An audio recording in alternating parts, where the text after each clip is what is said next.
This is the must-watch fantasy hit of the year. It was only screened for 15 minutes, yet its popularity online exceeded 300 million. Even just one PV received 500,000 likes. It is Solo Leveling, a fantasy anime filled with extreme passion. In a world where everyone's level is predetermined, the protagonist, Chang Xiaoyu, is chosen by the system, granted the ability to upgrade infinitely. But he was unwilling to be used by the system, so he killed the system with his own hands. Thus, he transformed into the Shadow King, one of the 9 lords. With a wave of his hand, he could summon a shadow army capable of destroying the world. However, at the beginning of the story, he was merely known as humanity's weakest weapon, the Hunter. 10 years ago, portals connecting to other dimensions suddenly appeared on Earth. A few humans awakened and became hunters, who could enter dungeons through these portals. They obtained platinum coins, just one SSS-Rank magical beast's magic crystal stone. The value exceeded 60,000 gold coins. Ching Xiaoyu successfully awakened a brain, but it was the weakest kind, and from that day on, it was as if he had been half-cursed. No matter how simple the dungeon he conquered, he would end up injured and hospitalized. Even though he hated this dangerous profession, but to pay for his mother's high hospital bills, he could only become a hunter, risking his life for money. And today was the day he and his partners agreed to conquer an Earth-level dungeon. After everyone gathered, they entered the dungeon. Sure enough, just after entering the dungeon, Chen Xiaoyu fell on flat ground and broke his barrel. His friend Xiaoxi immediately treated him and asked him with concern why he didn't give up becoming a hunter. Chen Xiaoyu awkwardly used boredom as an excuse to hide his poverty. Meanwhile, after a bloody battle by his teammates, the magical beasts were quickly wiped out. Chen Xiaoyu also received a level 1 magic crystal. Just as everyone was about to leave, they unexpectedly discovered a dual-layer dungeon. By probing, they could confirm the presence of a lord in the dungeon. Once they chose to attack, they had to defeat the lord to exit through the portal. At this moment, blinded by greed, Captain Song was unwilling to report it. Association. He wanted to privately crusade against the lord for rewards, so he asked everyone to vote on whether to go. With Xiaoxi giving up the crusade, the vote is now tied at 8:8, so Xiaoyu Chen's final vote decided everything. At this moment, he thought about his mom's hospital fees due this month. At this time, he had no savings left, so Chen Xiaoyu, for his family, chose to keep discussing him. On the way to the lord's room, Chen Xiaoyu kept apologizing to Xiaoxi. Xiaoxi listened and looked at Chen Xiaoyu kindly. I don't care about this result at all. If you really want to apologize, how about treating me to a meal after we get out? Chen Xiaoyu, blushing, agreed to the request. Meanwhile, the team arrived at the door of the Lord's chamber. Captain Song was about to push the door open to check, when suddenly the door opened automatically. The lights in the room also suddenly ignited. We only realized after going in that this was an abandoned church. The statues around gave off an eerie and terrifying feeling, especially the one in the center of the church, which looked particularly creepy. Despite everyone's investigation, no traces of the monster were found. This is a stone tablet inscribed with words that attracted everyone's attention. It listed 3 rules. First, worship God. Second, praise God. And lastly, prove your life. Anyone who violates these rules will not leave here alive. Just as Captain Song finished reading this, a loud noise drew everyone's attention. The main door suddenly closed on its own. A big guy couldn't stand it and wanted to leave, but just as he touched the door, a statue swung its axe at him. The high-level hunter was instantly killed. This sudden fury plunged everyone into fear. The terrified Ching Xiaoyu turned around to look behind him. He suddenly discovered the largest statue inside. Its gaze shifted slightly, and gradually a ball of light began to gather. In a moment of panic, Ching Xiaoyu immediately told everyone to get down. Just as he finished speaking, the statue fired a laser at the spot where everyone was. Luckily, at the critical moment, Ching Xiaoyu knocked down Xiao Shi. Otherwise, if hit by this laser, he would have been obliterated. As the first wave of the statue's attack ended, many people died under the laser. Even the strongest Captain Song lost an arm. According to Captain Song's speculation, the largest statue inside is the S-level lord. However, the statue has now stopped attacking. But suddenly, a man stood up. He dashed towards the door. Just as he was about to reach the door, a golden light flashed from the statue's eyes. Then the man's upper body was engulfed by the golden light. His death caused even more panic among the crowd. At this moment, Ching Xiaoyu noticed the common trait of all the deceased. That means they all died in war. The attacks of the stone statues also seemed to follow some kind of rule. Suddenly Ching Xiaoyu seemed to think of something. He turned to look at the stele behind him. That's right.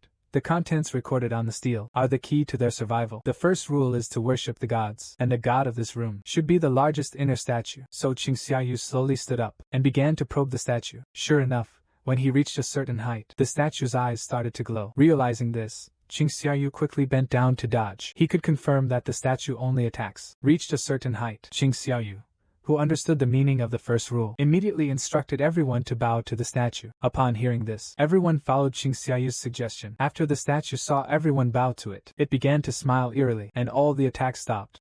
Just when everyone thought they were saved, the statue began to tremble violently. It actually stood up in front of everyone and lifted its foot to step on them.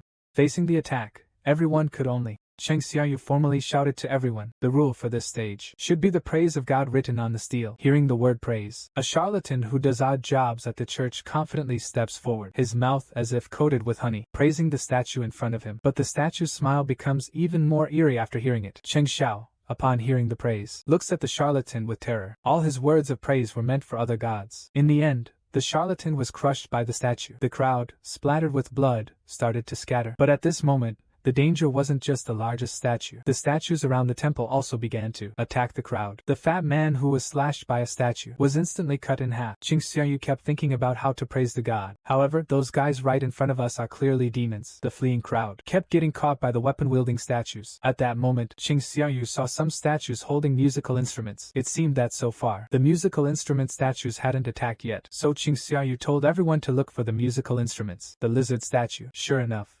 after Captain Song stood in front of the statue started playing music. Seeing this, Cheng Xiaoyu also pulled Xiao Shi and ran towards the statue. However, the statue in front of them did not start playing music. Could it be that each statue can only protect one person? So Cheng Xiaoyu pushed Xiao Shi towards the statue. Then he set off alone to find another safe point. He quickly identified a target. As the statue's foot hit the ground, he dodged it with a slide. However, unexpectedly, the statue in front of him wasn't holding a musical instrument, but a shield. Suddenly, the statue raised its shield and struck at Cheng Xiaoyu. Cheng Xiaoyu, caught in the attack, was seriously injured. However, his will to survive made him keep crawling forward. Just as the saw blade was about to step on him, the statue in front of him started to play music. At the same time, the largest statue ceased its attack. Xiaoxi ran anxiously to Cheng Xiaoyu's side, checking the injuries. He immediately noticed that Cheng Xiaoyu's right leg was diagnosed. He quickly activated his power to help heal Cheng Xiaoyu, but even using all his strength, he couldn't stop the bleeding. 17 people entered the room, but now only 6 remain. Among them, 2 are seriously injured. At this moment, the statue that stopped attacking suddenly extended its arm. He made a tight gesture. At the same time, an altar rose from the ground. Cheng Xiaoyu told everyone, "This should be the last challenge, which is to prove your faith." Upon hearing this, Old Wang immediately summoned a long sword, threatening Captain Song to go into the trap. After all, he was the one who led everyone into the room. In the end, Captain Song, with his broken body, walked up to the altar. However, the statue didn't attack him. Instead, a fire ignited behind him. It seems the altar isn't asking for a sacrifice. So, Cheng Xiaoyu had the others take him to the altar too. It turns out that every person who steps up, a flame will ignite around the altar. Once safety is confirmed, Cheng Xiaoyu has everyone enter the altar. At the moment everyone steps into the altar, the ground starts to shake violently, and the surroundings of the altar catch fire, accompanied by a loud bang. The previously closed door suddenly opens on its own, but no one dared to approach the gate. Everyone was afraid there might be unexpected dangers behind it. At that moment, the originally still statues started to move. People watched the approaching statues, not knowing what to do, but soon, Cheng Xiaoyu discovered the abnormality of the statue. As long as he kept staring at the statue, it would stop moving. Everyone found out and kept staring at the statue, not daring to blink. However, unexpectedly, a woman broke down emotionally and rushed directly towards the door. She left the room under everyone's watchful eyes. Just as he stepped out the door closed a bit. According to Cheng Xiaoyu's speculation, the open door was a trap. What he saw was an illusory hope, and the so-called proof of faith was under fear and threat.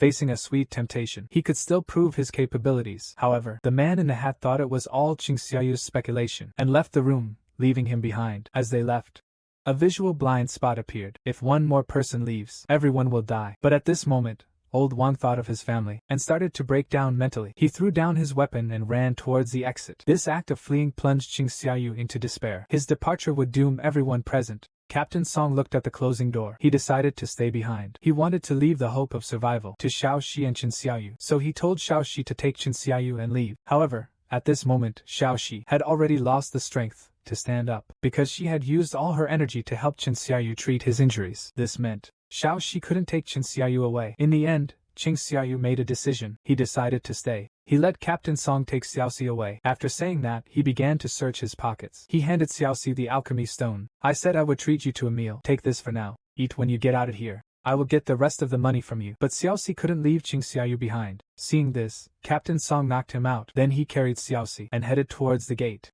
As the gate closed completely, Cheng Xiaoyu's last trace of life faded from his eyes. He picked up the sword left by Old Wang. Even if it means dying, he'll take someone down with him. At the same time, all the statues walked up to him. They raised their weapons and launched an attack on Qing Xiaoyu. They moved so fast that Qing Xiaoyu couldn't react. A spear instantly pierced through Qing Xiaoyu's heart. As the statue withdrew the spear, lying on the altar is Qing Xiaoyu's vision gradually blurs. The memories of this life flash through his mind like a carousel. Seeing the statue swing its knife at Qing Xiaoyu again, suddenly, time in the entire room stops. At the same time, a pop-up window appears in Qing Xiaoyu's mind, prompt indicating the completion of a hidden mission. Then a window appeared asking whether to accept the mission. If rejected, death would occur instantly. Driven by the desire to survive, Qing Xiaoyu chose to accept. At that moment, he was radiating golden light. Under the influence of this light, all the statues vanished at that moment. Immediately, a prompt to become a player appeared in Qing Xiaoyu's mind. Until 3 months later, Qing Xiaoyu woke up in an unfamiliar environment. Just when he thought it was all a dream, it turned out a young man developed 9-pack abs in just one day, and thus became the obsession of thousands of girls. All because he has a system that forces him to exercise. Every day he must achieve the same terrifying workout level as the bald guy next door. If he fails, he will suffer hellish torment. Qing Xiao woke up from unconsciousness and stared at the pop-up window in front of him. He thought he was still dreaming, then turned over and continued sleeping. But at that moment, an earthquake occurred in his room. By the time he reacted, he found himself in the middle of a desert, and a pop-up message appeared. He had to face the punishment for an incomplete mission. Meanwhile, a giant centipede beast appeared behind him, and his punishment task was to survive for 4 hours under the beast's pursuit. Seeing the centipede's gaping maw, Qing Xiaoyu unleashed his full potential and started to run. During these 4 hours, he teetered between life and death repeatedly. Just as the centipede was about to open its mouth to eat him, the survival task was completed. Qing Xiaoyu was instantly transported back to the hospital room. At this moment, he realized that everything that had happened before was not a dream, and then he passed out from the escape. The next day, upon waking up, Qing Xiaoyu received the daily task. He started running wildly in the hospital. After yesterday's experience, it can be confirmed that what he sees is not an illusion. His originally broken right leg should also have been restored by the pop-up. At the same time, completing daily tasks also grants attribute points and rewards. He feels that it feels like I'm being controlled by someone. Today's reward for completing the task is a key to the dungeon. He immediately prepared to explore it. However, the moment he entered the dungeon, his retreat was blocked. A pop-up window indicated that only by defeating the boss or using the return to leave. He gazed at the eerie tunnel. Finally, he could only explore timidly. Suddenly, a strong stench hit him. He turned to look and saw a wild wolf lunging at him with its jaws open wide. Luckily, he reacted quickly and dodged the attack. However, when Qing Xiaoyu saw the wild wolf clearly, his legs started to tremble uncontrollably. Obviously, he hadn't yet gotten over the trauma of the double dungeon. Just then, the wild wolf launched an attack on him first. Qing Xiaoyu narrowly dodged it. However, he discovered at this moment, his body became very agile, and he felt as if a power was awakening inside him. So he used all his strength to strike at the wolf in front of him. Qing Xiaoyu was instantly shocked by his own power. A level 1 hunter like him could actually send a wolf flying with one punch. However, the wild wolf wasn't killed by the punch. Instead, it launched a frenzied attack on Qing Xiaoyu. But Qing Xiaoyu, barehanded, couldn't inflict a fatal injury on the wild wolf. At this moment, he remembered old Wang's sword in his backpack. He drew the sword directly, and then slashed at the wild wolf's head. This sword strike split the wild wolf in half. With the wolf's death, his level increased as well. But before Qing Xiaoyu could rest, 2 more wolves were attracted by the blood.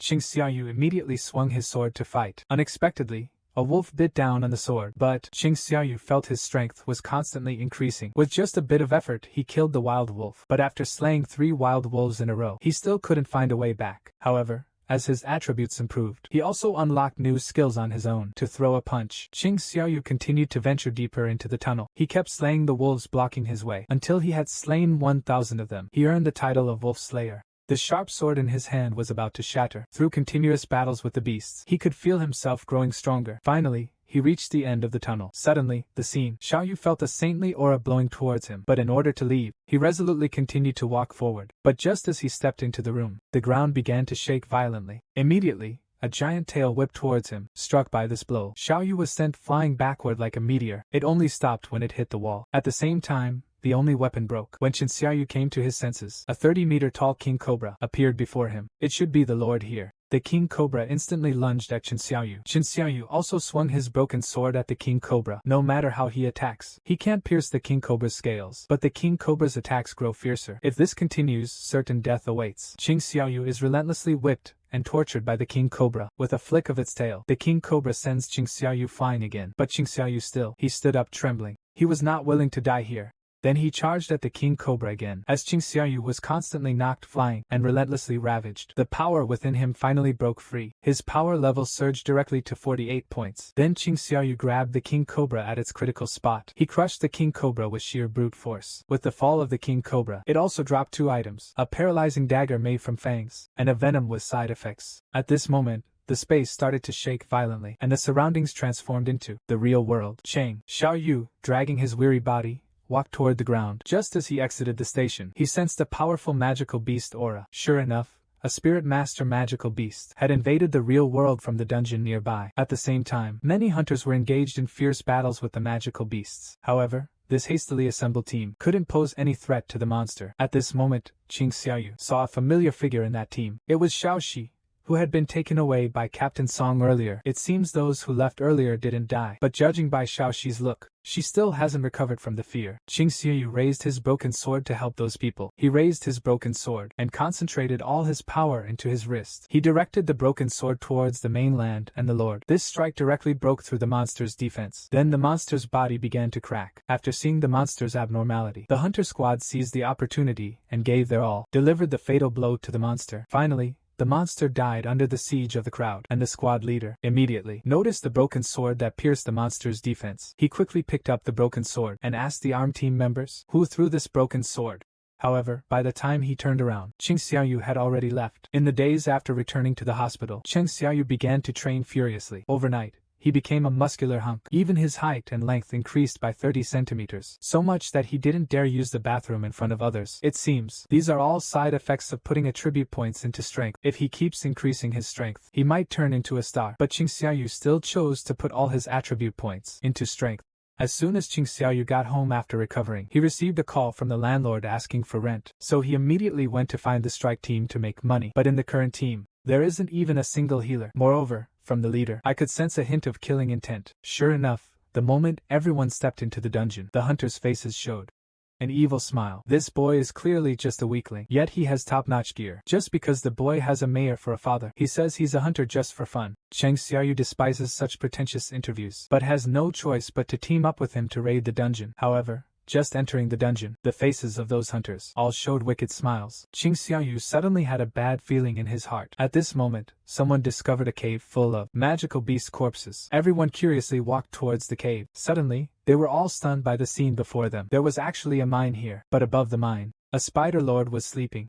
So Captain Huang Dongsher asked Qing Xiaoyu and the talented young master to stay here. They were going out to transport the mined ores. But just as they were leaving, Huang Dongsher had a wicked smile on his face. Then he launched an attack at the cave entrance. In the blink of an eye, Qing Xiaoyu and their escape route were poisoned. Just as Qing Xiaoyu expected, those people intended to use them as sacrifices. The massive explosion awakened the sleeping spider. Enraged, it attacked Qing Xiaoyu and his group. After seeing the spider's move, Qing Xiaoyu calmly walked toward it. He wanted to take this opportunity to test his strength. The spider opened its gaping maw and lunged at Qing Xiaoyu. Qing Xiaoyu also drew his paralyzing dagger and charged forward. In just one move, the spider was struck by the paralyzing dagger. The paralyzing effect made the spider's movements pause. Seizing this opportunity, Qing Xiaoyu rushed at the spider with his knife. The spider, coming to its senses, quickly used its 8 bristles to block Qing Xiaoyu's dagger. The dagger clashed repeatedly with the 8 bristles. The fight was fierce and hard to determine a winner. Qing Xiaoyu realized the immense power of the 8 spider hairs, and that there were no attack blind spots. At the same time,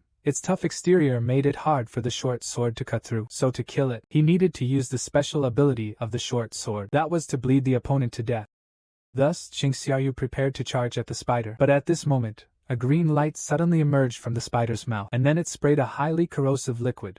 Fortunately, Qing Xiaoyu reacted quickly and dodged the attack. If hit, he would instantly turn into a pool of blood. Since that's the case, he could only speed up and activate the sprint skill. At this moment, Qing Xiaoyu was like lightning. In the blink of an eye, he appeared in front of the spider. Just as Qing Xiaoyu was about to swing his knife at the spider, his body suddenly froze in midair. It turned out that activating the skill had pushed his fatigue level to the limit. The spider seized the opportunity to launch an attack. Qing Xiaoyu, who was attacked, felt as if he had been hit by a plane trapped deep underground. The spider saw this and leaped at him with a deadly strike. At this critical moment, Chen Xiao, you used the daily tasks accumulated over a few days to use a recovery reward. In the blink of an eye, Qing Xiaoyu was revived to full health. He rushed towards the spider with lightning speed and stabbed it in the eye with a single strike. The paralysis effect activated. Taking advantage of the situation, Qing Xiaoyu kept stabbing the spider. Finally, the bleeding effect was triggered. As time passed, the spider eventually died from blood loss. As a result, Qing Xiaoyu leveled up 3 times. The talented gentleman nearby was still in shock. He looked at Qing Xiaoyu, who appeared like a demon. His body started trembling uncontrollably. Then he turned into Qing Xiaoyu's little fanda. He began doing the work of the absentee. However, at this moment, the exit exploded again. It was Huang Dongshi and his men returning to clean up the mess. They looked at the already dead spider in front of them. Everyone started discussing. They thought it was the talented young man Lu Qinhao who killed the spider. So Huang Dongshi wanted to ally with Lu Qinhao and his group and have Lu Qinhao kill Qin Xiaoyu. At this point, becoming an accomplice was his only way to survive. However, unexpectedly, Lu Qinhao raised his weapon and stood in front of Qing Xiaoyu. When Huang Dong and the others saw this, they used magic to try to kill them. At this moment, Qing Xiaoyu suddenly received an urgent mission. It was to eliminate those with murderous intent in front of him. As the explosion ended, Qing Xiaoyu was buried under the collapsing rocks. But at this moment, his face suddenly darkened. Since the system is using me, then I can use the system too. Qing Xiaoyu walked towards the crowd like a demon. I said as a hunter, "Are you ready to be hunted?" Zhong Mao thought Qing Xiaoyu was just pretending. He put his arm on his shoulder, declaring himself the protagonist. But the next second, a dagger appeared at his neck. His lifelong dream. Zhong Mao went to get the lunchbox. The hunt officially began. As soon as he finished speaking, Qing Xiaoyu exuded a strong killing intent. Chang Fa noticed the situation was dire. He launched a large-scale spell towards Qing Xiaoyu, but Qing Xiaoyu had no intention of dodging. He withstood the attack and charged at Chang Fa. He was dismembered on the spot. Then, it was killing someone every 10 steps. Those C-class hunters faced Qing Xiaoyu and had no power to resist. In the blink of an eye, only one was left alive. Huang Dong showed fear when he saw his men die. He immediately unleashed his full power to protect himself. He thought that with Qing Xiaoyu's exhausted body, it would be impossible to break through his defense. So he initiated an attack on Qing Xiaoyu first. But facing the attack, Qing Xiaoyu still chose not to evade. The chief blocked Huang Dongshi and then pinned him hard to the ground. This strike rendered Huang Dongshi incapacitated. He looked at Qin Xiaoyu, who was like a demon in front of him, and started to beg for mercy continuously. However, Qin Xiaoyu just looked at him coldly and slashed his head off with one stroke. Qin Xiaoyu, having completed the task, acquired a killing skill. But what Qin Xiaoyu didn't know was, this was a man from a neighboring country. From a dream, he sensed that his younger brother's presence had vanished. The Hunter Surveillance Department also received news of Huang Dongshi's death. Among the survivors of this C-rank dungeon was Qing Xiaoyu, who had experienced a dual dungeon incident. This news shocked the head of the surveillance department. Qing Xiaoyu and that man's brother. This matter is really concerning. The man drinks 99 bottles of pesticide every day but doesn't die because he has a system that can decode itself. After learning about this ability, Qing Xiaoyu immediately thought of the bag of venom with side effects in his backpack. Swallowed the venom in one gulp. Sure enough, the system neutralized the venom's side effects. Thus, Qing Xiaoyu gained immunity to friendly fire. And today's daily mission also granted him an S-rank dungeon key. So he immediately decided to explore it. But as soon as he entered the dungeon, he was shocked by the apocalyptic scene before him. He was shocked. However, he had a return stone in his hand, so he could venture deeper into the dungeon without worry. Soon, he saw a massive figure ahead. It was a Cerberus with flaming red heads. The hellhound opened its bloody mouth and charged at Qing Xiaoyu. The moment it saw the intruder, Qing Xiaoyu also drew his paralyzing short sword and attacked. Unexpectedly, the previous title of Wolf Slayer worked on dogs as well. A continuous onslaught made the hellhound howl in pain. It was utterly defenseless against Qing Xiaoyu's attacks, so Qing Xiaoyu used the killing intent skill to understand the opponent. However, the resistance of creatures in hell was too strong. The killing intent effect couldn't harm them and would cause the hellhound to go berserk. The hellhound frantically lunged at Qing Xiaoyu. Qing Xiaoyu dodged. While wielding the paralysis dagger, it pierced the hellhound's eye. Don't want the hellhound in rage mode. It couldn't feel the pain at all. It immediately used its second head to attack Qing Xiaoyu. Unable to dodge, Qing Xiaoyu's right arm was bitten, thrown 100 meters away, seeking support while under attack. Qing Xiaoyu's stamina dropped rapidly. Fortunately, with perseverance, he barely managed to stay alive. Just as the hellhound lunged at him again, Qing Xiaoyu immediately used a healing effect. With full health restored, Qing Xiaoyu once again blocked the hellhound's attack. Then he used all his strength to fling the hellhound away. Immediately after, he used his dagger again to stab at the hellhound's eye. He used his speed advantage to fight the hellhound for 14 hours, and finally wore it down to death. Unexpectedly, just a guard dog leveled him up by 4 levels, and he also obtained the key to the demon castle. But Qing Xiaoyu didn't want to open the castle gate, because with his current strength, entering the demon castle would be a death sentence. However, as soon as Qing Xiaoyu returned to the real world, he received an urgent mission. During this mission, he met a familiar face. It was Captain Song, whom he had previously experienced the dual dungeons with. But that's not all. The other team members were also survivors from that day, including Xiao Shi, staring at Qing Xiaoyu in disbelief, tears of excitement streaming down. But before they could celebrate, a mocking voice came over. There were several other participants in this dungeon, and they turned out to be vicious criminals. Meanwhile, the last to get off was a secret hunter. He is Zimo, responsible for escorting prisoners in the supervisory section. However, when Xiaoyu watched his back, he felt a sense of foreboding. After entering the dungeon, the group of criminals started slaughtering the monsters like madmen. Soon, the monster minions were completely annihilated by them. However, as they continued to go deeper, but they found 3 paths ahead. Qing Xiaoyu immediately sensed the location of the Lord's room, so he decided to take the left passage with Captain Song. Hearing this choice, Zimao gave Qing Xiaoyu a sly smile, though it was only for a moment. Qing Xiaoyu noticed his expression. In the end, they decided to split up. But Qing Xiaoyu had just walked a short distance when a scream came from behind, so Qing Xiaoyu and the others immediately turned back to check. Upon reaching their destination, they were all shocked by what they saw. All the hunters were taken down by Zimao. Even old Wang, who had once teamed up with them, couldn't escape Zimao's deadly hand. Qing Xiaoyu stared at the murderous Zimao in front of him and asked him why he lived this way, but he didn't answer. Instead, he launched an attack at Captain Song. In an instant, Captain Song was seriously injured. Just as Zimao was raising his knife to finish off Captain Song, Qing Xiaoyu rushed forward to block the attack. Zimao saw the threat of death in Qing Xiaoyu's eyes, so he kept retreating. But soon he began to laugh excitedly, because he could confirm Qing Xiaoyu was a second awakener. Yet Zimao wasn't worried at all, because hunters' professional combat experience is also quite important. So he first attacked Qing Xiaoyu. However, unexpectedly, the man is a pervert among perverts. As a hunter, instead of killing monsters, he kills people, just because he deeply hates those vicious criminals. So he often executed prisoners in his own way, and, each time, he would eliminate all the witnesses on the spot. Therefore, he wildly charged at Qin Xiaoyu with his knife. However, to his surprise, Qin Xiaoyu easily deflected his attack. Moreover, Qin Xiaoyu's gaze sent chills down his spine, so he had to use all his strength, slashing towards the opponent. Qing Xiaoyu immediately swings his sword in response. However, Zimao's figure suddenly disappears before him. Under the power, Zimao moves like lightning. Soon Qing Xiaoyu can't keep up with his speed. Seeing Zimao about to strike Qing Xiaoyu, Xiaoxi on the side immediately activates the additional skill. The speed spell and the igniting spell are stacked on Xiaoyu Qing. The two's speed instantly reaches a balance. Their weapons continuously clash. Neither Zimao Jian can gain the upper hand, so throws his short sword into the stream. Xiao Qing immediately blocks the attack with his body upon noticing. However, Qing Xiaoyu, who was supposed to be hit by the attack, was not injured. It turned out that the system had initiated and issued the task on its own. Realizing this, Qing Xiaoyu immediately took a combat stance and charged towards Zimao, simultaneously using the running skill. This burst of speed left Zimao unprepared. Soon, Zimao could no longer defend against Qing Xiaoyu's attacks. A cut also appeared on his face. The injured Zimao fell into a frenzy. His figure suddenly disappeared in front of Qing Xiaoyu. It was a stealth skill, unable to see the enemy.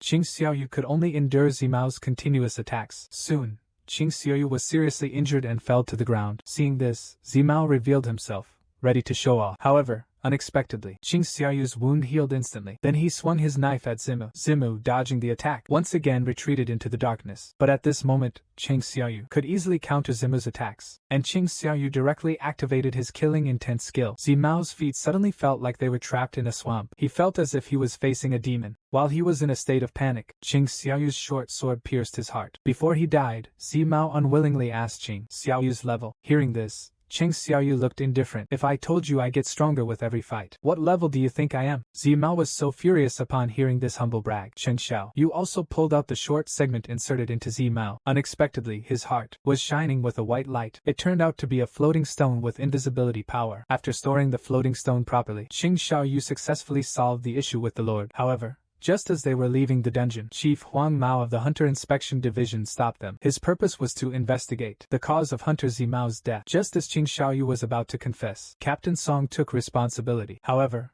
Huang Mao learned the truth of the matter. They didn't make things difficult for Captain Song, but instead advised Qing Xiaoyu to take his family and leave country H. They warned him that Huang Dongshu's brother had his eyes on him. That man is none other than S-rank hunter Huang Dongshu. This statement greatly surprised Qing Xiaoyu. He must become stronger before the other party comes knocking. At this moment, he received a phone call. Lu Qinghao invited him out to discuss. After reaching the destination, Lu Qinghao got to the point. He planned to start a hunter's guild, but before he could continue, Qing Xiaoyu immediately refused. He didn't have time to play the hunter game with spoiled kids. Just as Qing Xiaoyu was about to leave, Lu Qinghao offered a generous reward. and mentioned Qing Xiaoyu's current awkward situation. As a rank 1 hunter, no team would choose to partner with him, but by joining his assault team, this issue could be perfectly avoided. Lu Chenhao's words, without a doubt, it struck a chord with Qin Xiaoyu. So Qin Xiaoyu casually asked, "What benefits can I get?" Lu Chenhao immediately handed Qing Xiao Yu Li Hao's contract.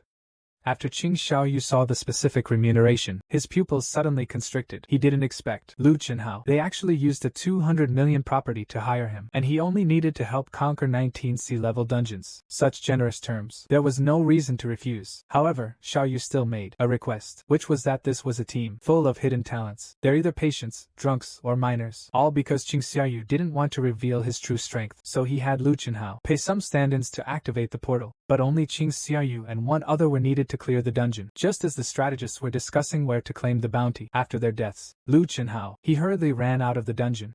The actors looked at his sorry state and thought he had run away, but the next second, they showed terrified expressions because the portal had closed. That meant the Spirit Lord had been slain. Lu Chenhao excitedly looked at everyone and told them to gather at the entrance of the next dungeon. Today's mission is to subjugate 3 sea-level dungeons. At the same time, within the White Tiger Guild, they discovered a sea-level portal within their territory, being speculated at 1.5 million elves. After an investigation, they quickly discovered Qing Xiaoyu's town. This news immediately piqued the interest of the greasy-haired man, so he ordered everyone to investigate Qing Xiaoyu and Lu Chenhao.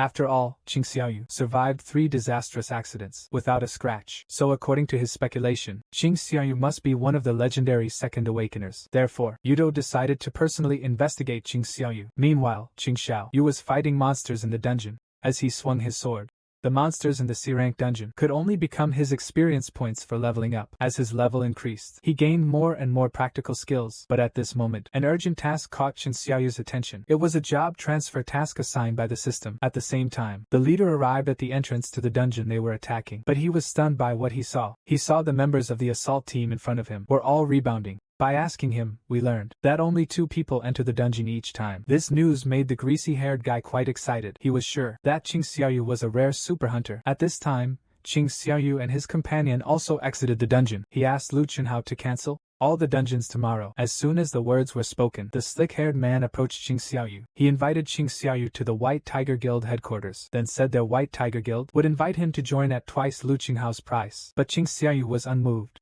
How much is the White Tiger Guild building worth to make you offer such a condition? This question took the oily-haired man by surprise. The current market value should be around 300 million. So are you saying you'll give me this building? The condition Lu Chenhao gave me for firing someone was a building worth 200 million. If you offer double that, I'm afraid even the White Tiger Guild's building wouldn't be enough. The greasy-haired guy was startled when he heard about 200 million gold coins. Such a large amount was beyond his authority. He needed to discuss it with the guild's higher-ups. But Xiaoyu turned around and left immediately after hearing it. Moreover, he suddenly became invisible. The guy shaking his head got his face slashed instantly. Regarding my situation, are you investigating me behind my back? The greasy-haired man, facing the threat of death, admitted to it. However, Qing Xiaoyu appeared very calmly before the greasy-haired man. He stated that he did not want more people to know about his affairs. At the same time, Qing Xiaoyu knew that the White Tiger Guild currently has no portals available for training new hunters, so he began to negotiate a deal with the greasy-haired man. He could sell them 3 reserved C-rank portals that he had. Each would only cost 2 million gold coins. However, this price, far beyond what the greasy-haired man could bear. The highest value of the C-class portal can only be 1.2 million gold coins. But after saying this, Qing Xiaoyu agreed to the deal. The condition was an immediate transfer of 3.6 million. At the same time, he took out a red potion and poured it into the greasy-haired man's mouth. In the blink of an eye, the wounds on his face healed. This made the slick-haired guy think even more that Qing Xiaoyu's strength is unfathomable. The stealth ability of the assassination class, combined with the healing skills of the recovery class. This is a type of profession that has never appeared in history. At this moment, Qing Xiaoyu, who was leaving, received a call from Lu Chenhao. He had already received the classic step-out teleport. The greased-hair guy who returned to the guild was almost furious, because the C-grade portals in their area are quite sufficient, and all priced below 60,000 gold coins. The greased-hair guy trembled with anger. Not only did he fail to recruit Qin Xiaoyu, but he was also scammed out of more than 3 million gold coins. At this moment, Qin Xiaoyu is walking alone towards the transfer quest. But what he doesn't know is, the moment he steps into the transfer quest, the real game begins. He is the most loyal knight, guarding the empty throne for 3,000 years. Any creature disturbing the throne will be slain by him. But like the Golden City Xiaoyu, the first job change task is to defeat him. However, The murderous aura from Ygritte made Qing Xiaoyu shiver with fear. Before Qing Xiaoyu could react, Ygritte swung her great sword at him. Fortunately, Qing Xiaoyu reacted quickly and dodged. If hit, he would have lost a hand. Qing Xiaoyu seized the moment while Ygritte, at the moment of sheathing the great sword, it pierced towards his heart. But Qing Xiaoyu's full-force strike couldn't even penetrate the armor, and at this moment, Ygritte swung her sword at Qing Xiaoyu again. The power of this strike split the earth in half. Luckily, Qing Xiaoyu leaned back and dodged. Then he took a step back to distance himself from Ygritte. Qing Xiaoyu looked at Ygritte, who had superior attributes in every aspect. He then sheathed his dagger. Since he couldn't pierce the armor, he had no choice but to use pure physical strength. However, after seeing Qing Xiaoyu's actions, Ygritte, out of chivalry, also thrust her great sword into the ground, then removed her cloak, and quickly charged towards Qing Xiaoyu, grabbing him by the neck, and threw him away with force. The attacked Qing Xiaoyu flew backward like a meteorite, until he was deeply embedded in the stone wall. Before Qing Xiaoyu could react, Yglite's fist struck him again. This punch directly penetrated both Qing Xiaoyu and the wall behind him. Fortunately, Qing Xiaoyu defended in time. As the arm lowered, the smoke cleared, and Ygritte's figure appeared again in front of Xiaoyu Qing. Blind defense would definitely lose to the opponent, so Xiaoyu Qing used a sprint skill to instantly dash to Ygritte. However, the quick-reacting Ygritte delivered an elbow strike to Xiaoyu Qing. Qing Xiaoyu quickly raised his arm to block, but at this moment Ygritte changed her attack and punched Qing Xiaoyu. The punch forced Qing Xiaoyu to retreat repeatedly. Then Ygritte swung her fist at Qing Xiaoyu again. This punch triggered Qing Xiaoyu's invincibility. Ygritte seized Qing Xiaoyu's angle and punched him in the abdomen. Qing Xiaoyu, who took a hit, was like being struck by a plane. He sank deep into the 10 arms, then fell onto the throne. This scene made Ygritte very angry. Ignoring the mental discrimination, she picked up the great sword, ready to execute Qing Xiaoyu. At this critical moment, Qing Xiaoyu puts on the knight gloves and catches the great sword. Then he summons the paralyzing short sword and takes the opportunity to stab Yeglite in the eye. Yeglite, struck by the short sword, falls into a brief paralysis. Qing Xiaoyu grabs Yeglite's body and rushes toward the stone wall behind him. Then he continuously stabs Yeglite with the short sword, Grit's head. With each fatal blow delivered, the red light in Ygritte's eyes extinguished. At the same time, Qing Xiaoyu received a notice of death and received 2 remarkable rewards. One is a helmet that reduces friendly fire. The other is support for remotely controlling weapons. Just as Qing Xiaoyu put away his reward, a massive black hole appeared behind him. Unexpectedly, the class change quest was just beginning, and the quest was to survive an onslaught of monsters. Right after, numerous armored knights emerged from the portal. Qing Xiaoyu immediately activated his stealth skill. He wanted to rely on his invisibility to hold out, but unexpectedly, there was a mage behind the knight who could see through invisibility. In an instant, the knight swung his sword at Qing Xiaoyu. Qing Xiaoyu immediately counterattacked, directly knocking the knight away. Then, he activated his killing intent skill. The enemies affected by the killing intent all fell into a weakened state for 1 minute. Qing Xiaoyu seized this brief moment and continuously killed knights. But no matter how fast Qing Xiaoyu killed, the knights kept reviving endlessly. As Qing Xiaoyu kept getting hit by the knights, his health points kept decreasing. Qing Xiaoyu grabbed hold of the returning one who wanted to leave, but just as the return was about to take effect, a rider smashed a giant hammer at Qing Xiaoyu, forcibly knocking the return stone away. Qing Xiaoyu was also knocked to the ground by the blow. All the knights charged at this moment.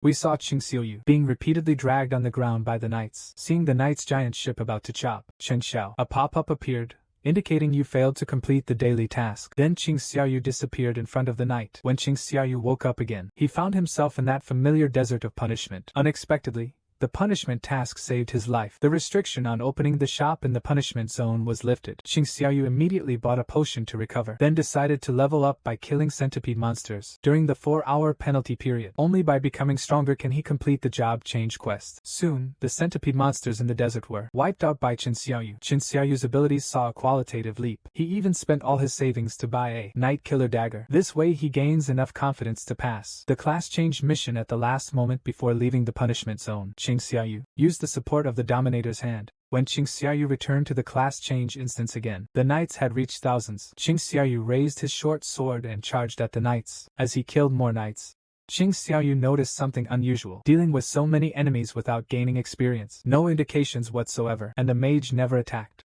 Could it be that the knights in front are all summons? To confirm his suspicions, Qing Xiaoyu rushed towards the direction of the mage, then threw his dagger at the mage. In the past, the mage attacked by the dagger was instantly killed. At the same time, the knight army also collapsed. Sure enough, The mage was the key, so Xiao Yuqing immediately used invisibility to slip into the darkness, continuously searching for and executing the remaining mages. With Xiao Yuqing's swift strikes, the mages fell one by one. Soon, the last mage was crushed by the Dominator's hand. Qing Xiaoyu stood like a grim reaper atop the knight's corpse. At that moment, the class change task was completed, just as Qing Xiaoyu thought, that with all his points and strength. When changing professions to either warrior or assassin, Xiao Yuqing was startled by the prompt in front of him, indicating that the player constantly wavers between life and death, craving power but not relying on teammates. So, this loyal undead army under your command will assist you. Thus, your class is the necromancer, who can summon an undead legion. Qing Xiaoyu couldn't accept this result because he had never invested in intelligence attributes. So Qing Xiaoyu wanted to refuse this profession, but the system prompted again that the necromancer was a hidden profession. This prompt left Qing Xiaoyu conflicted. At the same time, he also noticed everything that had just happened in the job change instance. It was as if it was intentionally displayed to him. If he could have a team of his own, and also possess combat abilities, maybe he could conquer high-level dungeons alone in the future. In the end, Qing Xiaoyu chose to become a necromancer. However, the system sent another notification. Due to completing the class change quest, you have earned points exceeding the achievement and limit. The player will be promoted from necromancer to shadow sovereign and will acquire the class-specific skill to extract an opponent's shadow. Meanwhile, please designate a command word for the shadow extraction skill. Qing Xiaoyu didn't even need to think about it. He decided to stand up. As soon as he said that, the shadows of the surrounding knights burst out. Dozens of shadow warriors approached Qing Xiaoyu. At his current level, he can maintain 20 shadow warriors. Qing Xiaoyu looked at the powerful shadow warriors before him and suddenly remembered something. Can he extract the shadow of a high-ranking knight? Right in front of Sigrid, a prompt to extract the shadow appeared. Qing Xiaoyu walked up to Sigrid and told his shadow to rise. However, what Qing Xiaoyu didn't expect was that the extraction failed, and he only had 2 more chances left to extract the shadow. Indeed, the strong have their dignity. The second extraction still failed. Qing Xiaoyu looked at the throne beside him. What's the use of guarding this empty throne? Humph. Better to guard me.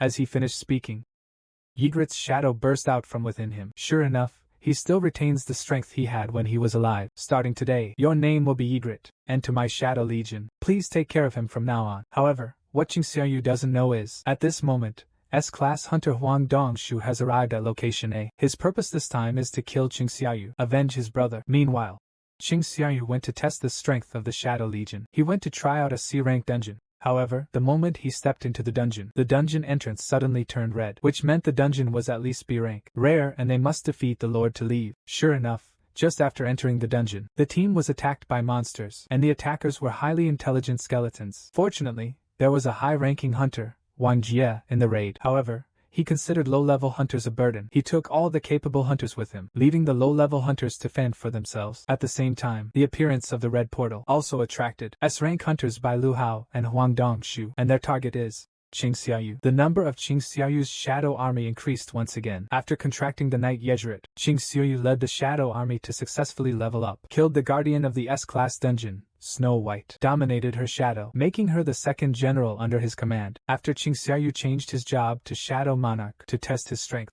he joined a team raiding a C-class dungeon. Unexpectedly, just as the team stepped into the portal, they were teleported to an S-class elite instance, and the way back was completely blocked. The squad members instantly fell into panic. These low-level hunters had no chance of surviving in an S-rank dungeon. At this moment, 2 ice spikes suddenly shot forward. Qing Xiaoyu reacted in time and grabbed 1 ice spike, protecting the girl behind him. But the low-level hunters were not so lucky. The person who was shot immediately turned and went to another world. Chen Xiao, you carefully looked towards the position where the ice spike was launched. In an instant, he locked onto the attacker. It turned out to be a white ghost with intelligence surpassing humans. This group of white ghosts really has an eye for things. They immediately targeted the attack, the 2 weakest people in the team. If this had happened 2 months ago, I probably would have shot myself. At this moment, the leading white ghost noticed Qing Xiaoyu and his gaze, and made a provocative gesture at him. Qing Xiaoyu was so angry that he crushed the ice pick in his hand. Just as he was about to launch an attack, the white ghost vanished like a phantom. At this moment, the senior hunter leading the team, Wang Ji, suddenly stepped forward. He told everyone that the portal is now completely isolated from the outside. Even reinforcements can't get in unless the final explosion is eliminated or the entire army is wiped out. Only then will the portal be unsealed. And as a senior hunter,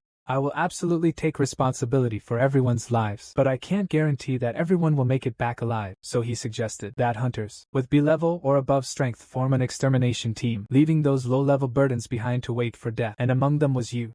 who only had sea-level strength. Very soon, Wang Ji packed all the survival supplies and headed deeper into the dungeon. Qing Xiuyu, on the other hand, led the rest of the group towards the forest behind them. Not long after the two teams split up, Wang Ji started mocking Qing Xiaoyu for being an idiot because the forest was the territory of the white bears. Earth. That is a terrifying monster that has killed an S-class hunter. On the other side, Cheng Xiao, the female hunting use team, suddenly stopped everyone. She pointed at the footprints left by the white bear ahead and told everyone that the entire forest is the white bear's habitat. They must return immediately before being surrounded by the monsters. However, Qing Xiaoyu rejected his proposal. He knew that was the reason. He wanted to go into the forest because compared to the highly intelligent white ghosts, the simple-minded white bears are easier to deal with. There are many white bears here. This means there are no magical beasts in the forest that can kill the white bear, so there's no need to worry about more powerful beasts appearing. After explaining, Qing Xiaoyu opened his system panel and bought a set of warm clothing for everyone. Unexpectedly, this action left the entire team stunned, because in their understanding, dimensional magic could only summon 2 or 3 low-level items. But the fact that Qing Xiaoyu could summon so many at once meant he must have been hiding his true strength. Just as everyone was about to speak up and ask some questions, a sudden sound of footsteps came from deep in the woods and interrupted them. The next second, a 10-meter-tall white bear viciously charged out. The team members scattered in all directions, but at this moment, Qin Xiaoyu stood in front of the bear, thinking that this was free experience points being delivered. Why not take it? He switched the title to Beast Slayer, which adds damage to monsters. Facing the fierce attack of the white bear, Qing Xiaoyu dodged and leaped into the air. With just the strength of his body, he punched the white bear's head. Accompanied by a violent explosion, the white bear peacefully reincarnated to another world. This scene once again left the whole team stunned. As night fell, everyone gathered around the fire eating polar bear barbecue. But Qin Xiaoyu quietly left the camp, walking alone into the depths of the forest. Soon, he was surrounded by hundreds of polar bears. Seeing this, Qing Xiaoyu smirked and thought, "This number is just about right. Come forth, my army of shadows." As soon as the words were spoken, one by one, dark figures emerged from Qing Xiaoyu's shadow. "This is your first appearance. You know what to do, right? Go, Shadow Army." At the moment they received the order, their forms dashed like lightning towards the white bear and started fighting with it. At this moment, Qin Xiao, you also learned about the various abilities of his soldiers. Magic soldiers with infinite mana, and infantry capable of rapid regeneration. Their combat power far exceeded his expectations, but the mana consumption was quite high. Each resurrection cost a bit of MP. As the polar bear army was being crushed unilaterally, the white bear king finally makes an appearance. As he slaps down, there are signs of space being torn apart. Shadow soldiers repeatedly resurrect in the fractures of space, quickly draining Qing Xiaoyu's magic paper. It seems the shadow soldiers can't defeat him. Yeglight, it's time for me to see your true strength. Ygritte draws a great sword from the shadows and swiftly moves behind the white bear king. Before the white bear king could react, the great sword had already slashed his neck. The intense pain made the white bear king wildly swing his claws. Unable to react, Ygritte seized a small opening and thrust the great sword straight into the white bear king's claw. At the same time, the afterimage left by his movement was as sharp as a blade, severing the white bear king's leg. Under the astonished gaze of Qing Xiaoyu, Ygritte in an overwhelming stance defeated the white bear king. Qing Xiaoyu, seeing Yejili cut down the white bear king with a single strike, he couldn't help but gasp. If Yejili had used the sword all along, he definitely wouldn't have been able to defeat him. As the battle ended, Chen Xiaoyu sent Ygritte back into his shadow, and he slowly walked toward the polar bear's corpse and commanded it to stand up. As the sound of the system's successful shadow extraction came, a thunderous roar echoed throughout the forest. Then a 20-meter-tall giant male bear appearing in front of Qing Xiaoyu. "Very well, from now on you will be called Tank." At the same time, next to the external teleportation portal, S-level Bai Laheo was already arguing with S-level Huang Dongshu. The conflict was because of Qing Xiaoyu. Bai Laheo heard from Chief and Haoming. After learning that Qing Xiaoyu might be a second awakener, they wanted to recruit Qing Xiaoyu, but Huang Dongshu was determined to kill Qing Xiaoyu to avenge his brother. Just as the battle between S-rank hunters was about to break out, the glow of the red portal suddenly dimmed significantly. This meant that many hunters have died while exploring the dungeon, and those dead hunters were members of Wang Ji's team. Just as Cheng Xiao predicted, they fell into the white ghost trap and were surrounded by countless snow monsters. Everyone except Wang Ji was killed by the monsters. It's a white walker riding a horse, emerging from the forest. Wang Ji glanced at it tightly. The fear sprouting from his heart made him wet his pants, and he fled into the forest like a scared dog. But the White Walker had no intention of chasing him. Instead, it deliberately led him to Qing Xiaoyu's camp. He quickly saw the waiting death squad members chatting after their meal. At that moment, he was dumbfounded. He didn't understand why these low-level hunters were still alive. Moreover, they had all the cold weather gear, food, and supplies they needed. If only his hands hadn't been frozen stiff. If he fills his own stomach, the white ghost is nothing at all. In an instant, he vented all his anger from failure on these people, preparing to seize supplies, and then kill those he deemed selfish low-level hunters. However, just as he was about to act, Feng Xiuyu's slap hit Wang Ji's back of the head. Wang Ji, struck by this blow, flew out like a meteor, and fainted on the spot. The one who puts his companions in danger has no right to talk nonsense here, bringing so much trouble. Upon hearing this, everyone suddenly reacted. Everyone looked in the direction of the killing intent behind them, and then realized the camp was already surrounded by more than 20 white ghosts. So, there really are some useful talents among the trash. Qing Xiaoyu sneered after hearing this. The trash you're talking about, you don't mean us, do you? The white ghost leader was stunned upon hearing this. How can you speak our language? Qing Xiaoyu was stunned. He didn't understand why he could talk to them. Could it be because of the system? The white ghost king, upon seeing Qing Xiaoyu's reaction, suddenly grinned hideously. What an interesting guy. You're clearly not human. Why do you stay with humans? What's the use of guarding this empty throne? Why not guard me instead? Stand up.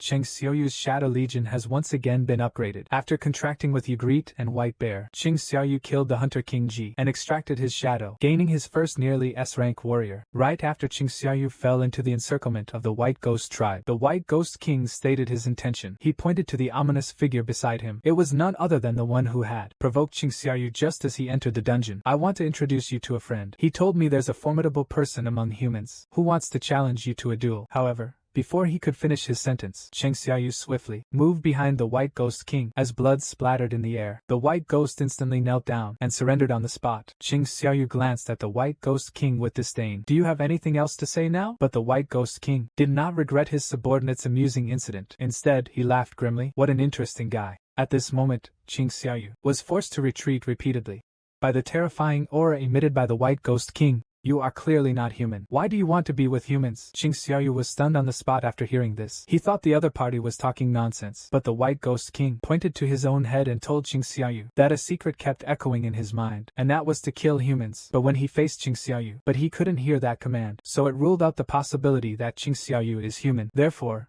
he didn't want to be enemies with Qing Xiaoyu. As long as he leaves behind those humans, the two might even become friends. Qing Xiaoyu was shocked. Could that voice be similar to a system command? If I am not human, then what am I? Faced with the White Ghost King's proposal, Qing Xiaoyu didn't respond. Instead, he prepared to extract some information about the system. He asked them who they really were and why they wanted to kill humans. But just as the White Ghost King was about to answer, his figure suddenly froze like a computer crash. Kept repeating the previous proposal. Qing Xiaoyu was stunned by everything in front of him. What is going on here? Facing the White Ghost King's pressing steps, Qing Xiaoyu decisively refused to hand over the humans. The White Ghost King's face darkened instantly upon hearing this answer. So you plan to fight us, huh? Do you think you can make up for the numerical disadvantage? Qing Xiaoyu grinned after hearing that.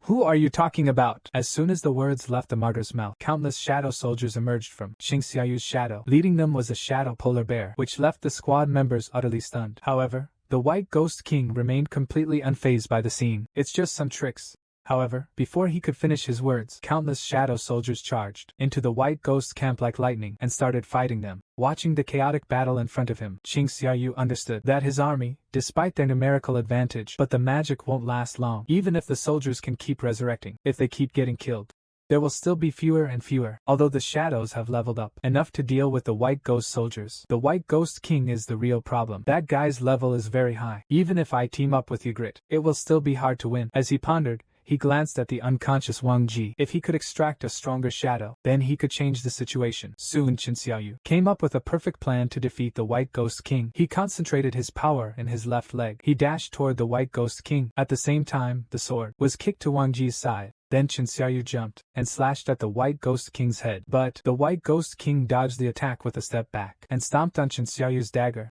Just at this moment, Qin Xiaoyu's dagger suddenly emitted several bursts of lightning. The dagger in his other hand stabbed straight towards the White Ghost King's head. However, this move was easily blocked again. Moreover, the White Ghost King launched a counterattack, kicking Qing Xiaoyu hard in the stomach, kicked it dozens of meters away. Just as the White Ghost King was about to pursue the victory, a brilliant light ball suddenly appeared in the sky and smashed towards the White Ghost King. This was the combined power strike from numerous magical soldiers self-destructing, a final attack with their lives. Qing Xiaoyu looked at the scene in front of him and grinned. Thanks to these magical soldiers for buying time. Now it's time for the clown to appear. Qing Xiaoyu stared at the sea of fire caused by the explosion. Stop being mysterious. I know you won't die so easily. Come out now. As soon as he finished speaking, a black figure slowly appeared in the sea of fire. The White Ghost King laughed maniacally. Your soldiers aren't even worthy to scratch my itch. With that, he lunged towards Qin Xiaoyu, but Qin Xiaoyu faced the attack without any intention of dodging. At this moment, a girl watching the fight nearby suddenly shouted anxiously at Qin Xiaoyu, "Watch out behind you." It was Wang Ji, now awake. To get revenge on Qin Xiaoyu, he picked up the long sword that was kicked to his side and launched a sneak attack on Qin Xiaoyu. In an instant, Qin Xiaoyu was caught in a dire situation. The White Ghost King saw this and mocked Qin Xiaoyu relentlessly. It seems that human and my goal is to kill you. However, the next second, the pupils of the White Ghost King contracted sharply, as I expected. At that moment, Yu's shadow spread wildly in all directions. Hiding in the darkness, Yeglet immediately pierced Wang Ji's heart. Qin Xiaoyu glanced at the deep and thick Wang Ji, who stood up. In an instant, Wang Ji's corpse was swallowed by shadows. Shadow extraction successful. Please name the soldier. Qin Xiaoyu looked at the warrior kneeling in front of him. He nodded in satisfaction. After the enhancement, his build became larger, since he follows the king. From now on, your name will be King Ain. Meanwhile, as Qin Xiaoyu was naming the shadow, Igrit had already been defeated by the White Walker King. Just as the White Walker King was about to strike and cut down Qin Xiaoyu, King Ain suddenly let out a roar. This was his taunt skill, which can provoke enemies, make them attack themselves. As expected, the taunted White Ghost King stopped attacking. Xiaoyu Qing turned towards Ain, but Ain has thick skin and strong flesh. The White Ghost King's attack couldn't deal him a fatal blow, but Ain's movements are slow. Can't even touch the White Ghost King. You're so slow. And you think you can beat me?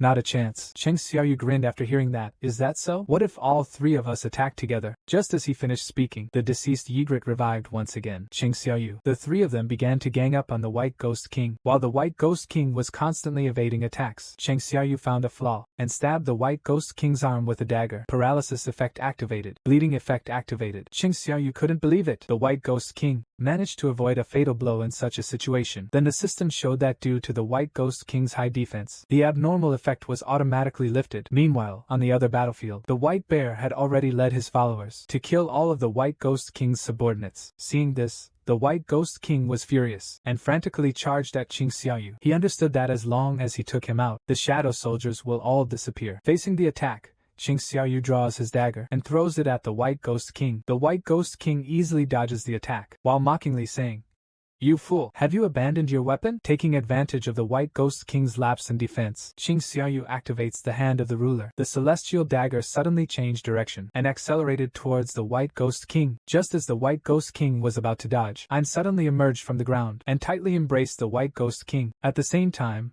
a fireball from Magic Ice's spell also struck. Ain was instantly blown to ashes. But what was unexpected was, the White Ghost King's clothes were merely burned. He didn't suffer any substantial harm. He immediately gathered energy, ready to charge at Qin Xiao. At that moment, a knife wound suddenly appeared on the White Ghost King's abdomen. It turned out that Qin Xiaoyu had teleported in front of the White Ghost King through his shadow. The paralysis effect was triggered again. Ain seized the opportunity and swung the great sword fiercely at the White King. With the explosion triggered by this strike ending, the system prompt appeared that the Dungeon Master had been eliminated. But even so, Ain kept slamming the ground. Qin Xiaoyu hurried to stop him. Unexpectedly, even as a shadow, still just as stupid, left after recalling the shadow army. The dungeon portal opened. The people waiting outside saw the hunters walking out of the portal one by one, so excited they almost cried, thinking Wang Ji actually succeeded in defeating his parents. But until the portal disappeared. But there's no sign of Wang Ji. Not even a hunter above avoidance rank is here. At this moment, he noticed Qin Xiaoyu, who looked relaxed. He slapped his shoulder and said, "Wait a minute, let's talk." But Qin Xiaoyu didn't appreciate it at all. He immediately brushed off Bai Lu Hao's hand. This action angered Bai Lu Hao. This wasn't a request. It's an order, or it can be understood as a threat. Our guild lost 9 members this time. As the guild leader, I have the right to ask you a few questions. Qin Xiaoyu glanced at him disdainfully after hearing this. So what? I saved the remaining 3 people. Since you are the guild leader, shouldn't you thank me first? These words left Bai Lu Hao speechless. Reluctantly, I had to let Qin Xiaoyu go. Then I looked at section chief and nearby. I can feel an unusual power within his body. It even made me feel fear. So at all costs, we must get him to join our guild. Meanwhile, Qin Xiaoyu was driving, feeling depressed. While he was extracting the White Ghost King's shadow, due to the vast difference in power, he ultimately failed 3 times. He played with the short sword dropped by the White Ghost King in his hand, pondering for a moment. It seemed he needed to get stronger quickly. It was time to go to that place. Qing Xiaoyu was hopelessly heading towards destruction. After failing to extract the White Ghost King's shadow, he concluded that his power was too weak to quickly gain strength. He opened the gate to hell. When the gate to hell opened, Chen Xiaoyu suddenly saw a task pop up. Please eliminate 10,000 hell demons. Reward: choose any item from the store. 20 attribute points with 1 hidden reward. Xiao Yuqing clenched his fists excitedly after reading the task. The task rewards are quite generous. As long as he completes the task, he can get items worth over 10 billion from the store. Therefore, Xiaoyu did not hesitate to start the trial. The gate to the land. He was instantly stunned by the scene before him. He didn't expect this to be a real-life dungeon. Its scope even covered the entire master bedroom. Just as Qing Xiaoyu was in shock, countless demon guards appeared before Qing Xiaoyu. Qing Xiaoyu mercilessly drew his dagger. They charged towards the demon army. As they advanced further, the demons grew stronger. At the same time, the experience gained from killing them increased. Typically, leveling up once requires clearing 9 C-rank dungeons. But here, it only takes 4 hours to level up. However, as their level increased, the experience required for leveling up will also increase, and the speed of leveling up will become slower and slower. When he last saw Bai Lohale, he felt that his current level and strength had not yet reached the standard of an S-rank hunter. Therefore, to become stronger, he must speed up his leveling. He immediately decided to enter the 2nd floor of the demon castle, challenging stronger demons. As the pass was crushed, once, the light from the moving magic circle shot straight into the sky. Qing Xiaoyu looked in the direction of the observation tower, summoned the White Bear King tank, rode it towards the magic circle, taking down the demons along the way. Exterminate them all. While Qing Xiaoyu was frantically training, several major events were happening in the outside world. The Hunter Association was in chaos. First, in the Lord's Chamber of the eastern part of Manhwa, and in the underground city, a humanoid monster appeared. The magic power emanating from it far exceeded expectations, and the level of the dungeon easily captured the strategy. The high-level hunters of the dungeon all knocked out, but he didn't kill them. Instead, he carried those hunters out of the dungeon. And the second thing, even S-rank Baek Yelho, after learning about it, they were all trembling with fear. This matter is related to the S-class portal on Chizhou Island 4 years ago. Back then, the S-class hunters joined forces to raid the place 3 times, but all ended in failure. Those ant beasts were ridiculously powerful. Bailheo almost died there back then. Fortunately, those ants couldn't cross the sea, so the Hunters Association decided to ignore them, leaving them to fight among themselves on the island. However, 4 years later, they have mutated. An hour ago, off the coast of the 2nd country, the body of a winged ant was discovered. Those guys have evolved to a shocking degree. Therefore, the Hunter Association urgently summoned S-rank hunters from around the world to discuss how to handle this situation. Meanwhile, at the Hunter Bureau in the country, the humanoid monster who came out of the dungeon is being held in the interrogation room. According to him, he is a hunter from Country H who was trapped in a portal 10 years ago. When he opened his eyes again, he found himself in Manhwa, this unheard of world. The interrogators didn't believe him at all. They thought the man had a demon's hand with human-like memories. The next interrogation. Without the involvement of an S-rank hunter, the entire city could be at risk. According to the Congress, there's only one S-rank hunter in the country, and that's the ace of the scavenger guild, Huang Dongsu. At this moment, he is on his way to the interrogation room, looking quite troubled along the way, because the information he received was that Qing Xiaoyu died in the red portal. I regretted that I couldn't avenge my brother personally, feeling regret. But when he participated in the interrogation, he suddenly showed a hideous grin, because during the conversation with the man, he learned the man's name was Cheng Rihan. Coincidentally, he is Qing Xiaoyu's father. Huang Dongshu immediately thought this was the second chance for revenge given by fate. He directly announced to the others that the man was a beast disguised as a human, and he revealed that he knew Qing Xiaoyu. To provoke Cheng Rihan further, he even told him that Qing Xiaoyu had been killed by him. Peng Rihan was stunned when he heard the news. Then the interrogation room exploded. The fire engulfed the entire building. At this moment, Wolf escaped. The head of the Hunter Bureau stared dumbfounded at the ruins. He didn't expect Huang Dongshu, the hunter, to not even block a single punch from that man, and fainted. Before things got worse, it had to be reported. At this moment, Qing Xiaoyu, unaware of his father's appearance, was charging towards the upper levels of Demon Castle. At an astonishing speed, he quickly led the Shadow Legion to sweep through 50 floors. Here, he encountered his first Lord-level demon, a fire god commanding an army. That guy looked dangerous, so Qing Xiaoyu decided to take action himself. He ordered the Shadow Legion to deal with the fire guards. Although the guards were high-level demons, during this time, the level of the shadow soldiers had also increased significantly. As long as you gain attribute points, you can strengthen the shadow soldiers, and after increasing the attribute points, the mana class is plentiful. At this moment, Chen Xiaoyu looked at the lazy god of fire in front of him. Such an epiphany. He should be able to solve it easily with his speed advantage. But the next second, he was slapped in the face. Vulcan's body suddenly disappeared from its original spot and reappeared above the Shadow Legion. He swung his staff down at the soldiers, scattering all the soldiers on the battlefield in an instant. Seeing this, Qing Xiaoyu dashed toward Vulcan and angrily punched him in the head. Struck by the blow, Vulcan flew out like a meteor. It didn't stop until it had smashed through more than 200 skyscrapers. Qing Xiaoyu glanced at his fist. He had just thrown a punch in a fit of rage, and it flew that far. Looks like putting all the attribute points into strength was the right choice after all. At this moment, the system prompt appeared in his mind again. The fire god activated the skill Rage. All abilities increased by 50%. Fire God's pain sensation lost. Then the Fire God activated the Roar skill. He emitted dangerous energy, forced Qing Xiaoyu to defend with all his might, and the Fire God seized the moment when Qing Xiaoyu was briefly immobilized and charged at Qing Xiaoyu at full speed. Qing Xiaoyu couldn't dodge this strike at all. He was about to be hit by the Fire God. Qing Xiaoyu shouted to the King Ain behind him. Ain, following the order, immediately threw his shield towards Qing Xiaoyu. Qing Xiaoyu, behind the shield, instantly placed it in front of himself, blocking the Fire God's devastating strike. The force of this blow caused the ground to split violently. After seeing his attack blocked, Vulcan went even more berserk, launching a flurry of strikes at Qing Xiaoyu's shield.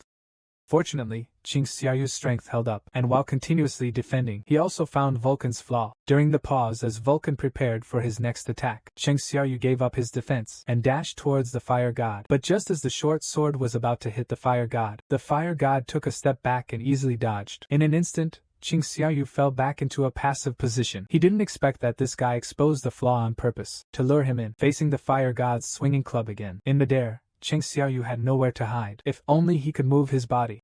The moment he moved, Qing Xiaoyu gathered his magic in his palm and launched the hand of the ruler at the Fire God. Even if he couldn't push him away, he could use the recoil to push himself away and still escape. Just as Qing Xiaoyu predicted, Qing Xiao was thrown back. You narrowly dodged the attack. Qing Xiaoyu carefully examined the Fire God in front of him. The short sword could only injure his head, but if he analyzes his moves while aiming at his head, it's too dangerous. It's really too dangerous. We need to control his movements first. Make sure he has nowhere to hide. Quickly, Qing Xiaoyu noticed a building not far away that was about to collapse. He immediately thought of a plan to trap the Fire God. He kept luring the Fire God to run around the city. The moment the Fire God reached the building, Qing Xiaoyu activates his running skill and charges directly at the high-rise building. With a powerful push from his legs, he causes the building to collapse, trapping the Fire God underneath. Seizing the opportunity, Qing Xiaoyu stabs the Fire God in the head, killing him instantly. With the Fire God's death, he also drops a few items. Top-tier magical item material. World Tree Fragments, Demon King Earrings with set effects, and a greed orb that can double magical damage. Just touching it, one can feel the surging magical power. Unfortunately, he doesn't have any magic skills, so he called over a magic soldier and handed the greed orb to him. He had him cast magic at the tall building across the way. The mage immediately cast a fireball spell. It hit the building. Sure enough, with the greedy spider's enhancement, the explosion range was doubled. It seems this thing works when given to others too. Mages are truly crazy. Then Qing Xiaoyu continued toward the demon. He swept through the higher parts of the city. One by one, the lords were defeated by Qing Xiaoyu. He also obtained the second piece of the demon king's set equipment. The set effect is equivalent to leveling up by 5. Qing Xiaoyu looked at the teleportation array leading to the upper levels. He only needed to defeat one more lord to complete the set. But the mission to kill the demon is over. At the same time, his stamina has reached its limit. He can't continue to climb any further. He can only accept the mission reward. He'll have to wait for another opportunity to continue the challenge. The first reward is to choose any item from the shop. Qing Xiaoyu did not choose any of the weapons. Instead, I chose a cursed random box, because clearing the dungeon gives you some decent gear. And in the past, during double daily quests, you could also choose between a blessed or a cursed random box. But after that, the quests had no additional rewards. Last time he got a Castlevania key from the Blessing random box key. Thanks to him, he could level up quickly, and got so many precious items. So Qing Xiaoyu curiously opened the curse box. Unexpectedly, it was another key this time, but there was no information at all. Qing Xiaoyu, he could only helplessly store it in his inventory first, and then claim the second reward. This time, he allocated all 20 attribute points to intelligence, and the final, reward 3, turned out to be a guide on crafting the water of life, capable of curing any disease. So, can mom wake up because of this? The 3 ingredients for making the water of life. World Tree Fragment is obtained by killing the Fire God on the 50th floor. Spring water from the reviving forest is obtained from the 75th floor boss. The last item is the purified blood of the Demon King. Maybe this material is in the hands of the ultimate overlord at the top of the Demon Castle. During Qing Xiaoyu's week in the Demon Castle, he gained 16 levels. As for understanding his true strength, he can only find out by testing his rank. Only a rating test can reveal that. Soon, Qing Xiaoyu arrived at the Hunters Association for his rating assessment. But when he infused magic into the testing device, the device did not respond at all. The staff thought there was an error, so they asked Qin Xiaoyu to try again. But no matter how he tried, the machine didn't respond. This commotion soon attracted the attention of a higher-up. When he saw the word error on the instrument, his jaw dropped in shock, because he had personally experienced this situation. 2 years ago, a hunter in a car accident had the same result. It wasn't that the tester was faulty, but that it couldn't measure the man's magic limit in front of him at all. This man was the 10th S-rank hunter in country H. The staff immediately told Qing Xiaoyu that his magic must be tested using an energy meter, so they asked Qing Xiaoyu to come back in 3 days. The association cannot measure these words instantly caused an uproar in the crowd. Even Choi Jiangning, known as the ultimate human weapon, was drawn in. He is also an S-rank hunter. His ability is fire magic. A single skill can destroy a building, and he is the leader of the top guild in H country, the Hunter Division. It is the only guild in the country with 2 S-rank hunters. Qing Xiaoyu was stunned when he saw Cui Zhongning. He suddenly remembered the title of the weakest human weapon was bestowed upon him by the man in front of him. At this moment, Cui Zhongning was already standing in front of Qing Xiaoyu, carefully sizing him up. Such immense magic power. It seems there's no need to measure hunger. He is the 10th top hunter. I am Choi Junyong, the chairman of the Hunters Association. I would like to invite you to join our Hunters Guild. But before he could finish speaking, Qing Xiaoyu walked past him.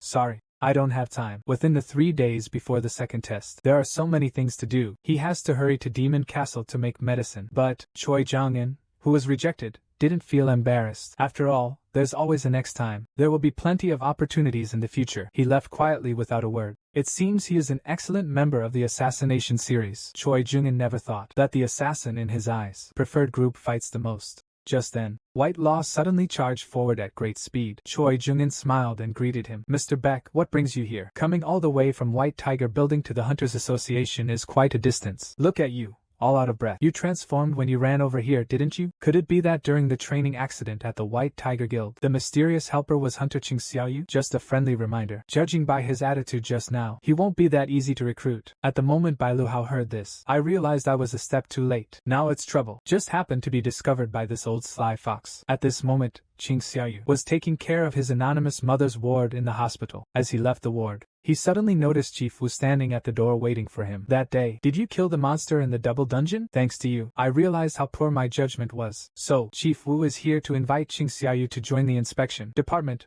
which is an organization that regulates and punishes hunters. But Qing Xiaoyu did not want to get involved with the inspection division. But just as he was about to leave, Director Wu stopped him, saying he wanted to take Qing Xiaoyu to meet someone, and that person was Gao Jianli, the president of the Hunter Association. He was also an S-class awakened one. He frankly told Qing Xiaoyu the reason for arranging a second evaluation, just to be able to meet Qin Xiaoyu first, and invite him to join the Hunter Association, to gain the right to manage other Hunter Associations. After hearing this, Qin Xiaoyu curiously asked why they chose him. Gao Jianli started explaining the current situation to Qing Xiaoyu. Nowadays, it's not the government supporting this country, but the hunters who protect the citizens from harm. The 5 major unions have finally achieved a balance. No matter which union Qing Xiaoyu joins, it will inevitably disrupt this balance. This will cause conflicts among the hunter associations. Qing Xiaoyu also knows this is not a good proposal. If President Gao Jianli supports him, his future as an assistant will certainly be bright. Qing Xiaoyu also realized this. Gao Jianli doesn't have much time left. He needs someone to take over his position, to keep the hunter association in check and maintain social order. However, what Gao Jianli never expected was that Qing Xiaoyu would actually refuse such favorable terms. Qing Xiaoyu didn't tell Gao Jianli that he could continuously level up. This only suggests that he wants to fight monsters. Only the dungeons are where he belongs. And once he joins the association, he won't be able to participate in high-level dungeon raids. Hearing this statement,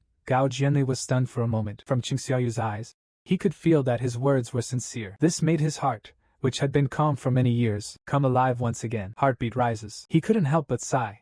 If only he were 20 years younger. He would also fight alongside these young people. And after Qing Xiaoyu rejected Gao Jianli, she left this place. Before leaving, she told Director Wu, "You have a good eye for people, but the one who killed the beast in the dual dungeon wasn't me." This statement shocked Section Chief Wu. So who exactly was the one who cleared the dungeon? At this time, in a hospital in Manhwa. The bureau. The deputy director approached the fully fractured Huang Dongshu, asking if Cheng Rihan was really a beast. Then he took out a video and played it in front of Huang Dongshu. They had never seen a magical beast that helped humans. However, Huang Dongshu insisted that Cheng Rihan was a magical beast in disguise. He questioned the deputy director. Have you ever heard of any portal where a human appeared? The deputy director couldn't refute him, as there was no evidence. He told Huang Dongshu that the man disappeared after crippling him. This sentence instantly made Huang Dongshu recall that humiliating memory. That man possessed the power to easily crush him, and was violent. He shouted angrily, and threatened him to never return, or he would die with regrets. He immediately contacted the Union. He wanted to gather all his forces to take revenge on Cheng Rihan. Meanwhile, Cheng Xiaoyu,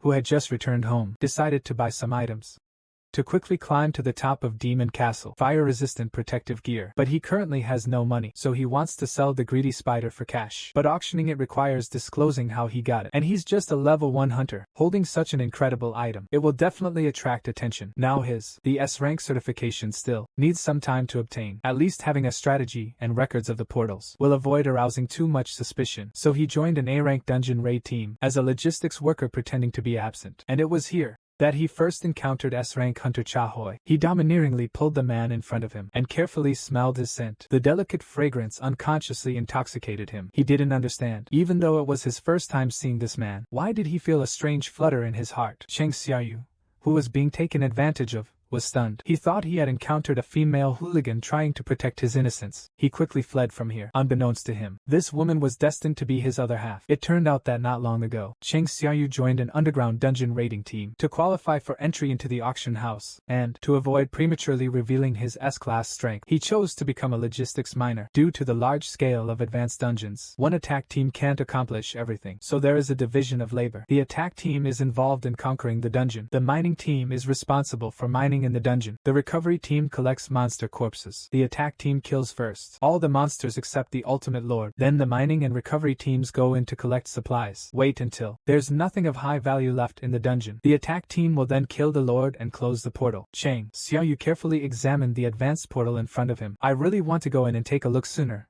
but not at this time. Several figures emerged from the portal. It was the attack squad coming out. They are the strongest hunters from Country A's guild. The leader of the guild was none other than the S-Rank hunter Choi Young-myung, who had once crossed paths with Cheng Xiaoyu. To avoid being recognized by him, Cheng Xiaoyu quickly pulled down his miner's hat. At this moment, a sudden exclamation came from the crowd. Unexpectedly, Hunter S's second-in-command also arrived. It was S-Rank hunter Che Hui. Cheng Xiaoyu noticed the magical power emanating from him was even stronger than Choi Zhongying's. He could even rival Hunter Association President Gao Jianli. Quite exciting. At this moment, Che Hui sensed something unusual and glanced in the direction where Cheng Xiao was. What's going on? I just felt a powerful presence.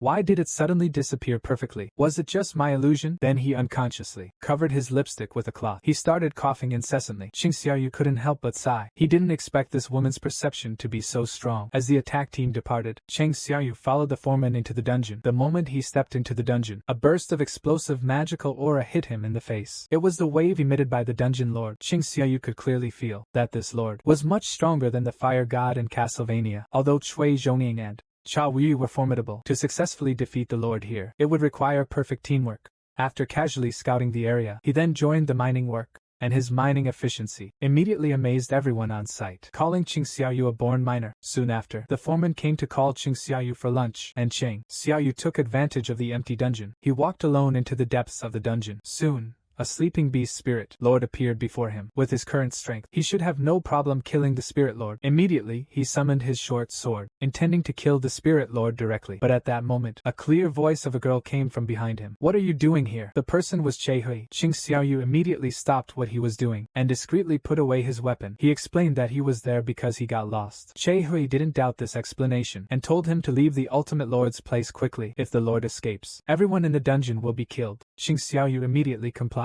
brushing past Che Hui. Unexpectedly, Che Hui suddenly looked dazed, then immediately stopped Cheng Xiaoyu and walked to his side. He sniffed him carefully, then exclaimed without regard for his image, "You actually don't have that smell on you." Then he suddenly grabbed Cheng Xiaoyu's arm and questioned the authenticity of his hunter identity. He only released Cheng Xiaoyu after seeing the hunter certificate, awkwardly letting him go. Che Hui stared blankly at Cheng Xiaoyu's back. Could it be because his level is too low that there is no smell? But he quickly dismissed this answer, because he smelled a pleasant scent on Cheng Xiaoyu.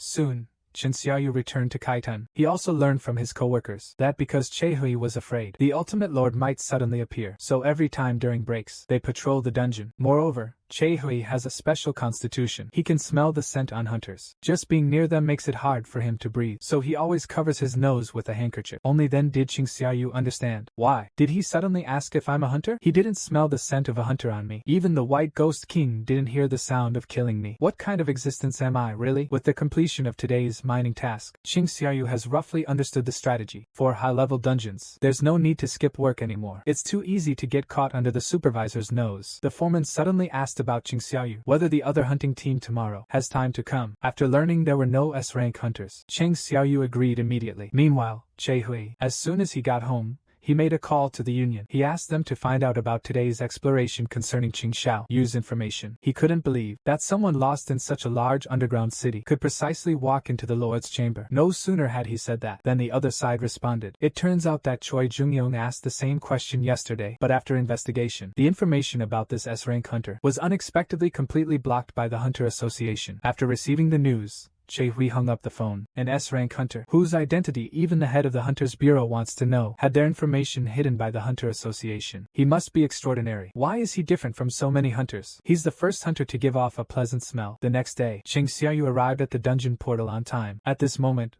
the raid team leader suddenly came to the mining team. He wanted to borrow a banner for carrying equipment. Everyone stepped back after hearing this. This mission is too dangerous. Those low-level hunters, if they get caught in the attack of the beasts, there will be nothing left of them. But at this moment, Qing Xiaoyu suddenly stepped forward. He wanted to observe the attack to admire the teamwork, so it would be easier for him to command his shadow army in the future. Just like that, Qing Xiaoyu followed the squad towards the portal. Although Hunter Team 42 didn't have an S-rank hunter, they had a billion-level fame and a luxurious setup of 6 B-rank members. As long as they cooperated well, they were confident in tackling a first-level dungeon. But as Qing Xiaoyu looked at the portal ahead, he had a bad premonition in his heart. Just like that time standing in front of the red portal, everyone had just entered the dungeon. The ground started shaking continuously. The entire attack team immediately went into battle mode. Then countless red figures rushed out from the depths of the dungeon. Ting Xiao and Jian Zhuang were shocked. Those figures were the dungeon wolves. However, they were no match for the attack team members. They were quickly wiped out. The captain curiously looked around, wondering what was going on. Why would these jackals appear? And in the dungeon garden? They are C-class monsters. In a level 1 dungeon, they would only become food for other stronger monsters, so their numbers should be very few. But surprisingly, the jackals here are in packs. How did they survive without food? At this moment, Qing Xiaoyu noticed a collar mark on the corpse of a jackal. They aren't ordinary jackals, but rather intentionally domesticated. It seems the lord here is a highly intelligent beast. Just as Qing Xiaoyu finished speaking, a terrifying pressure suddenly emanated from the dungeon. The senior hunters couldn't breathe under the pressure. Then, a whole army of beast men appeared and surrounded everyone. Exposed. Qing Xiaoyu's identity as an S-rank hunter was finally exposed. In the joint strategy for the A-level dungeon, after the teammates were all wiped out, Qing Xiaoyu stepped forward and summoned the Shadow Legion in public to fight against the hundreds of beasts of the human priests. It turned out that Qing Xiaoyu, in order to gain the qualification to enter the auction house later, he joined an A-rank attack team as a porter, but didn't expect that in this dungeon. Even a random small monster could solo an A-rank hunter. Soon, the team was completely surrounded by giant orcs. They kept launching attacks on the team members. The A-rank mage in the team, seeing this, they immediately launched a magical counterattack. But the orc, who could withstand the attack, only took half a step back. Everyone was stunned by the orc's strong magic resistance. On the other side, other members fighting the orcs were also at a disadvantage. The squad leader quickly ordered everyone to switch formations for defense. He couldn't understand why there were so many orcs in the dungeon. These high-level monsters each had the strength of an A-rank hunter. Now they had to face 22 orcs, but there were only 17 people in the attack team, and many of them were B-rank hunters. Soon, those B-rank hunters were either injured or crippled. The healer was in the rear continuously treating the wounded, but unexpectedly, these orcs knew how to target the back line. After holding off the melee hunters, all the remaining orcs aimed at the mages and the healer. Seeing the only healer about to be killed by the orcs, Qing Xiaoyu, the porter, decided to take action. He activated the invisibility spell and instantly killed the orc who was about to attack. The healer stared at the orc's corpse disappearing before their eyes, completely dumbfounded. What just happened? Then the other orcs fighting with the hunter strength were also greatly weakened at the same time. It turns out Qing Xiaoyu, to avoid exposing his identity, did not choose to kill the orcs directly. Instead, he helped the hunters from the shadows, weakening the orcs' strength. In an instant, the situation was reversed. The weakened orcs were quickly slain one by the hunters. They themselves couldn't believe it, able to defeat the giant orc. At this moment, The mage Xiaohei in the team glanced at Qing Xiaoyu. Turns out, he has the ability to see invisible creatures. So everything Qing Xiaoyu just did, he saw it all. At this moment, the healer ran towards the captain. I told him that the beast man was suddenly cut in half in the air. Just now, someone must have secretly used magic. So I asked the other mage if it was him. The mage shook his head. I don't have that ability. My telekinesis can only control them for 2 seconds. It's already quite exhausting. And there's no assassination-type curse master in the team. Xiaohei also agreed. He stared at the guilty Qing Xiaoyu, but didn't expose him, thinking Qing Xiaoyu must have a reason for hiding his identity. Let's take a look first. The captain is also curious. After all, in the latter part of the battle, the actions of those giant orcs were indeed strange. They were taken down so easily, but even so, no one doubted Qing Xiaoyu's strength, who's only a level 1 hunter. The topic was dropped. Other teammates asked the captain if they should continue the dungeon raid. The captain lowered his head and thought for a moment. If this raid was successful, he could become the official attack team captain. But he was a wise leader. He announced the mission would be abandoned. He has to be responsible for the life of each team member. Everyone who heard this news, I breathed a sigh of relief. He hurriedly walked towards the dungeon exit. However, an unexpected event occurred at this moment. Exit. Suddenly trapped by a barrier created with advanced magic. Blocked. Just as the wizards joined forces to break through the barrier, a terrifying wave of psychic energy swept over everyone. The next second, the wizards all started coughing up blood and collapsed to the ground. This was the curse magic cast by the Lord. Just as they were preparing to release holy magic to dispel it, footsteps echoed from behind them. They turned around and saw an army of over 50 monsters appear before them. In an instant, the whole team fell into deep despair. A leading orc suddenly walked towards the hunter captain. Amazingly, the orc actually spoke. I want to meet you humans. Little Black immediately told the captain. This orc is a puppet. The one speaking isn't him. Told the captain not to believe him. It must be a trap. The orc spoke again. I am the high priest of the orcs. Either be killed by my soldiers as my enemy, or follow me inside. The captain had no choice. To give everyone a chance at survival, he could only follow the orc into the Lord's room. At this moment, he quietly called Qing Xiaoyu, telling him that if they encounter the ultimate Lord later, they will launch an attack on the Lord. No matter what, we must break through this obstruction. Let Qing Xiaoyu take advantage of the Lord's distraction to find an opportunity to escape and contact other attack teams. By the time the next attack team arrives, you might already be dead. Are you planning to perish with the Lord? The captain gave a wry smile. Our goal isn't to get out of the dungeon alive, but to close the portal. At this moment, the team's healer also approached Qing Xiaoyu and handed him a notebook with a will written in it. If you manage to escape, please help me pass this on to my family. Other hunters followed suit. Xiaoyu Qing could only helplessly hold them for safekeeping. Meanwhile, outside, Hui Che arrived at the mining team to look for Xiaoyu Qing. Upon learning that he had entered the A-level dungeon as a porter, she was very surprised. She pondered for a moment while looking at the portal. Looks like I wasn't mistaken last time. Yesterday, Qin Xiaoyu was in the Lord's room. What he was holding was a weapon. Then he was preparing to enter the dungeon. Wanted to see what secret Qin Xiaoyu was hiding. But today he forgot to bring a weapon, so he borrowed one from the mining team captain. However, the captain handed him a miner's pickaxe because their gathering team only has this as a weapon. Che returned the draft silently and prepared to enter the dungeon empty-handed. But thinking about possibly encountering a powerful monster, he blushed and stepped back and took the draft from the captain. Meanwhile, the others inside the dungeon. At this moment, they have entered the Lord's chamber. In an instant, hundreds of giant orcs appeared before them, and the orc high priest was sitting on the throne staring at them. Are humans afraid of me? With just one sentence, he exuded magical power. It was suffocating everyone. They were not on the same level at all. If a fight broke out, there was no chance of winning. The captain trembled. He asked the high priest why they were summoned here. If they wanted to kill them, the soldiers alone would be enough. Of course, it's for entertainment. The remaining time, I will take you down one by one, for the soldiers' amusement. After saying that, he looked at Qing Xiaoyu. But there is a strange guy mixed in with you humans. The captain looked terrified upon hearing this. Unexpectedly, in the eyes of the opponent, they were merely toys for them to trample on. Furiously, he ordered the team to attack. However, what he never expected was that all his teammates were paralyzed by fear. But even so, he still gave it his all, charging at the beast-man high priest. The high priest merely blew a breath at him, deflecting his attack. Then he pointed at his anti-gravity magic. The next second, the captain was overwhelmed by gravity, crushing him to the ground. Seeing this, the high priest pointed again to accelerate gravity. Next, the captain's body rapidly flew toward the hall, crashing into the walls around him. Just as he was about to be killed, the high priest's pupils suddenly contracted. It turned out Qing Xiaoyu saved the captain. Qing Xiaoyu stared intently at the dying captain on the ground and said, "This is the underground arena of the Hunter Division. I shouldn't have intervened, but I have a question to ask. Can I be the one to take out the monsters here?" The captain looked at Qing Xiaoyu in grief. "I'll leave it to you then." Meanwhile, the high priest also sent out his warriors to attack Qing Xiaoyu. but Qing Xiaoyu simply raised his hand. He made a gripping motion towards him. The orc warrior's body was suspended in midair. As Qing Xiaoyu exerted force, the orc flew backward like a cannonball, speeding towards the back, and crashed hard into the ceiling. This scene instantly caught the high priest's interest. He immediately ordered all subordinates to attack Qing Xiaoyu. When Qing Xiaoyu saw this scene, he confidently smiled. "It's the first time I've encountered such a powerful enemy. Come forth, my shadow army." Feng Xiaoyu's shadow army increased in number again. After his second awakening as an S-rank hunter, he single-handedly killed a high-level orc priest, extracted his shadow, and gained his first warrior-class soldier. At the same time, he received his resentment and obtained a shadow army composed of over 100 dangerous orcs. Right after Cheng Xiaoyu's raid team was completely wiped out, to save everyone's lives, Qing Xiaoyu had to reveal his true power and summon the shadow army to engage in a decisive battle with the priest's beast army. However,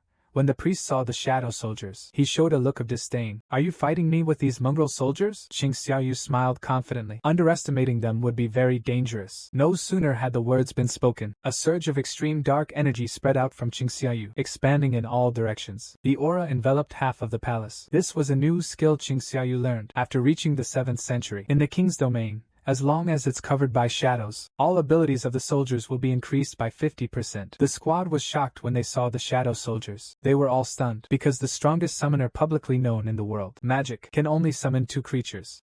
They couldn't believe a human could possess such terrifying magic power. The orc priest, to test Qing Xiaoyu's strength, sent a pair of orcs to charge at Qing Xiaoyu's army. King Ein saw this, and immediately used the skill taunting trap. However, due to the orcs' high ability values, the taunt had no effect at all. King Ein, in his anger and shame, he could only swing his axe and charge at the orc squad, using brute force to engage them in close combat. On the other side of the battlefield, Ygritte moved like an elegant knight, weaving through the orc squad. Meanwhile, Qing Xiaoyu drew his dagger, continuously slaying the orcs in front of him. The knight in the squad saw this scene. They marveled at Qing Xiaoyu's close combat skills, which were on par with Vice President Che Hui. They couldn't understand why such a powerful hunter would take on a logistics role. At this moment, Qing Xiaoyu was carefully observing the battlefield situation. His number of shadow soldiers was only a quarter of the opponent's, and had lower defense.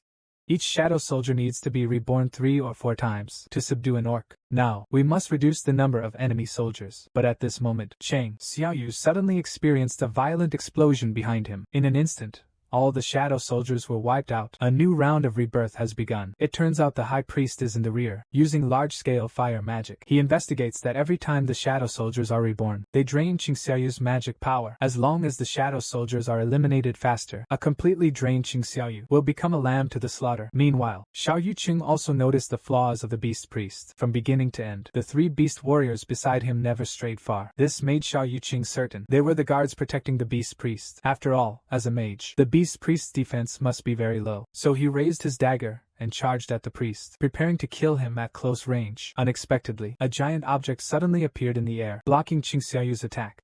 Meanwhile, the orc priest kept taunting, "Useless, wasting your time here will only reduce the number of your soldiers." Immediately, Qing Xiaoyu was bounced off by the shield. However, Qing Xiaoyu discovered that the source of the shield's magic was the 3 battle armors beside the orc priest. With his current strength, he couldn't break through the orc priest's shield. Given the current disadvantage in troop numbers, he had to retreat for now. Hundreds of giant orcs engage in close combat. Meanwhile, the orc priest once again casts a large-scale spell at the shadow soldiers. In an instant, the soldiers are completely wiped out, but this time Qing Xiaoyu doesn't resurrect them. Instead, he takes out a bottle of magic potion. Since this is an ordinary dungeon, so Qing Xiaoyu can buy mana potions from the shop infinitely to replenish mana. After Qing Xiaoyu restored his mana, he stared intently at the orc priest. From now on, this is truly the domain of the necromancer. As soon as he finished speaking, those orcs who had died were all devoured by shadows and turned into Qing Xiaoyu's shadow soldiers. The situation on the scene immediately reversed. Qing Xiaoyu pointed at the orc priest and said, "Not just them. You too will eventually become my soldier." The orc priest was stunned upon hearing this. The memories in my mind started to become chaotic. The sound of the system followed. Could he be the king?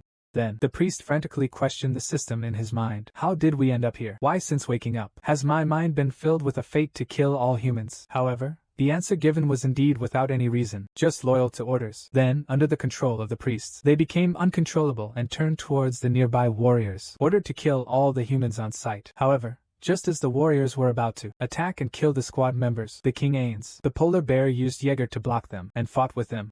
Since they were already at the level of A-rank hunters, now with the boost from the king's domain, they easily killed the enemy commanders on the spot. Upon seeing this scene, he glanced contemptuously at the orc priest. It seems my general is superior. When the assault team members saw the priest losing ground, they all joined the battle and fought alongside Qing Xiaoyu. At this moment, the orc priest, under the system's control, was on the verge of a mental breakdown. He unleashed a curse spell that enveloped the entire area. The attack team members lost their combat abilities again. At the same time, 4 or 5 curse skills were aimed at Qing Xiaoyu, but facing the attack, Qing Xiaoyu showed no intention of dodging. After enduring several curse skills, he remained unscathed. The priest was shocked by this scene.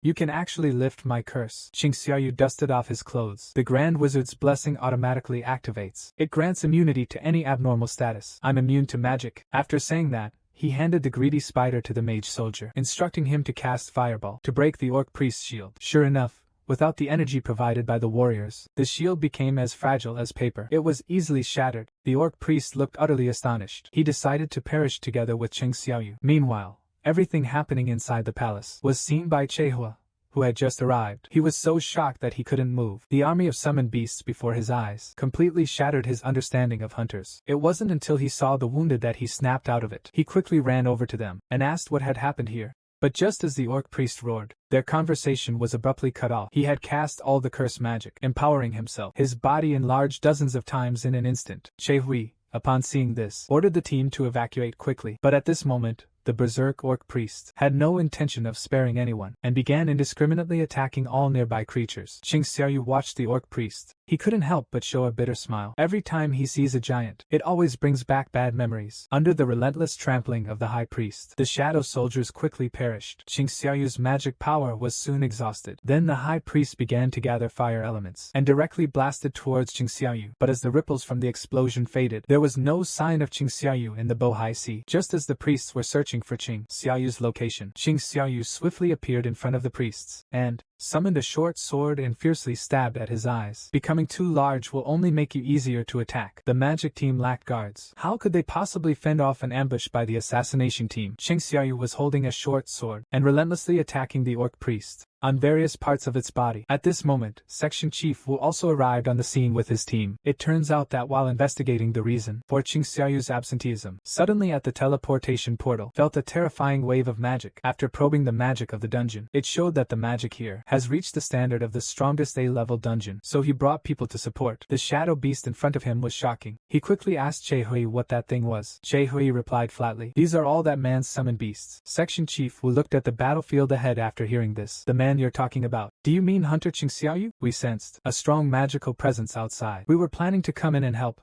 but it seems unnecessary now. I never expected to see Qing Xiaoyu the hunter soloing a dungeon again. No matter how you look at it, he's top tier in the combat series. But he can use summoning magic. Could he be the legendary all-around hunter? After hearing Section Chief Wu's words, Chehui was startled. I didn't expect not only Chairman Choi Jin-young knew about him, but even the chief of the inspection department knew about him. So he immediately asked Chief O what kind of person Qing Xiaoyu was. However, Chief O sighed because he knew too little about Qing Xiaoyu. At the same time, the orc priest continued to suffer attacks from Qing Xiaoyu. He had completely lost the ability to resist. Qing Xiaoyu stared intently at him lying on the ground. For a magician, the moment they lose their guard soldiers, they have no chance of winning. After saying this, the 3 once sacrificed priests turned into shadow soldiers and appeared behind Qing Xiaoyu. Under Qing Xiaoyu's command, they simultaneously thrust the great sword into the orc priest. The next second, the message of the Dungeon Lord's defeat appeared in Qing Xiaoyu's mind, along with the loot dropping. But this is the Hunter's Guild's dungeon. It's not quite right for him to take the reward. So he abandoned the props and walked towards the Lord's corpse. As he stood up and spoke, countless shadows enveloped the orc priest's corpse. Then, under everyone's shocked gaze, the orc priest was resurrected in front of everyone. It became much quieter after turning into shadows. Originally, his soldiers were just ordinary 3 ranks, Elite and Knight. After the priest joined, there was even a warrior rank, as expected of an A-rank dungeon lord. Your previous name was too hard to remember, so I'll just give you a random one, since your teeth are sharp. From now on, you'll be called Fong. Gained the combat strength of the giant orcs. This time, the dungeon rewards were quite bountiful. Then, right in front of everyone, he extracted the shadows of over 100 giant orcs. It wasn't until Chief Wu called out to him that Qing Xiaoyu realized there were still others in the dungeon. It's over, it's over. Focused on fighting monsters, didn't even notice Chief Wu and Chehui had arrived here. Just as Qin Xiaoyu was thinking about how to get away, Chief Wu walked up to Qin Xiaoyu, indicated that Qin Xiaoyu's identity as an inspector is top secret and must not be disclosed. Told everyone not to reveal what they saw today. Leaked out. Attack team's captain, then led his team to Qingxiaoyu at this moment to thank him for saving their lives. After returning the suicide notes to everyone, Qingxiaoyu left with a few people from the inspection division. Che Hui was about to stop Qingxiaoyu to ask something, but was interrupted by Xiao He beside the vice president. Why are you holding a script? That's so strange. Che Hui's face immediately turned red after hearing this. Does he also think I'm strange? This comment left Xiao He puzzled.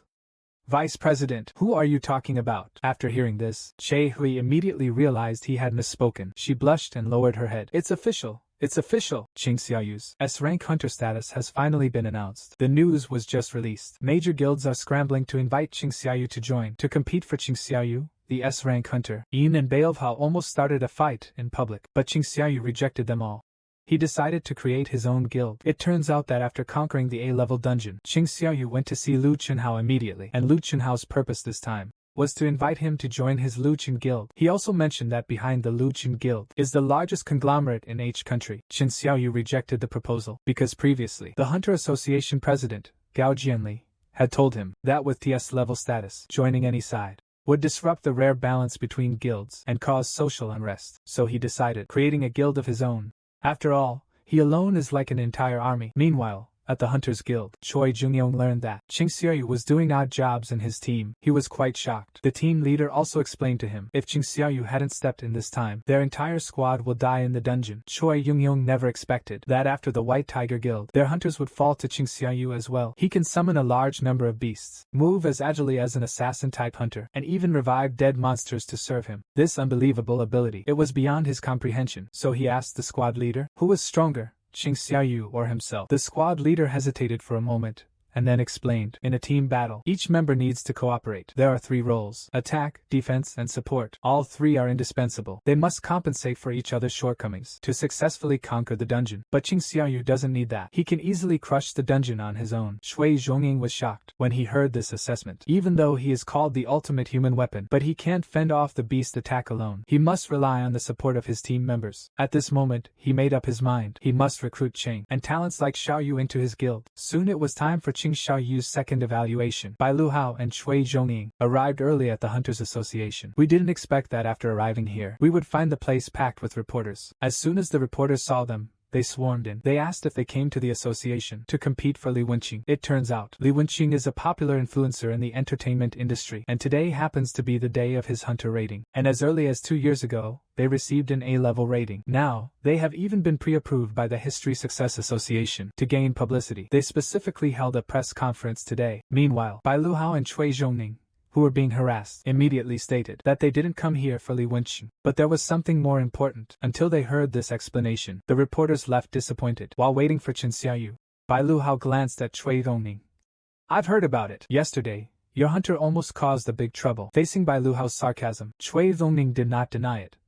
That's right, but better than dying. It's a bit better than the rookie White Tiger Guild. White Tiger, whose scar was exposed, was instantly infuriated and declared war on Chui Zhongning. This time, he is determined to bring Qingxiaoyu back to the guild to reinforce the battle. Chui Zhongning is not backing down either. Just as the two were about to fight, a familiar voice interrupted them. It was Lin Zihui, the president of the Envoy Guild. He looked at the two presidents with a smug face. Could it be that you're fighting over Wenchang? Before he could finish his sentence, Bai Luhao and the other both angrily shouted at him. What kind of joke is this? We're not interested in someone like Li Wenqing. The two of them directly shut Lin Zige up. But Li Wenqing, who didn't know the truth, narcissistically started laughing. He couldn't believe that the president of the top guild in the country was arguing so heatedly because of him. Then he walked towards the crowd to be interviewed by the reporters. Qingxiaoyu arrives at the entrance of the association. Seeing so many reporters gathered here, he thought his identity had been prematurely exposed, but no one recognized him. So he pushed through the crowd and walked towards the association. Unexpectedly, he was stopped by Li Wenqing's bodyguards. The bodyguard told him that passage is currently not allowed here. Li Wenqing also thought that Qingxiaoyu was here to cause trouble, so he ordered the bodyguard to quickly drive him away. At that moment, a voice came from behind them, stopping them.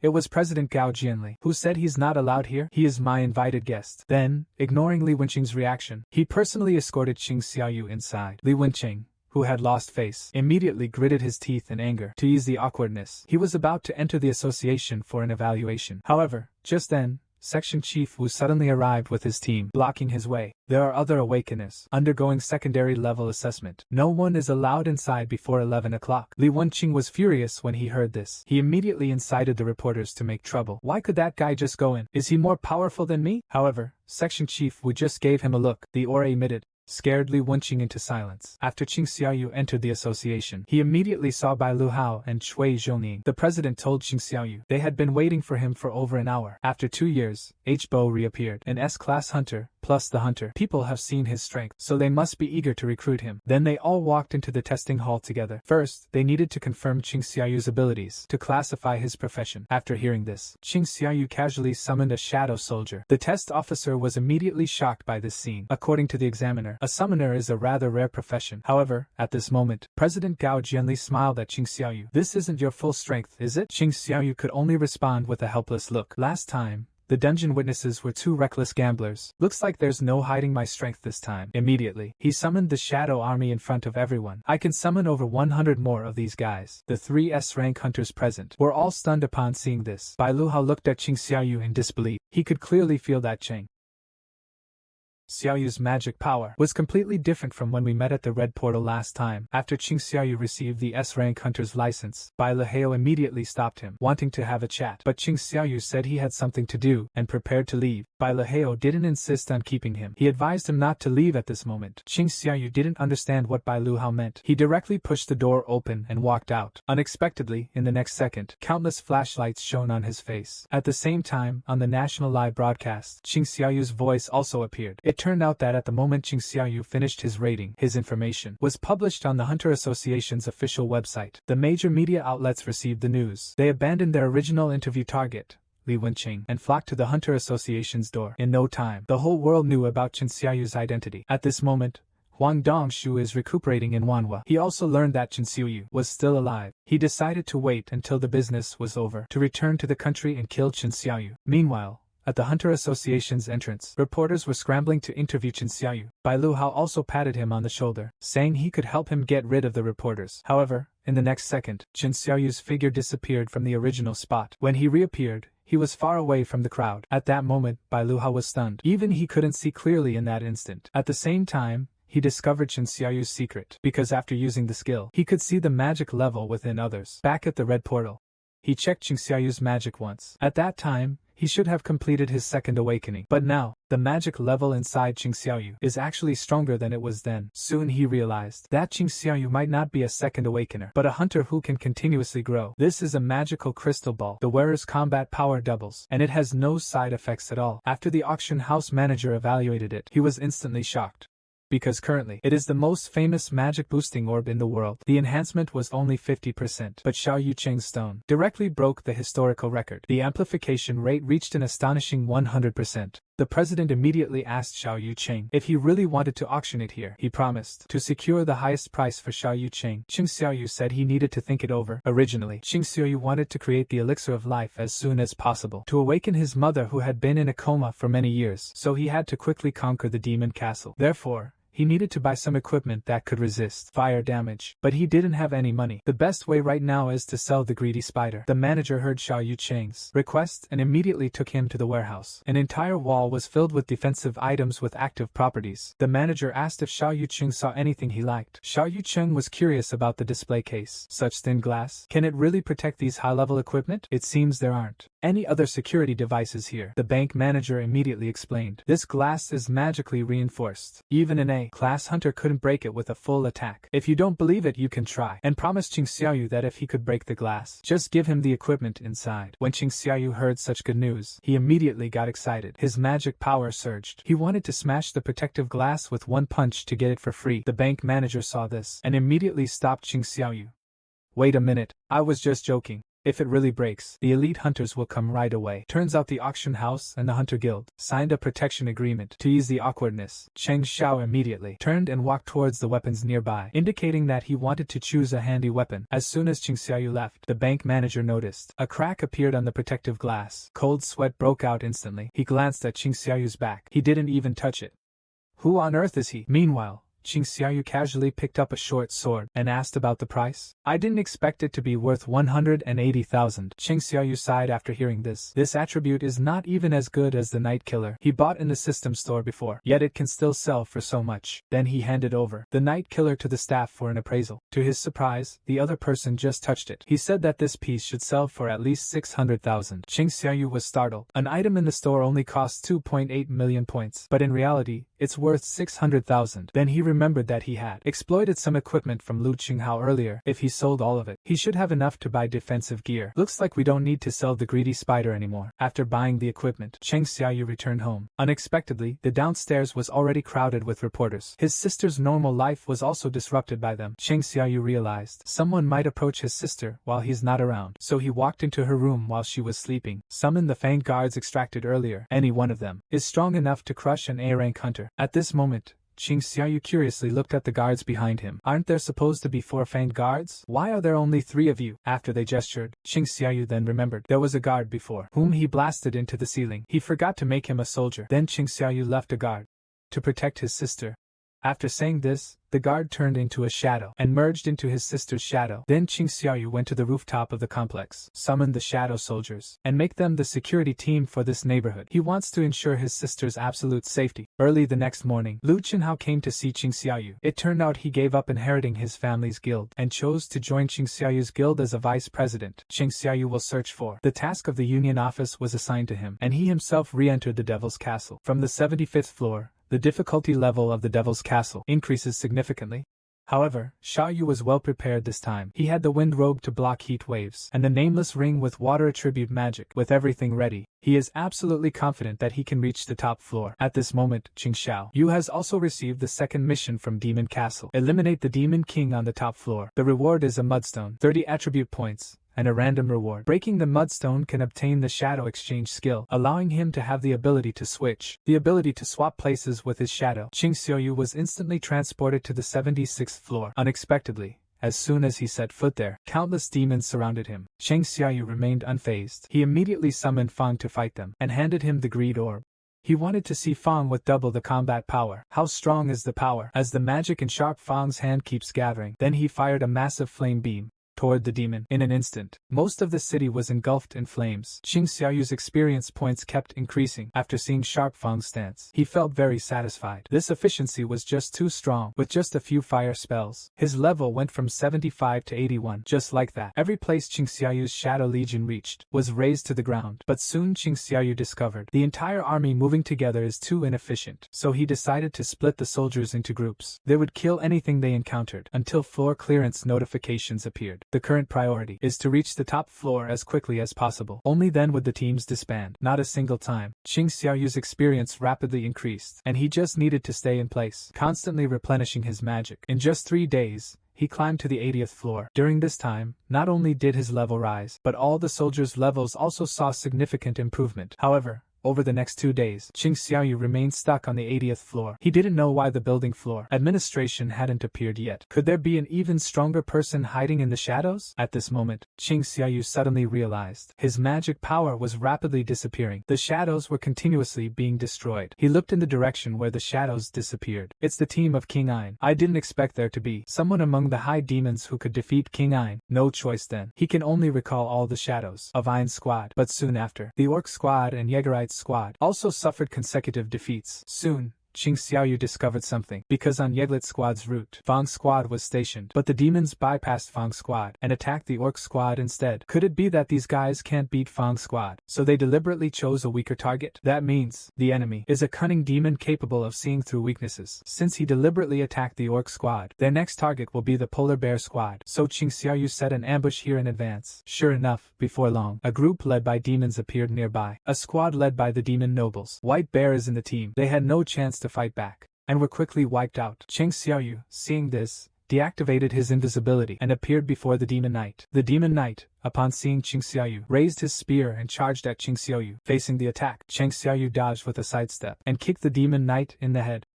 The Demon Knight, hit by this attack, immediately turned into Qing Xiaoyu's experience points. Then with a smooth move, he eliminated the remaining 2 Demon Knights. The last remaining Demon Noble, upon seeing Qing Xiaoyu's terrifying power, began to tremble uncontrollably. Witnessing this scene, Qing Xiaoyu smirked immediately. I've always been curious whether demons can feel fear. Now I finally know. After saying this, he launched an attack on the demon noble. With one stroke, he broke his longsword. Then he reached out and fiercely grabbed his neck. Just as Qing Xiaoyu was about to kill him, something unexpected happened. Killing spree. Killing spree! Qing Xiaoyu went on a killing spree in hell. It only took 3 days for him to lead the Shadow Legion from the 75th floor to the 80th floor. His level also rose to 81. However, as they progressed to higher floors, demons with the strength of S-class hunters started to appear among the demon nobles. But despite this, they couldn't withstand even 3 moves from Qing Xiaoyu. Just as Qing Xiaoyu was about to kill the demon noble before him, to his surprise, the demon noble started speaking human language, begging Qing Xiaoyu for mercy. Curious, Qing Xiaoyu took off the mask, only to find it was a woman underneath. At that moment, Qing Xiaoyu angrily glared at the demon woman. You beat my soldiers like that. Do you think I would let you go? The female demon hurriedly explained. They were ordered to protect this place in their minds. So for those who recklessly hunt demons, they couldn't just stand by. After hearing the explanation, I glanced at him. But I killed everyone else. Isn't it bad to leave just you? The demoness said.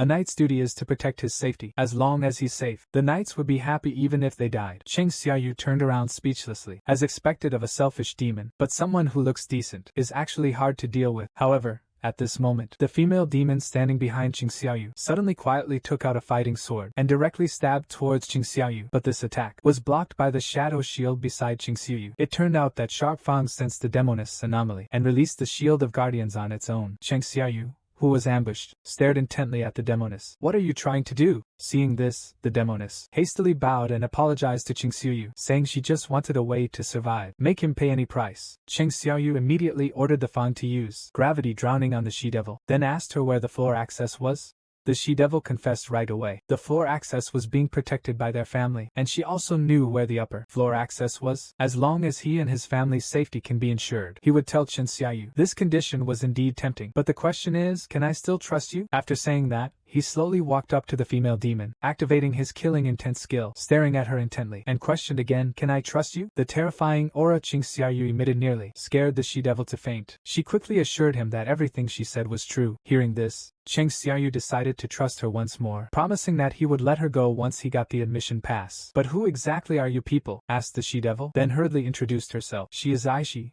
the eldest daughter of the Reidao family. But after hearing this, Qing Xiaoyu said this wasn't what he was asking. Then he straightforwardly asked Aishi, in her mind, could she also hear the voice telling her to kill humans? Aishi was stunned for a moment. After hearing that, she told Qing Xiaoyu that although he couldn't hear that sound, he could hear others, and that is to protect the place they are in. At this moment, Qing Xiaoyu understood. The purpose of demons is different from that of monsters. Their goal is simply to protect their father. So he continued to ask Aishi, when did they start hearing this sound? Aishi told Qin Xiaoyu that it was after they woke up here. Qin Xiaoyu was startled upon hearing this. Woke up here? In other words, they were living somewhere else before? Maybe this is a clue that can get us close to the system's core. Then, continue to ask where they lived before they woke up and what they were doing. Aishi told Qing Xiaoyun that they were preparing for war in the demon realm, and their opponent was very powerful, more powerful than all the demons combined. But just as Aishi was about to reveal the enemy's identity, the words that came out of his mouth suddenly became content exceeded permitted scope. Conversation interrupted. Then he collapsed unconscious. Back when he questioned the White Ghost King, the system will also forcibly interrupt the conversation. That is to say, the identity of that powerful enemy is closely related to the system. It took Ash 2.5 hours to wake up. Qing Xiaoyu looked at him, then pointed to the demon's corpse nearby. It seems the relationship between you demons isn't great either. These guys tried to attack you while you were unconscious. When Aishi found out that it was Qing Xiaoyu who protected her while she slept, she quickly thanked Qing Xiaoyu and told him, flying intelligent demons, attack anything that makes a sound. Then she took Qing Xiaoyu back to the family, take him to see the master. However, when the master saw Qing Xiaoyu, his face immediately showed a look of terror because he could see the army in Qing Xiaoyu's shadow. He immediately ordered his demon knights to surround Qing Xiaoyu, but Qing Xiaoyu calmly told the master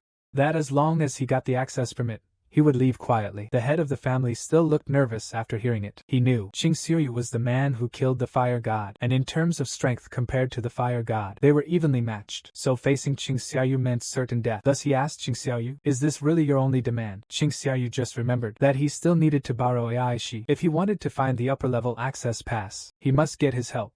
In the end, The head of the family, after receiving Qing Xiaoyu's promise to protect his daughter's safety, gave the access pass to Qing Xiaoyu. Qing Xiaoyu didn't want to waste a single moment and immediately took Aishi to the 81st floor. At this moment, Aishi took out a bottle of wine from the backpack and handed it to Qing Xiaoyu. This is the wine the Colexiu family likes, which is beneficial for negotiations here. Hearing this, Qing Xiaoyu asked Aishi in return about their relationship with the Colexiu family. Isn't it great? Aishi immediately denied it. He said that conflicts among the nobles of the demon world often arise due to rankings, but they can be resolved through negotiation. Qing Xiaoyu grinned upon hearing this. That's great, he said. Wait here. I will soon finish negotiating with them. In just a few minutes, the Carlex family's castle was engulfed in flames and echoed with explosions. After eliminating this family, Qing Xiaoyu reached level 87. Meanwhile, Yu Great also reached a promotable level. With Qing Xiaoyu's permission, Yi Jelite successfully advanced from knight to armor. From the aura he exudes, he has already attained S-level power. Thus, Qing Xiaoyu, with his amicable negotiation style, smoothly reached the 90th floor. Aishi tells Qing Xiaoyu at this moment that starting from the 90th floor, the high nobles are in charge. They are much stronger than the upper nobles. If we negotiate well with them, maybe they will give him the access certificate, just like their own family did. Qing Xiaoyu sighed helplessly after hearing this. If I am weaker than you, are you still willing to talk to me? Didn't you say that among demon families, there are often fierce battles for rankings? This time, I'll make sure your Radler family ranks first. Aishi asked Qing Xiaoyu doubtfully why he would spare their family.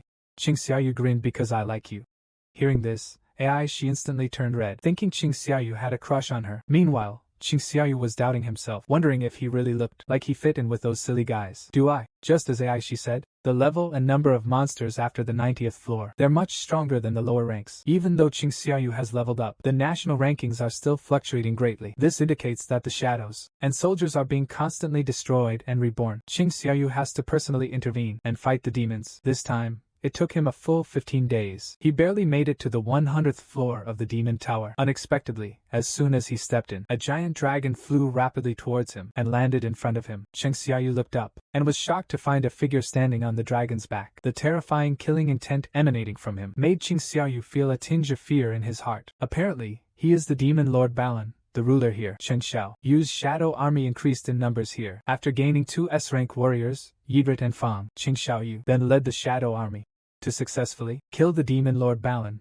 ruler of the top layer of hell. He tamed his mount, the flying dragon, and became his 3rd S-class warrior. It turns out, just as Qing Xiaoyu reached the top floor of the demon castle, the demon king Balan descended with his flying dragon in front of Qing Xiaoyu. The killing intent he exuded made Qing Xiaoyu tremble with fear. Moreover, the trouble is that the demon king can fly, but Qing Xiaoyu noticed at a glance that the flying dragon mount didn't belong to the demon clan. Since it wasn't from the demon clan, maybe its shadow could be extracted as a base. Just when Qing Xiaoyu was lost in thought, the demon king had already drawn his sword towards Qing Xiaoyu and activated the skill Gate of Hell. In an instant, countless purple portals appeared in the void, and demon soldiers kept emerging from them. In just the span of a breath, Qing Xiaoyu was surrounded by the demon army. Aishi was dumbfounded at the sight, and hurriedly asked Qing Xiaoyu what to do now. Because of these 1000 plus soldiers, the lowest rank is A-class. In an instant, the demon soldiers charged at Qing Xiaoyu. However, Qing Xiaoyu showed no signs of panic. As the demon soldiers were about to reach him, Qing Xiaoyu immediately used the king's domain, enveloping the demon soldiers within. Then,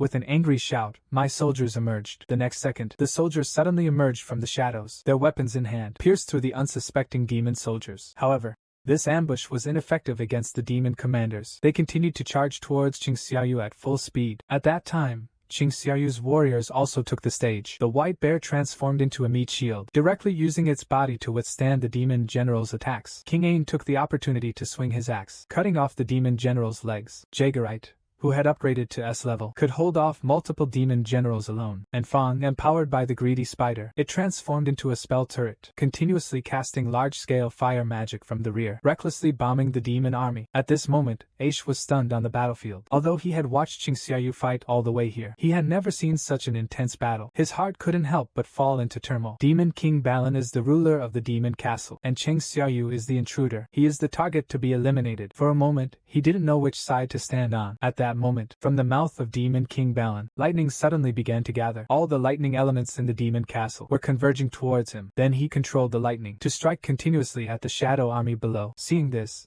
Qing Xiaoyu immediately rushed towards Aishi. Using his ability to be immune to abnormal conditions, he shielded him from the attack. After taking a lightning strike, Qing Xiaoyu clearly felt that within this lightning, a wide-area magic spell with special effects. If this magic isn't blocked, the shadow soldiers will be easily torn apart like paper, and his magic power will be exhausted. Then he uses the nearby building as a stepping stone, leaping towards the Demon King in the air. He must deal with the wyvern first. However, his attack was intercepted by the Demon King with a great sword. Before Qing Xiaoyu could react, the Demon King forcefully struck again, swinging his sword at Qing Xiaoyu. Hit by this blow, Qing Xiaoyu's body, like a meteor, rapidly plummeted towards the ground, until it created a 2.5-meter deep crater on the ground. Qing Xiaoyu had just started to get up when he saw the Demon King in the air, gathering lightning power once again. It then fired a 10-meter wide shockwave towards Qing Xiaoyu. At the critical moment, Qing Xiaoyu barely managed to deflect the attack with all his strength. At this moment, Qing Xiaoyu's back was already soaked with cold sweat. If he had been hit by that blow just now, he would probably have to restart in another world. Just then, behind Qing Xiaoyu, a flame beam suddenly shot over. It collided directly with the lightning shockwave. It turned out that when Fang saw Qing Xiaoyu in danger, he immediately launched Song of Flames to counterattack. Since ancient times, the left arm in a beam struggle, Song of Flames,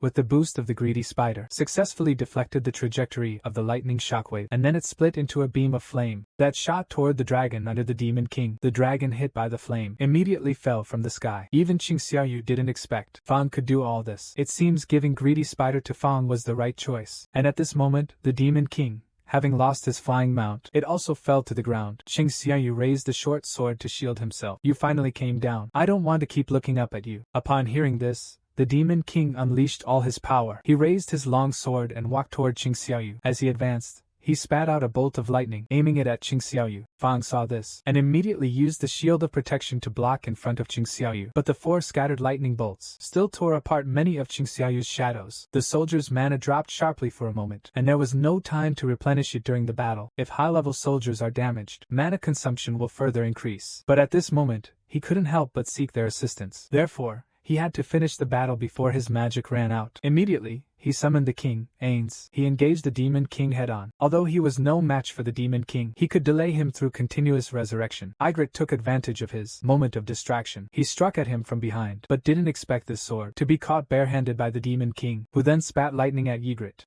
Unexpectedly, at this moment, Qing Xiaoyu suddenly appeared behind Ygritte, unleashing a skill and striking the Demon King's vital point. What he didn't expect was, the Demon King casually used his great sword to block his vital spot. He then grabbed Qing Xiaoyu's head with one claw. At this moment, the revived King Zane and Jeglet launched a joint attack on the Demon King once again, as the attacks from 3 directions landed simultaneously. The Demon King, unable to dodge, had his wrist pierced. Qing Xiaoyu also took the opportunity to stab the Demon King with a dagger, grabbing his own arm. The Demon King in pain had to let go of Qing Xiaoyu, but he was completely enraged by Qing Xiaoyu. Suddenly a surge of wild, violent lightning power erupted from his body, bursting out, forming a field of lightning around him. Qing Xiaoyu could only instinctively block. However, the energy that burst out pushed him back dozens of meters. At this moment, the Demon King reached out and grabbed 2 bolts of lightning, turning them into 2 bizarre lightning arrows. Seeing this, Qing Xiaoyu also took a fighting stance and fiercely punched towards the Demon King. In an instant, they clashed violently. Qing Xiaoyu continuously unleashed vital point strikes, but the Demon King perfectly blocked it. As the 2 clashed swords, the Demon King opened his mouth again, firing a lightning bolt at Qing Xiaoyu. At such close range,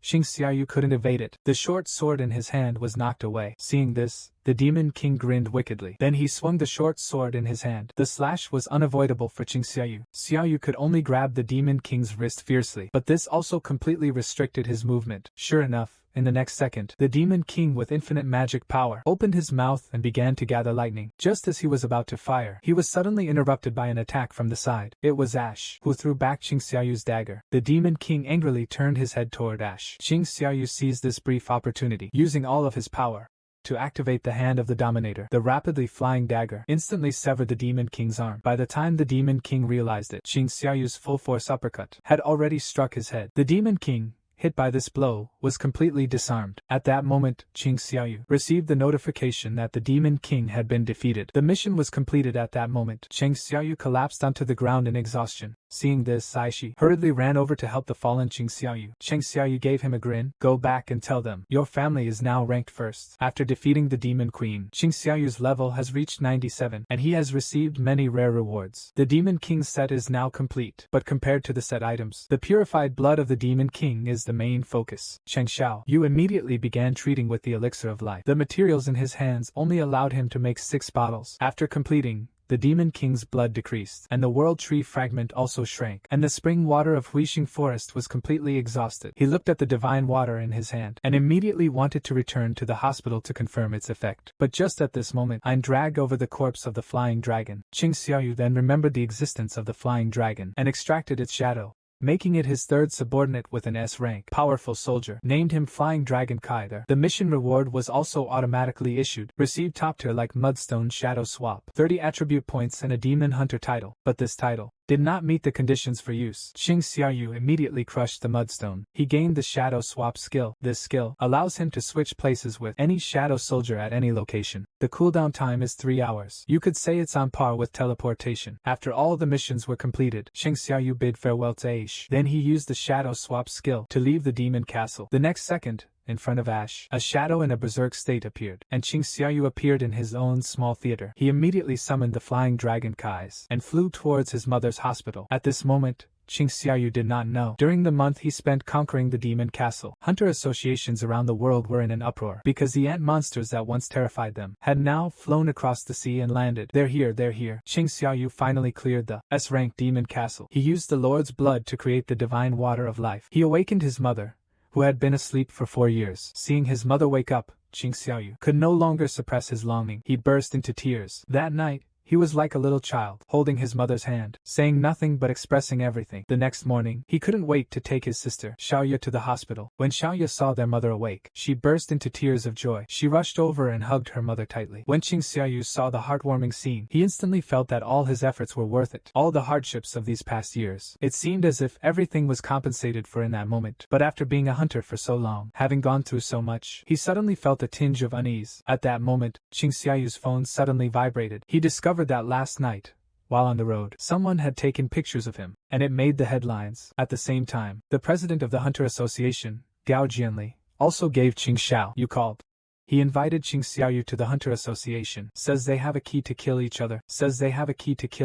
I went to the association immediately. Only then did he learn from the president about the ant beasts on Qizhou Island. They had evolved to the point where they could fly across the sea, and even the most ordinary ant soldiers had the strength of an A rank. After landing, they destroyed half the city, until several high-ranking hunters teamed up to kill them, to prevent this tragedy from happening again. The guilds of Country H and Country E formed an alliance, and prepared to go to Qizhou Island to deal with all the ants. Today, they called Qing Xiaoyu over to invite him to join this mission. But just as Qing Xiaoyu was about to respond, he suddenly froze. It was him. He sensed a powerful magic wave. President Gao smiled with relief when he heard this answer. Your perception is indeed strong. You could sense it from so far away. Then he told Qing Xiaoyu. At that time, the S-rank hunters were warming up in the gymnasium, because there were less than 4 days left until they had to go to Qizhou Island. This time, besides Ryuji Kotu, another 10 S-rank hunters from the country also came. When Qing Xiaoyu heard the name Ryuji Kotu, his heart immediately surged with emotion. He is a top-tier powerhouse in the country. Then, President Gao brought Qing Xiaoyu to the gymnasium. As soon as they entered, they found Bailuho sparring with a big man. When Choi Yingyang saw Qing Xiaoyu, he came up to greet him. He introduced the big man to Qing Xiaoyu as the captain of the Success Club, Ma Dongxiu. Either of them used their power, because at this moment, the hunters of the two nations were watching from the side. No one wanted to reveal their strength in front of outsiders. The leader was Hao Tenglong too, and at this moment,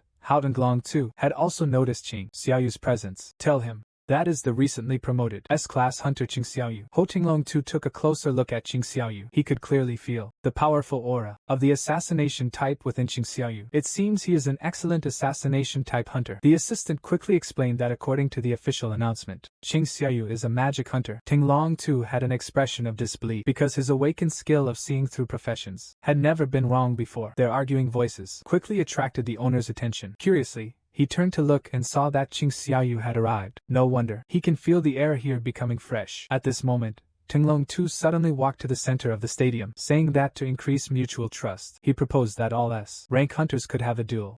Chairman Gao immediately agreed after hearing this. After all, only by fully understanding the strength of their teammates to better cooperate with the strategy for the S-rank Chizhou Island teleportation portal. However, to exclude the difficult-to-distinguish magical devices and support series people, they decided to adopt a multiplayer battle mode. As long as you grab the opponent's wrist and touch their back, or knocking the opponent down counts as a win. Later, Tinglong Tu directly accepted this rule. They first sent a team of 4 S-rank hunters. Meanwhile, each country sent a team led by Ma Dongxiu, Cha Huiai, and Lin Zige. Cheng Xiaoyu watched, seeing that Tinglong Tu did not go on stage. It seems he just wanted to see the strength of H nation's hunters. As the gunfire marking the start of the battle rang out, Ma Dongxiu's body instantly grew larger. The scar-faced man from the second nation got excited at the sight. What he loved most was a contest of strength. The two of them collided like that, competing with pure strength. At this moment, the yellow-haired guy from the second country found an opponent and launched a surprise attack. His body moved like lightning as he charged at Lin Zige. Lin Zige immediately saw that the yellow-haired guy was a speed-type fighter. Close combat was very disadvantageous for him, so he took a step back and created some distance from the yellow-haired guy. At the same time, he continuously gathered a magic sword in his hand and aimed at the blonde. Meanwhile, Bailuho also began to transform. He chose that girl as his opponent, not realizing it was the one-eyed steep affection. Like a ghost, it suddenly appeared behind him. Just as he was about to strike, Bailuho's speed increased sharply. He teleported 10 meters away. He looked at the one-eyed man in confusion. He clearly felt a killing intent just now. But why did he hesitate? At this moment, Bailu's assessment of the one-eyed man, either he's a guy with exceptional judgment, or he's just a coward. But looking at the one-eyed man now, plus earlier, the comment made unintentionally by the hunter from the second country, that some hunters in their team hate fighting magical beasts, made me suddenly realize that King Hotingro too wanted to use them to test and prove whether he was ready to deal with the ants. Realizing he had been used, Bailuhao became extremely furious, seeing Bailuhao's fierce gaze. The one-eyed man broke into a cold sweat, and at that moment, Bailuhao dashed toward the one-eyed man. As he launched his attack, he kept mocking him. He is a complete coward. And the next second, a huge explosion suddenly came from behind Baek Ryulho. He turned around and saw that after losing the strength contest, Ma Dongwook was directly slammed into the floor. At the same time, Nggy was grabbed by the wrist by the blonde. Defeated. In an instant, Bailuho's opponents increased from 1 to 3 because they thought it would be easier to join forces to take down Bailuho than Chehui. Sure enough, at this moment, Chehui, who was dueling with the second country's girl, was completely overwhelming her. Chehui's nickname is Dancing Queen because his skills in defeating monsters are as agile as dancing. Under his fierce attack, the girl quickly couldn't withstand it and was eliminated when Chehui touched her back. Then he prepared to hurry and help Bailuho. But at this moment, the one-eyed figure suddenly appeared behind him. He was about to touch Chehui's back. Chehui threw a few punches and pounced on the one-eyed man's face. The hunters watching were stunned by the scene because in that instant, Chehui's punches were like a machine gun, landing 14 punches. He beat the one-eyed man into a pulp. At this moment, the guy with glasses, who hadn't said a word, suddenly spoke up. That guy is angry. It turns out every time the one-eyed man gets angry, he completely loses his mind. He even attacks his teammates. That's why no one wants to team up with him. Out of desperation, he could only continue soloing B-rank Gates.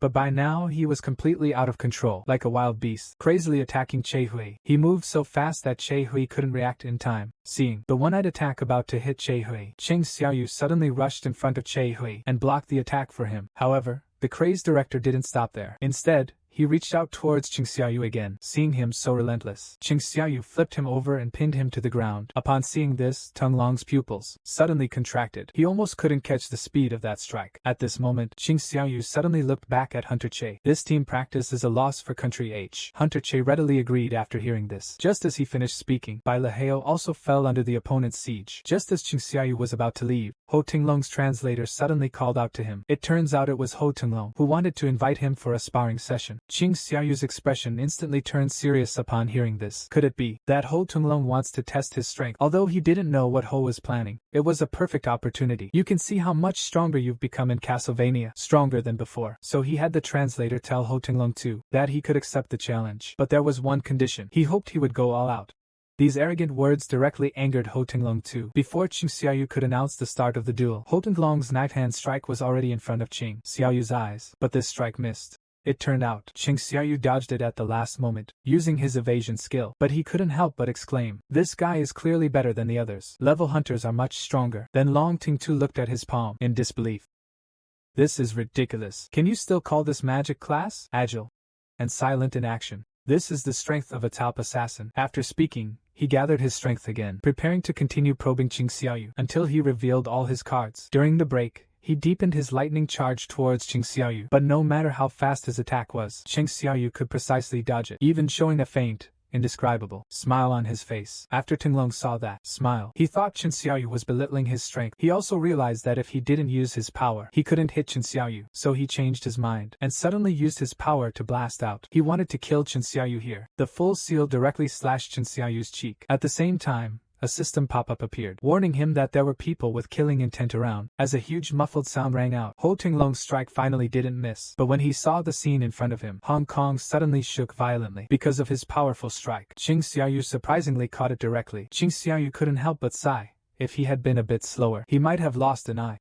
Ho Tinglong too looked at Qing Xiaoyu in disbelief. He clearly could have won the duel by grabbing the wrist, but he deliberately only grabbed the palm. He believed Qing Xiaoyu was intentionally mocking him. Then Qing Xiaoyu glanced at Ho Tinglong too. Even though I can't understand what he's saying, if I grab his wrist, the game will be over. He hasn't even attacked yet. In an instant, both of them unleashed all their magic power, attacking each other with full force. Seeing this, Che Hui, Bailu and another person were suddenly shocked. They rushed forward to restrain Qing Xiaoyu. Later, Tinglong too was also blocked by hunters from another country because the impact of their attack emitted microvision, which showed that the collision would definitely cause the gym to explode, resulting in casualties. The meeting told Qing Xiaoyu that person in a few days will lead the second country's team into battle. If he's injured by accident, no one can bear that responsibility. Bai Luhao immediately asked the translator to tell Ho Tinglong. Everyone was too excited. The sparring match ends here. Then, with an apologetic look, he apologized to Qing Xiaoyu. Qing Xiaoyu responded calmly that it was okay. If at that time, the fight with Ryuji Goto had continued, the system might have issued another emergency mission. At that point, one of them would surely have died. To ease the awkwardness, Ma Dongxiu quickly changed the topic. He faced Goto, who is ranked second in Asia, and only ended up with a small injury on his face. That's truly impressive. Then he mentioned that their famous guild is in urgent need of combat series members, and asked if Qing Xiaoyu was interested in joining them. At that moment, the bus lobby on the second floor interrupted him directly. Tell Ma Dongxiu that Qing Xiaoyu is actually from the Magic series. Ma Dongxiu was left in utter disbelief upon hearing this. Meanwhile, Qing Xiaoyu had completely calmed down. He quickly apologized to everyone. He had roughly gauged the abilities of the hunters present, and he even hid the soldiers in their shadows without anyone noticing. Even the posting loan too didn't notice. Then he told President Gao Jianli that he would not participate in the strategy battle of Qizhou Island. First, because his mother had just woken up. He couldn't leave easily. Second, because there were over a dozen S-rank hunters participating. I believe we're not lacking in combat power without him. At this moment, Ho Tinglong too nearby was already drenched in cold sweat, because when Qing Xiaoyu finally launched an attack on him, Chen Xiaoyu emanated an unprecedented killing intent, which made him feel fear. I even had nightmares for the next few days. 3 days passed quickly. A raid team of 5,000 awakened members sailed towards Qizhou Island on destroyers. Their main task was to deal with those fleeing the island. Meanwhile, the S-rank hunters took helicopters and flew ahead to Qizhou Island. Their mission is to kill because the ants only have a lifespan of 1 year. After a year, Qizhou Island will once again be at peace. This time, H sent out 6 S-class hunters. They are Cui Zhongying, Ma Dongxiu and Bai Luheng, Che Hui, Lin Zige, and Min Shijun. Among them, Min Shijun is Bailhao's younger brother. He is an S-class healer, but he doesn't like places with blood, so he retired. At this moment, Bailhao looked at Min Shijun in disbelief. He really didn't expect that he would join this raid team. Min Shijun grinned after hearing this. He said that without him, Bailhao might be the first to die. After all, whenever he sees a monster, he would charge at it recklessly. Soon, their helicopter arrived at Qizhou Island. Meanwhile, Tinglong Tu's team had already landed on the island from another direction. It's hard to believe that Qizhou City, once prosperous, has now become a ghost city, filled with the remains of monsters. Those ant carcasses were eaten by their own kind. Therefore, Ho Tinglong too concluded there was a predator. He instructed his team to proceed with the original plan. In an instant, various areas around Qizhou Island, a burst of powerful magic erupted. This magic drew the ant soldiers to swarm out. As the people on the helicopter saw the ant army being drawn away, they opened the cabin door. Choi Zhongyong immediately unleashed a wide-range fire spell, aimed at the ant soldiers blocking the path. But as the smoke and dust from the explosion cleared, however, the ants were completely unharmed. Seeing this, He Rongning couldn't help but marvel at how the ants had evolved again. Their resistance to magic that worked in the A-class dungeon had increased. Thus, he had to concentrate his firepower to deal damage to them. After testing the ants' strength, he jumped out of the helicopter. His fire magic has an advantage when facing many enemies. Therefore, the task of clearing the path for everyone is perfect for him. He continuously uses large-scale magic to blast the army of ants. Quickly, the ant nest, the guarding soldiers at the entrance, were eliminated by Captain Chui. Seeing this, the others jumped out of the helicopter. The second country's hunters can only buy them 1 hour of time. They must eliminate within this time. Otherwise, they will be trampled to death by the returning ants. Meanwhile, the fleet also launched a jamming satellite. In this way, the ants will no longer receive any future distress signals. At this moment, the hunters of the two countries are struggling to fight the ant soldiers, but as the number of ants increases, they might be wiped out before the H Nation group finds them. On the other side, the H Nation group has already entered the ant nest. Choi Young-in immediately unleashed a web of flames, blocking the entrance to the nest. He can help the group fend off the ants. Those newly hatched ants immediately start casting countless fireballs towards every entrance of the nest. Because the ant tunnels are intricate, if you enter recklessly, you might end up being sent back, destroyed like a fireball. And in the deepest parts, you won't even feel the shock from the explosion. It's the real entrance. Chui Zhongying quickly locked onto the entrance. He led everyone towards the depths of the nest. Little did he know, the ants had already discovered that their nest had been invaded, and beside him, there was a giant ant egg emitting a white glow, about to hatch. That is precisely the strongest soldier, who would later emerge to lead the people off the island, and he would become the nightmare for all those who set foot on the island. It's over, it's over. The strategy. The S-rank hunters of Chizhou Island have all been wiped out. Che Hui knocked them hundreds of meters away with one punch. His internal organs shattered. He's on the brink of death. Even Asia's second-ranked Hating Ryu too was killed by the monster in one move. What is going on? Just now, after successfully locating the nest, everyone smoothly reached the ant's incubation chamber, but they did not find his trace in the incubation chamber. Just as Che Zhongying was about to burn all these ant eggs to ashes, a giant hatched ant egg caught everyone's attention. The mere magic emanating from the egg was enough to terrify everyone. What kind of monster was hatching inside? Meanwhile, the hunters from the second nation, struggling fiercely with the ant soldiers. They were laughing and chatting just a moment ago, but in the blink of an eye, the head of the S-class healer and the team was gone. The two were startled. Immediately went into combat readiness, but as a strange red light flashed by, the heads of the remaining two were devoured in an instant. Blood splattered everywhere. At this time, the hunters from Country H were also attacked by the ant guards. These will be the future guard units. Each one is comparable to an S-rank hunter, but magical beasts are still magical beasts. Compared to the tactically agile hunters, their tactics are too simplistic. With the hunters' coordination and division of labor, these guards are insignificant. They were quickly slain on the spot. However, there are many of them. If it weren't for the S-rank hunter Min Shijun constantly helping them restore their magic, they probably died long ago in the war of attrition. Under the combined efforts of everyone, the ant guards were being pushed back step by step, and their battle against the ant guards was broadcasted to the entire world by an A-class hunter nearby. The ratings instantly reached 80%. Under the witness of global viewers, very soon, only the last two guards were left. Once we take care of them, we can kill Iho, becoming the 5th country to successfully conquer the S-level portal. Just like that, very quickly, the hunter squads surrounded Iho. With no guards to protect Iho, completely vulnerable, their bodies were constantly torn apart by the hunters. But at this moment, the eyes suddenly flashed red, and then started spewing liquid. In the footage, the bodies of Bai Luo and Ma Dongju,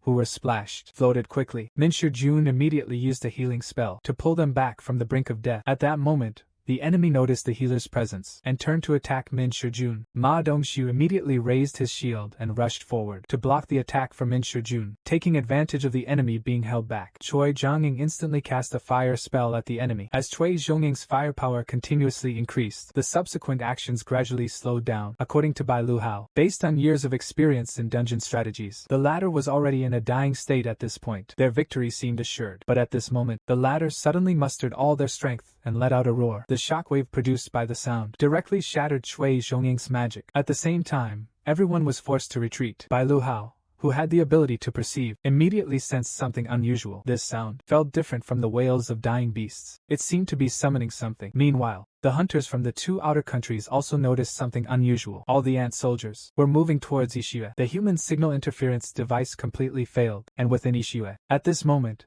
it had already been cut in half by Chewi. Just when everyone thought the raid was over, Ma Dongxu received outside contact and learned that the ants were quickly gathering here. They were just about to retreat when Chui Zhongying's body suddenly trembled violently because the flame prison he set up at the school's entrance was breached.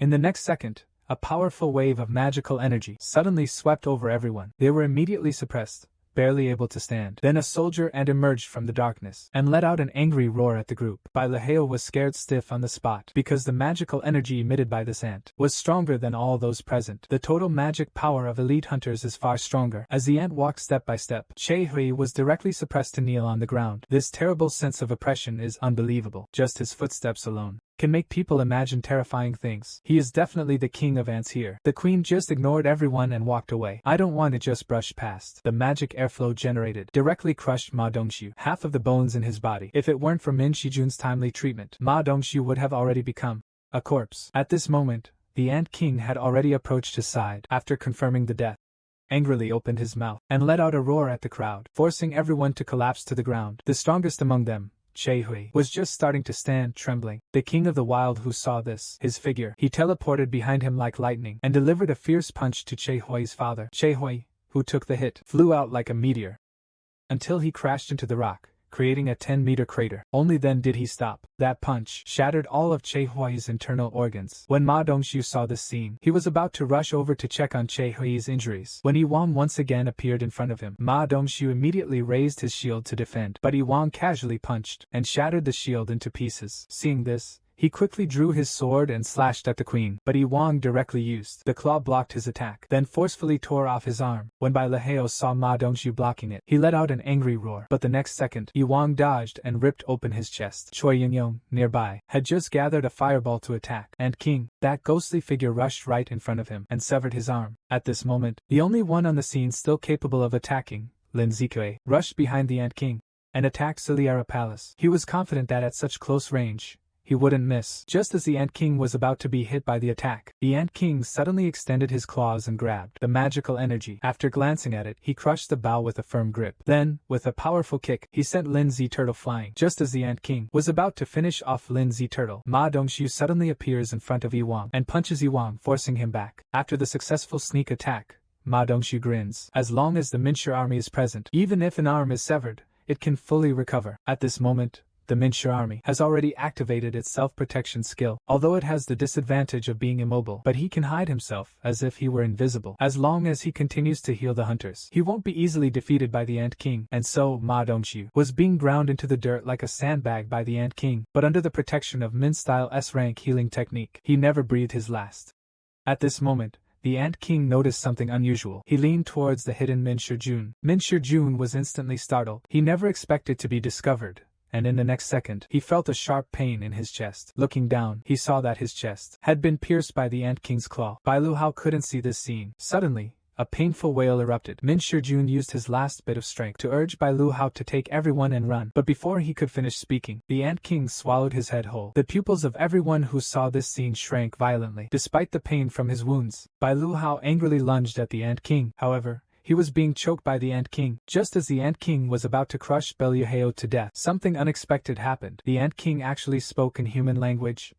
"Run, brother!" Only then did everyone understand that the Ant King didn't just consume life, he also took their strength and wisdom. At this moment, the Ant King angrily spoke to Beilhao. "You are too weak. Our future has been killed by you. Even if we kill you soldiers, it's still not enough. Who is your king?" Bai LV couldn't answer for a moment, because their squad was already completely wiped out. At this moment, the Ant King suddenly froze, then turned his head to look outside. "There's a powerful guy there." After saying that, he threw Bai Lu Hao to the ground. Then he headed straight out. At this moment, Bai Lu Hao's face was full of fear. Is he going to find Ho Tu Longer? But soon, he stood up trembling. Now is not the time to think about that. He has to hurry before the Ant King returns. Take everyone and leave here quickly. But when he saw the scene in front of him, he was utterly despairing, because all the ant soldiers had returned, and the external Tinglong too had also discovered the bodies of his teammates. He hurriedly called the guild to inform the vice president that there was a problem with the interference signal. The ants are all gathering in the direction of the future, and he has fought with the H country team. The survival rate is 0 without Qing Xiaoyu. The vice president was very pleased to hear this news. Although it didn't help them successfully conquer the S-class portal, it allowed the national power of Tinglong 2 to successfully challenge. But the ultimate goal, all of South Korea's S-rank hunters were annihilated. However, they managed to immediately order a full retreat. But just then,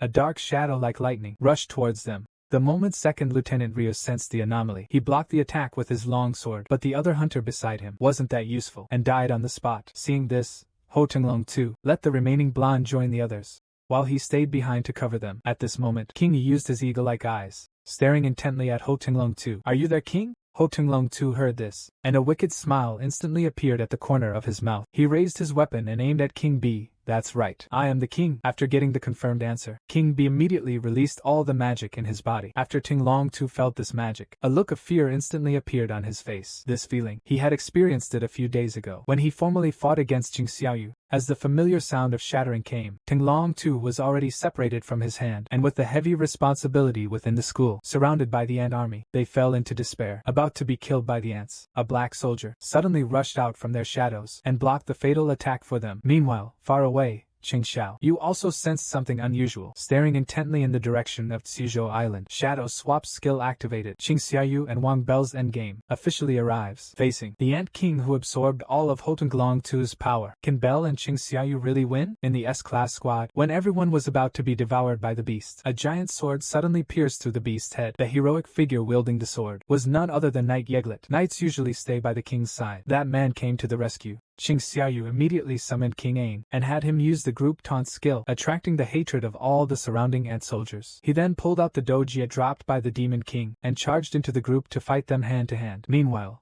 Fang appeared in front of the team and cast the Guardian's Shield, helping them fend off the ant attacks. Dongxiu Ma was dumbfounded at the sight. He had no idea who was fighting the ants now, but Bai Luhao was very clear, because he had seen these shadow soldiers during the awakening ceremony. He firmly believed Qing Xiaoyu could successfully rescue everyone this time. The ant soldiers were no match at all for the shadow army. However, Qing Xiaoyu still felt that Qing was too slow. He looked at the ground full of ant corpses and stood up. The next moment, the dead ants successfully resurrected, turning into shadow soldiers. They engaged in a deadly battle with the ants, and this scene was broadcast live. The people of Country H, who had fallen into despair after seeing SG Hunter's death, hope rekindled in their eyes. At this moment, the fate of the entire nation was tied to Qing Xiaoyu.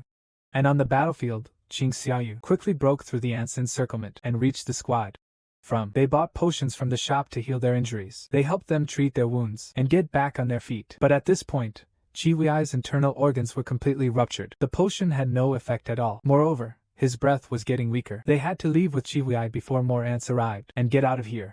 We need to find a high-level healer. But at this moment, a terrifying wave of magic attracted Xiao Yu Cheng's attention. It turned out the Ant King had returned. He angrily looked at the crowd outside. Is there anyone else here who dares to call themselves king? When everyone saw the Ant King's figure, he instantly showed fear. Could it be that Ho Tinglong too was also defeated by him? Qing Xiaoyu saw this and entrusted Che Hui to Ma Dongxiu. Then he walked towards King Yi with great composure. I wondered why Ho Tinglong too's shadow signal was cut off. Turns out it was eaten by you. King Yi, upon hearing this, direct release, unleashed the inherited power from the dragon, explode with all the magic to suppress Qing Xiaoyu. However, under the immense magical pressure, Qing Xiaoyu remained motionless. A hint of a smile even appeared at the corner of his mouth. At the same time, the president of the Albert Hunter Association, De Jiho, after Tinglong Tu was defeated, immediately ordered his subordinates to check the current location of the Ant King. His subordinates immediately responded. The Ant King has just appeared in the cave again. The president, upon hearing this, slapped the table in anger, because this meant that the hunter from the kingdom of Lei is still alive. At that moment, his men discovered once again that just now, in the Y cave, there was another surge of power comparable to that of the king. The guild leader trembled with anxiety upon hearing this, and quickly ordered his men to turn on the live broadcast from Country H. Meanwhile, guild leader Gao Jianli, who was watching the broadcast, was so excited that he nearly jumped up, because he believed that Qing Xiaoyu's strength would definitely defeat Oblivion. But the next second, the Ant King on the screen launched a fierce attack on Qin Xiaoyu. His fist smashed into Qin Xiaoyu's head. The ground beneath Qin Xiaoyu's feet started to collapse instantly, and a huge explosion occurred. Choi Yingyong and Beck Ryok Ho were caught in the explosion and were directly blown away. They believed that, with Cheng Xiao and the magic hunter's physical conditions, being hit at such a close range by the king would be fatal. After the smoke from the explosion cleared, the king sneered. Too weak. Sure enough, he wasn't done speaking when the pupils of everyone present suddenly contracted, because Qing Xiaoyu, who had taken the hit, was still standing in front of King Yi. He angrily spat out the blood from his mouth and then gathered magic in his palm. He launched the hand of the Dominator at King Yi. In an instant, King Yi's body swiftly flew toward Qing Xiaoyu. Qing Xiaoyu's fist also swung out fiercely at this moment and slammed hard onto the Ant King's head. The Ant King, struck by the blow, was sent flying backward like a meteor. It smashed through the entire ant nest. Everyone's jaws dropped at the sight. Is Qing Xiaoyu really a magic user hunter? At this moment, Bai Luhao also gasped in shock. I was a bit skeptical at first. Didn't expect it to be so powerful. Not long after, the mountain collapsed. In the smoke, a red light suddenly flashed. Then King Yi transformed into lightning and charged at Qing Xiaoyu. Seeing this, Qing Xiaoyu smirked, looking very resilient. Is it because of the exoskeleton's protection? So annoying. In the blink of an eye, the Ant King appeared in front of Qing Xiaoyu. He clenched his fist and punched Qing Xiaoyu hard. Qing Xiaoyu raised his hand to block. The impact of this strike shattered the ground again. At this moment, Qing Xiaoyu also launched a counterattack. He punched hard at the Ant King's abdomen. The Ant King was also not flustered. Both of their fists collided simultaneously on each other's heads, accompanied by a cracking sound. The Ant King was completely bewildered. His own strength was unexpectedly suppressed by a human. Who exactly is this guy in front of him? The two continued to collide like this. Very soon, King B discovered his exoskeleton gradually starting to fall off. He showed an expression of disbelief. How could his SS-grade body be defeated by mere humans? While he was stunned, Qin Xiaoyu's figure had already rushed in front of him, landing a fierce punch on his forehead. However, just as the Ant King was struck away, he extended his 10-meter-long tongue, leaving a bloody mark on Qing Xiaoyu's face. In that moment, Qing Xiaoyu's speed began to plummet rapidly. He uncontrollably fell to his knees. It turned out that the Ant King's tongue was poisonous. This ability was acquired from preying on a certain, inherited from the national S-class hunter. After the queen saw Qing Xiaoyu fall to the ground, she strolled over to him, raised her claw and aimed at Qing Xiaoyu's head, about to strike. Just as the attack was about to hit, unexpectedly, Qing Xiaoyu directly reached out and grabbed her wrist. The Ant King was stunned for 2.5 seconds after his attack was interrupted. Qing Xiaoyu took advantage of this moment to wake up. He punched the Ant King, sending him flying. The Ant King stood up in a sorry state. He never expected a human to have immunity to poison. Qing Xiaoyu glanced at him. He seemed a bit happy just now. Could it be because of the poison? Or maybe because he felt his points increasing? At this moment, he could sense the king's anxiety.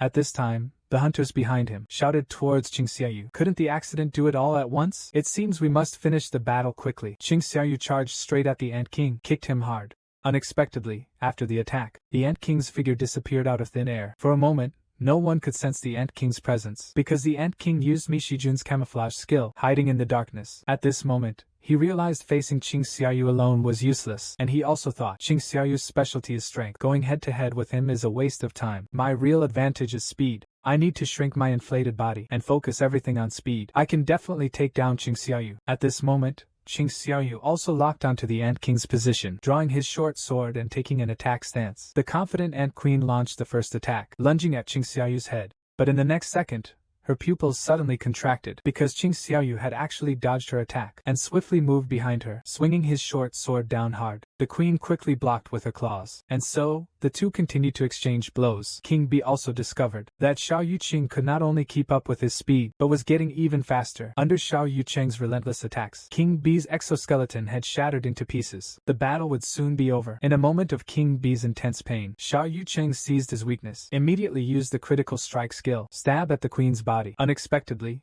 under his continuous attacks, the critical strike skill upgraded to frenzied blades. Chen Xiao locked eyes on the fleeing Ant King. He wanted to test the power of this skill. Directly unleashed frenzied blades at the Ant King's back in fear. In this moment, Qing Xiaoyu seemed to have multiple clones. He slashed at Yuang's body from all directions, piercing through Yuang's exoskeleton. At this moment, Yuang looked at Qing Xiaoyu with a face full of disbelief. He didn't expect that both his strength and speed would be outmatched by Qing Xiaoyu, but soon he remembered that as a member of the Ant tribe, he had an advantage that humans couldn't match, which was the advantage of numbers. He angrily roared towards the sky. In an instant, all the ant soldiers flew behind him. With a command from the Ant King, the swarm charged at Qing Xiaoyu, but Qing Xiaoyu stood still, not moving an inch. The Ant King thought he was scared stiff, and mocked. "What's wrong? Are you humans ready to be trampled into mush by my ant army?" But before he finished speaking, Qing Xiaoyu grinned and started laughing. "Compare numbers with me. Sure, stand up." Then, to the king's astonished gaze, he summoned his shadow army. In an instant, the shadow warriors charged in and engaged the Ant army in battle. Knight Ygritte swiftly took down each foe with one strike. The three generals also performed remarkably well. He maneuvers through the crowd as if slicing through butter. But the main event is yet to come. At this moment, Qing Xiaoyu has already summoned Fang to his side. Fang immediately uses the giant song skill, making himself enormously large. Then, with the support of Greedy Spider, he unleashes an enormous version of the dragon's song, fired at you all. The power of this strike directly pierced through the entire island. The hunters watching nearby immediately felt a chill down their spines. Is this really a summoned beast? Calling it a summoned beast, it seems more like a demon king descended to earth under the scorching of the dragon's fire song. Quickly, all the ant soldiers in the blood were burned to ashes. At this moment, the king was still in a daze. He had been the strongest since birth, able to stand at the pinnacle and devour everything, a king capable of infinite growth. But now facing Xiao Yuchen, his mind was focused on one word, and that was escape. He knew that if he wanted to survive, he had to get away from this man immediately. Right then,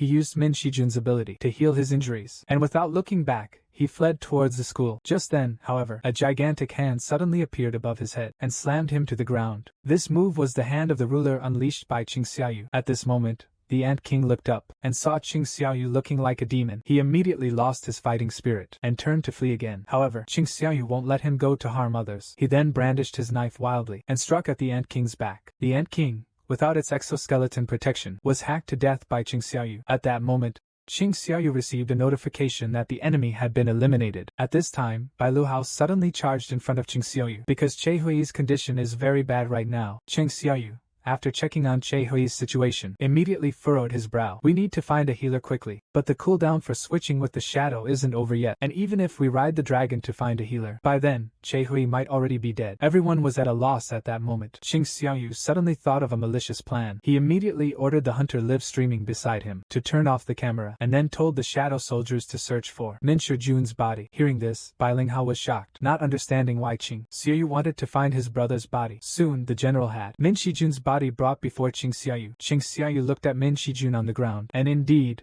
the prompt to extract the shadow appeared. If he wasn't driven to a dead end, he would never have used this method to stand up. But in the next second, Qing Xiaoyu received the prompt that the extraction had failed. Qing Xiaoyu looks shocked. How is this possible? He then attempts a second time, but the result is another failure. Qing Xiaoyu doesn't understand. With his current extraction ability, it should be easy to extract it. Could it be his desire to avoid combat? Was it too intense? It seems turning humans into shadow soldiers is indeed not a good thing. But to save the dying vehicles, for the third time, he firmly commanded them to stand up. As soon as he finished speaking, the commander's body was engulfed by shadows. Seeing this, Bai Luhao, he slapped Qin Xiaoyu's shoulder hard and asked what he was going to do to his brother. But the next second, his pupils contracted sharply because Min Shijun's figure had appeared in front of him again. The onlookers nearby saw this unbelievable scene and broke into a cold sweat. They finally understood that Qing Xiaoyu could use the power of the deceased. At this moment, Min Shi's army had already arrived beside Che Hui, continuously using healing magic to repair Che Hui's shattered organs. At this moment, Bai Luhai was still in shock. Qing Xiaoyu spoke first. I think I know what kind of person he was. I haven't given any orders yet. He already started treating the Che Hui. Such a warm person. Bai Luhao spoke painfully after hearing this. He is no longer Min Shijun. Qing Xiaoyu did not deny it, and the hunter from the previous broadcast. He also understood why Xiao Yuqing wanted him to turn off the camera, because this power must never be revealed to the public. So Zhongning also looked at Xiao Yuqing seriously. The more intense the fight, the stronger Xiao Yuqing's power becomes. This power is astonishing. At this moment, Bai Luhao suddenly spoke. He told Qing Xiaoyu that Min Shijun hated fighting when he was alive, so he hoped that Qing Xiaoyu would not let him join the battle anymore. After hearing this, Qing Xiaoyu brusquely pushed Bai Luhao's hand off his shoulder and then looked at Bai Luhao. This is the second time you've touched my shoulder, but this time,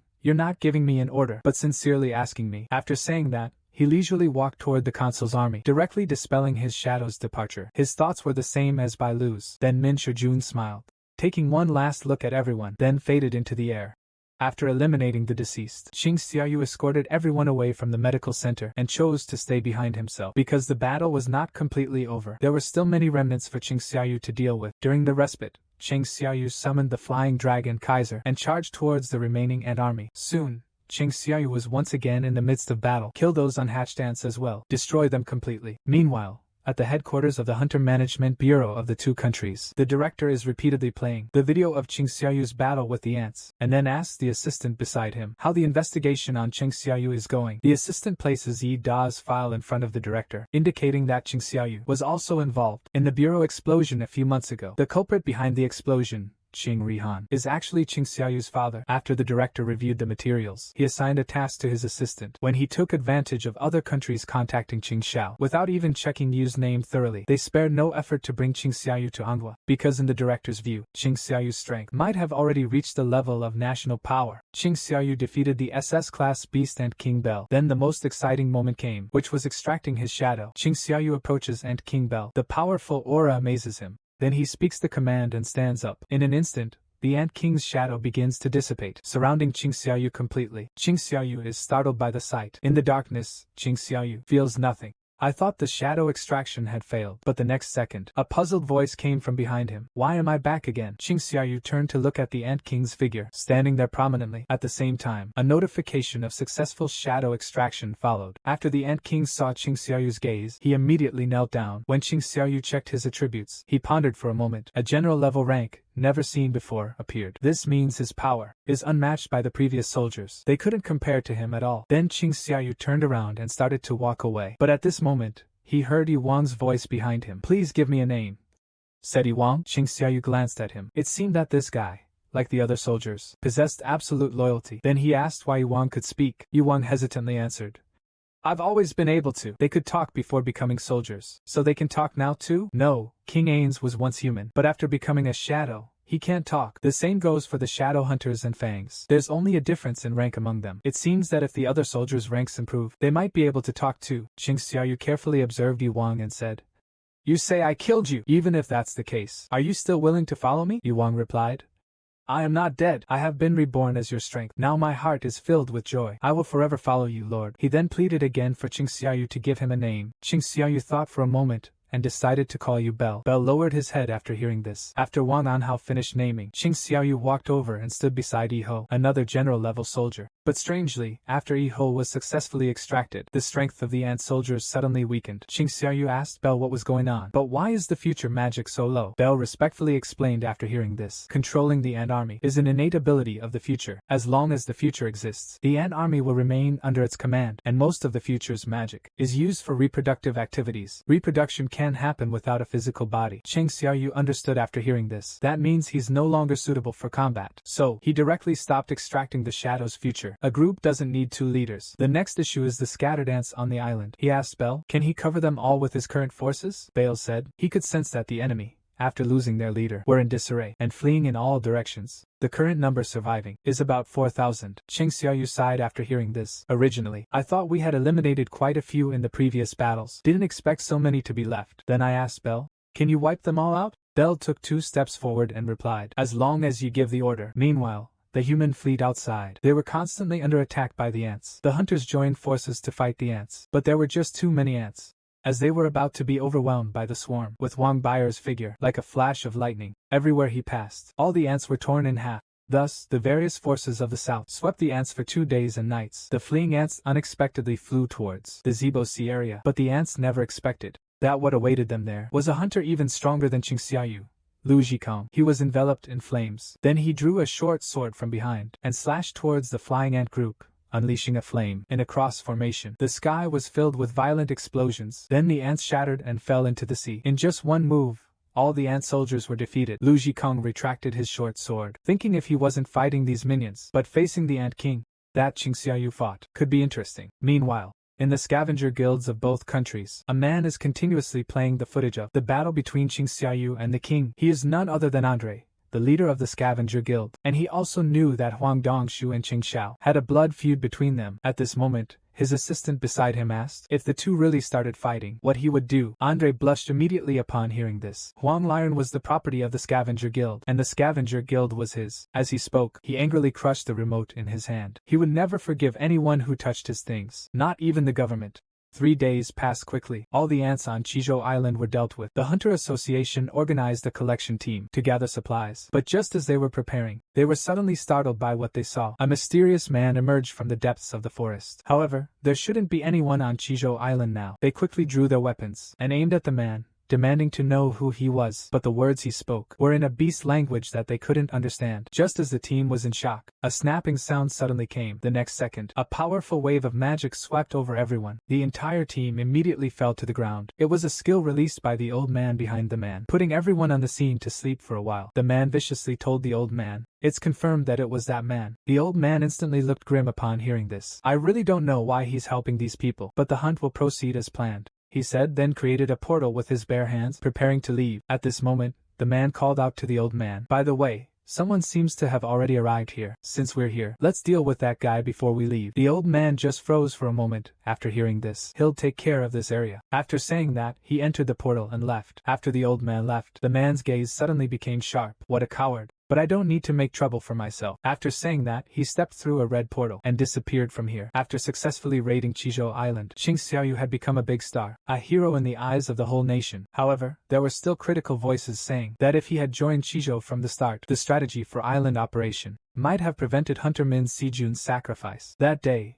All the hunters in Country H attended Min Sijun's memorial service. Ching Xiaoyu looked at Min Sijun's grieving family nearby and felt a twinge of sadness. But at that moment, Baek Ryulho walked up to Ching Xiaoyu and lifted his head, saying, "Become a hunter. You put an end to this tragedy.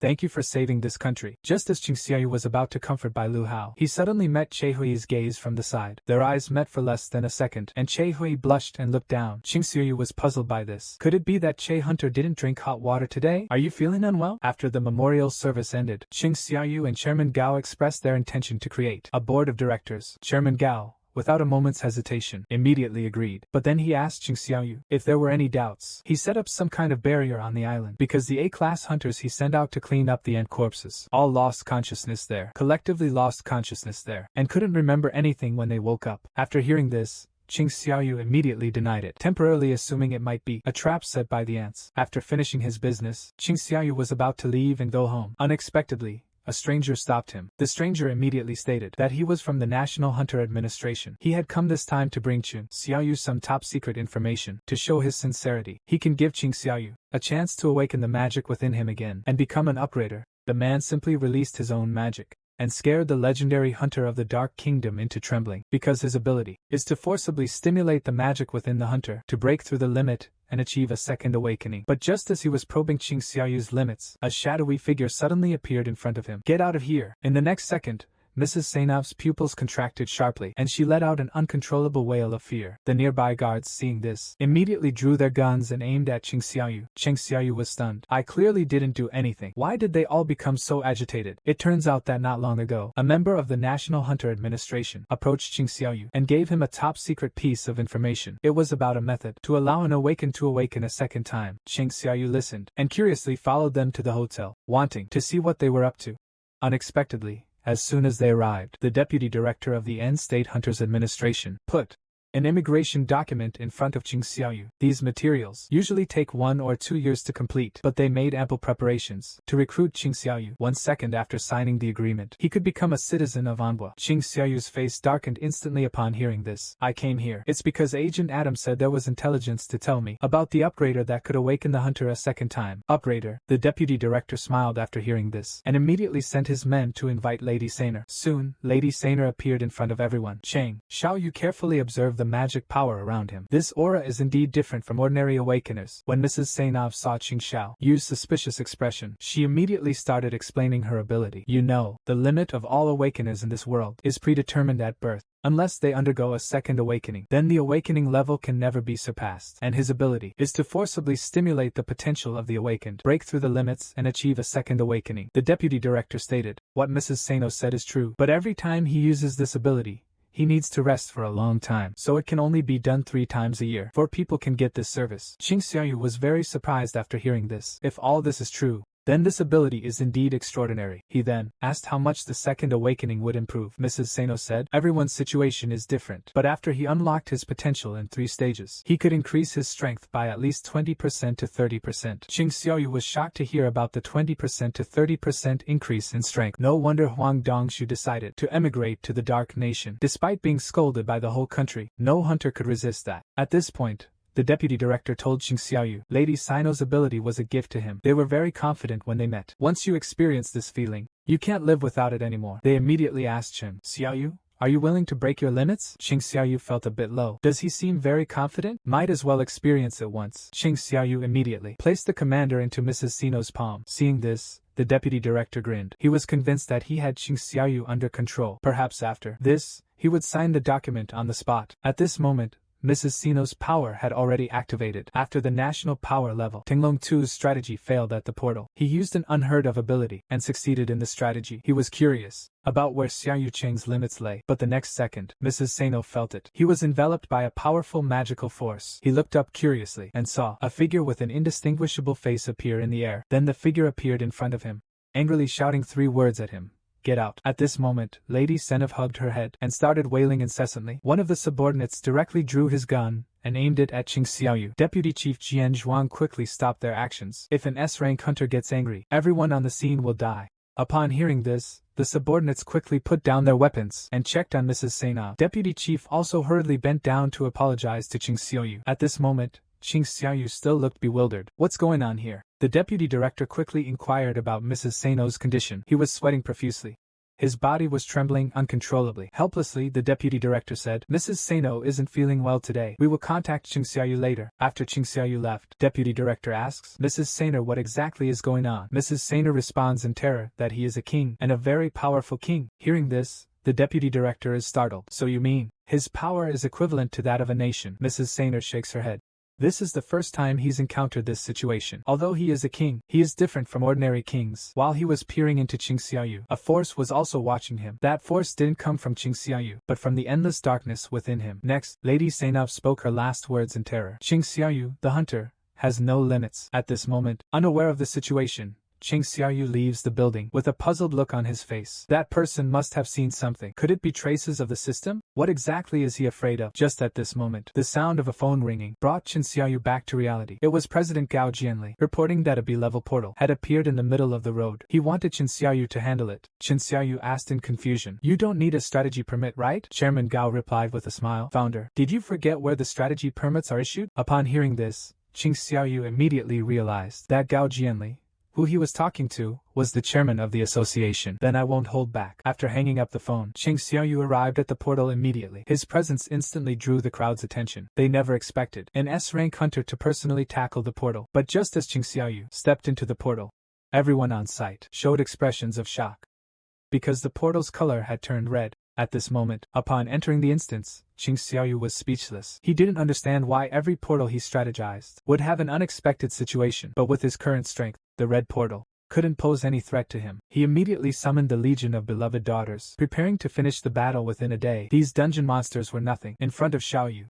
He had the shadow soldiers take care of the outer monsters, while he headed towards the final heart of the dungeon. When the Lord saw Xiaoyu alone, it roared at him in fury. "You dare to come alone? My comrades have long been hiding in the temple. Come out now." But there was no response to his call. As the Lord was puzzled, Ching Xiaoyu grinned and said, "You think I'm alone? How amusing. Come out, my army." In an instant, the shadow soldiers emerged from all directions. Seeing this, the Spirit Lord was startled. Only then did he realize that his ambushed companions had been completely wiped out. Cheng Xiao looked viciously at the remaining monsters in front of him. The shadow army received the command and began. They immediately charged toward the beast horde and engaged them in battle. The warlord saw his companions die one by one and lost his sanity. He directly rushed at Ching Xiaoyu, intending to perish together. Upon seeing this, the Ant King Bell turned around and charged at the warlord. He directly tore off the arm wielding the giant axe. Then the fangs appeared right in front of him, using the skill, reverse force, to pin him to the ground. Then, Ching Xiaoyu walked towards the Lord like a grim reaper. "If you obediently answer my questions, you will suffer less pain." But just as he asked about the most critical system, the Lord's head suddenly exploded. Ching Xiaoyu looked disappointed. It seemed like the system interfered again. Then he opened his inventory and took out a key from the cursed box.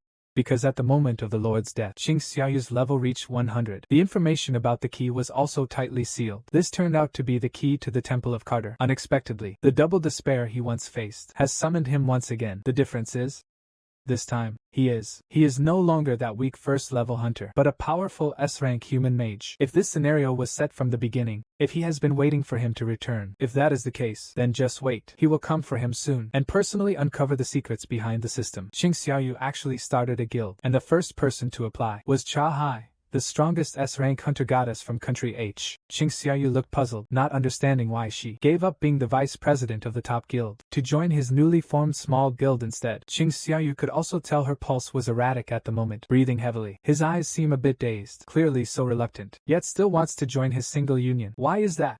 So Ching Xiaoyu asked. "As far as I know, the contract between Che Lai Ren and the Hunter Division isn't over yet, right?" Che Hui heard it. Immediately, he said he could pay the penalty. He would rather risk breaching the contract just to join our union. This made Ching Xiaoyu even more suspicious. He reiterated that his new union had just been established and couldn't offer a signing bonus matching Che Liaren's value. Che Hui responded that the signing bonus doesn't matter. Even without it, it's fine. This move left Ching Xiaoyu completely baffled. This woman must have some ulterior motive. So he asked seriously, "Why are you willing to pay this price? Just to join? There's no benefit for you here." Only Che Hui knows about this. From the very beginning of knowing Qing Xiaoyu, realizing he was a man and without the smell of a hunter, she was attracted by his pleasant scent. She couldn't help but be curious, and investigated his identity. Only then did she find out he was a newly promoted S-rank hunter, even though she kept telling herself not to care. Don't waste time thinking about those things. But unconsciously, Chen Xiaoyu had already become the only color in his gray world, until during the Ant Island raid, he was punched by Ant King Bell, and the thought that he might die suddenly emerged. Come out. But more regrettably, he would never see Qing Xiaoyu again. Just as he was about to lose consciousness, he suddenly woke up on the deck. It must have been Qing Xiaoyu who came to save him, so he hurried to ask President Gao Jianli if it was Qing Xiaoyu the hunter who saved him. After getting a positive answer from the president, his cheeks flushed red in an instant. It turned out it wasn't a dream, but he still didn't understand what this feeling really was. At this moment, Che Hui nervously fiddled with his fingers. With a shy look, how could he say in front of him, "I hope you can always be by my side, talking about protecting me to the very end"? Unconsciously, his head started steaming shyly. Cheng Xiaoyu was dumbfounded. What is he doing? Is there some unspeakable reason? Why isn't he answering? His face is as red as a monkey's butt. He's clearly hiding something intentionally. Looks like we'll have to arrange a test to make him back off. Qing Xiaoyu sighed and told Che Hui that joining the union requires a test. Unexpectedly, Che Hui isn't very emotionally intelligent. Upon hearing the word test, he became serious. He's not good at dealing with emotions, but he's really good at fighting. He immediately asked Qing Xiaoyu what the test would be. Upon hearing this, Qing Xiaoyu smirked. "It's to defeat my summon beast. I specifically chose the strongest opponent for you. The test is set for now. Let's choose the Hunter Association's gym as the venue. But the gym is quite a distance from the guild. Why not take this opportunity to use shadow swapping to move? It's urgent." She stopped the car that was about to leave. With arms outstretched, she walked toward her husband. "I have a quick way to get to the gym. We need to stick together. You won't mind joining, will you?" Still waiting for an answer from the car meeting, Qing Xiaoyu suddenly hugged Che Hui. The shadow swap skill activated instantly, in just a breath. They arrived at the Hunters Association gym. Hui was very shocked. Unexpectedly, Qing Xiaoyu, this mage, it turns out to have the ability to teleport. Xiao Yuchen also at this moment confirmed his previous judgment. The shadow exchange skill is actually a teleportation portal. It can move other people through space. But strangely, why does his chest feel like it's been burned by flames? Could it be a side effect of transporting people? Then, Xiao Yuqing was the first to speak up. "It seems there's no suitable weapon for you here. I remember last time you came, you brought an iron island." Che Hui, upon hearing this, was so embarrassed she wanted to find a hole to crawl into. She couldn't possibly explain that. "Last time, you were worried about Qing Xiaoyu's safety and grabbed an iron bar to rush in, right?" Chen Xiao, you smiled slightly after seeing Che Hui's helplessness. "I'm just kidding," he said. Che Hui immediately turned his head and pulled out his ID card, swiping it to open the gym's armory. "There are many spare weapons here, enough for practice." Very soon, he selected a long sword as his practice weapon. At this moment, Qing Xiaoyu also summoned Yejilite. "He is the best swordsman among my soldiers. Let him be your opponent." Che Hui asked what the conditions for victory were. "Defeat my summoned beast, or Hunter Che you surrender." Although we said we'd send the strongest soldier to fight him, having Wing Bell step in is a bit too much. It might leave a scar. But seeing Che Hui's enthusiasm, I'm afraid Ygritte can't defeat him. Dispelled his thoughts of joining the union, then gave him the long sword, obtained by the king who had previously defeated the demon. This sword seemed to be tailor-made for Ygritte. The moment he picked up the sword, his aura soared. His whole body was enveloped in the power of thunder. He raised his hand and unleashed a 100-blaze storm. The power of this sword swing covered half the stadium in a lightning storm, which Che Hui dodged the attack with a sidestep. Qing Xiao and Jian Zhuang couldn't help but praise his speed. If it were an ordinary person, just a touch would be fatal. The next moment, Che Hui swung his sword towards Yejlik. The two engaged in a fierce battle. The magical fluctuations from the fight immediately caught the attention of President Gao Jianli. "No one booked the gymnasium today, right?" Curious, he opened the internal surveillance of the gymnasium, and directly saw the scene of Qing Xiaoyu holding Che Hui. When did the two of them get to this point? Suddenly I remembered before, when Che Hui found out that Qing Xiaoyu saved her, how she blushed and her heart raced. Turns out he was just too oblivious, so he had his men turn off the gym surveillance, and make a note that the gym was undergoing maintenance today. I didn't expect that right after the call ended, the violent shaking from the gymnasium would collapse his office. He couldn't help but think how great it is to be young. Meanwhile, Qin Xiaoyu in the gymnasium was stunned. He didn't expect his second strongest subordinate, Yegalit. He was defeated by Hui Che in less than 10 rounds. With high spirits, Hui Che immediately asked Xiao Yuqing, "Is that black one really your most powerful summoned beast? Didn't you say you chose the strongest one for me? Hurry up and let him fight." Xiao Yuqing's expression turned serious immediately after hearing this. "But you might get hurt." Che Hui, with a serious face, said, "It's fine. I really want to fight him again." Cheng Xiaoyu looked puzzled. Do you know him? Turns out Che Hui had seen him in person. He also watched his video. At Che Hui's strong request, Qing Xiaoyu could only summon and King Bell. King Bell radiated a powerful aura. In an instant, Che Hui broke out in a cold sweat. Qing Xiaoyu walked up to Che Hui and asked again, for the last time, does it really not matter? Although Wang Baier became a shadow soldier and is much weaker than he was alive. Even so, from the very beginning, he was born to be a weapon to eliminate hunters. If a fight really breaks out, the hunter's chances with the car are almost zero. So he ordered Wang Baier to defeat without hurting him. Upon receiving the order, Wang Baier unleashed all his magic. In an instant, all the lights on the gymnasium roof shattered, plunging directly into darkness. Che Hui looks utterly shocked at this moment. Qing Xiaoyu actually defeated such a guy alone, and just in his moment of shock, Wang Baier's figure already appeared behind him. Sensing the killing intent, Che Hui looks terrified. This is exactly what defeated him last time on Ant Island. However, this time Che Hui learned from past lessons and directly counterattacked with his long sword. But the sword was casually caught by Wang Baier. The king had only one order: defeat the enemy without harming them. So Wang Baier decided to overpower Che Hui, making him realize the difference in their strength, causing him to lose the will to fight. Under his fierce attack, Che Hui was quickly subdued. But even so, Che Hui kept looking for Wang Bell's weaknesses. Gradually, he noticed a pattern in Wang Bell's evasive moves. Now's the moment. He used all his strength to strike at Wang Bell's weak point, but in the next second, his face was filled with shock. It's impossible at such a close distance to dodge the attack without being told. Before he could recover from the shock, Wang Baier's figure again shifted in front of him and launched a foul-mouthed attack at Che Hui. Che Hui was forced to retreat continuously by this move. Qing Xiaoyu saw this. He immediately said, "The outcome is already clear. Are you satisfied?" But after hearing this, Che Hui just wiped the cold sweat off his face and indicated that he could still fight. Qing Xiaoyu looked puzzled. I don't understand what he's thinking. Knowing the disparity in strength, he still wants to fight. He shouldn't be such a reckless person. Wang Baier is different from other shadow soldiers. Although he possesses wisdom, he's still essentially a killing machine. He can feel. Wang Baier is suppressing his intense killing intent. If Cha Hui is looking for an opportunity, I hope it won't be a misjudgment. Wang Baier sees Cha Hui still not giving up. Once again transforms into lightning and charges at Cha Hui. This time he raises his paw, aiming at where Cha Hui is, and slams it down hard. Facing the attack, Che Hui kept dodging. Wang Baier watched Che Hui, who kept fleeing, and felt an even stronger urge to kill. This is the instinct of a hunter. Unexpectedly, Che Hui stopped fleeing at that moment, and instead took a stance to attack, unleashing the skill, sword dance, towards Wang Baier. Wang Baier immediately used her claws to block. Commonly, they shatter upon impact with the claws. However, the attack from Che Hui was not over. This was his chance to create a finishing move. In an instant, he drained all his internal energy, unleashing the ultimate skill, the Sword of Light, towards Wang Baier. The strike successfully pierced through Wang Baier's body. However, when Qing Xiaoyu saw this, he showed a look of anxiety on his face. At the moment of being hit by the attack, a command flashed through Wang Baier's mind. It was an order he received at birth from Iho. Although he had forgotten it, instinctively it resurfaced again, which was to eliminate the enemy. In that moment, he considered Che Hui as the enemy, and no longer suppressed his desire to kill. Shishukwan launched an attack on Che Hui. Qing Xiaoyu quickly approached his assistant Dehi. However, at this moment, Wang Baier was completely out of control. His claws still tore in Che Hui's direction. The attack was about to hit. In front of Wang Baier, a violent explosion suddenly occurred. When the smoke cleared, a hand fiercely grabbed Wang Baier's paw. It was Qing Xiaoyu who intercepted Wang Baier's attack. At this moment, Wang Baier also regained his senses. He looked bewildered. The next second, he retreated repeatedly. He looked like a child who had done something wrong. He knelt on the ground. Wang, please forgive Wang. Qing Xiaoyu's helpless sigh. It's a biological instinctive reaction. You can't blame him for it. He immediately reached out to pull up Che Hui. After confirming that he was not injured, he curiously asked why he tried so hard. It's just a test. An entrance test to join the Nameless Guild. It's not worth risking your life for this. Finally, I asked Che Hui, what's the purpose of doing this? Che Hui lowered her head and remained silent. It was the first time she had such girlish thoughts. She didn't know how to answer. Qing Xiaoyu tentatively asked, are you interested in me?